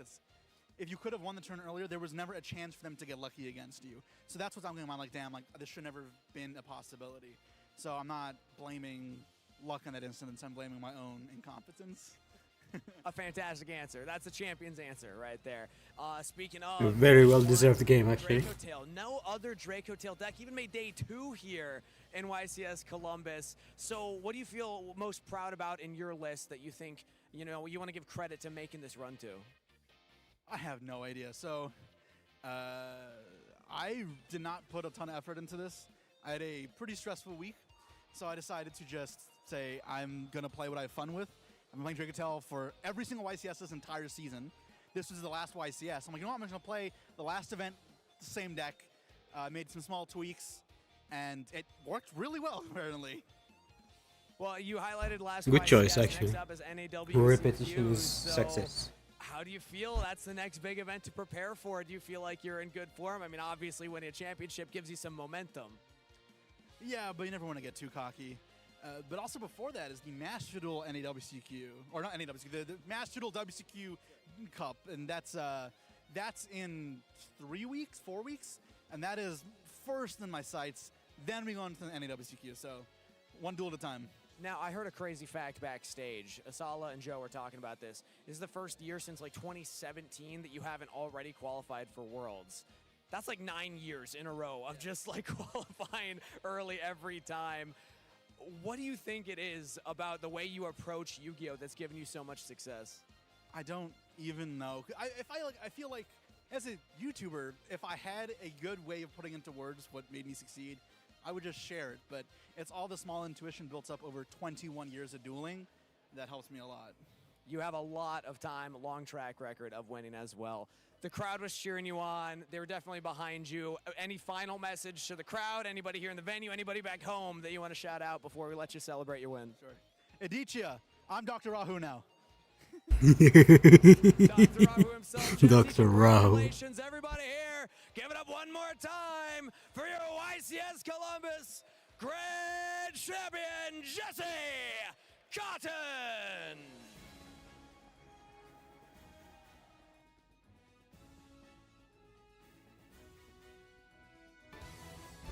And here a finish. Thank you everyone for attending. It was a nice YCS, nice championship.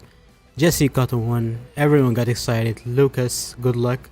You did an incredible match, and see you next time.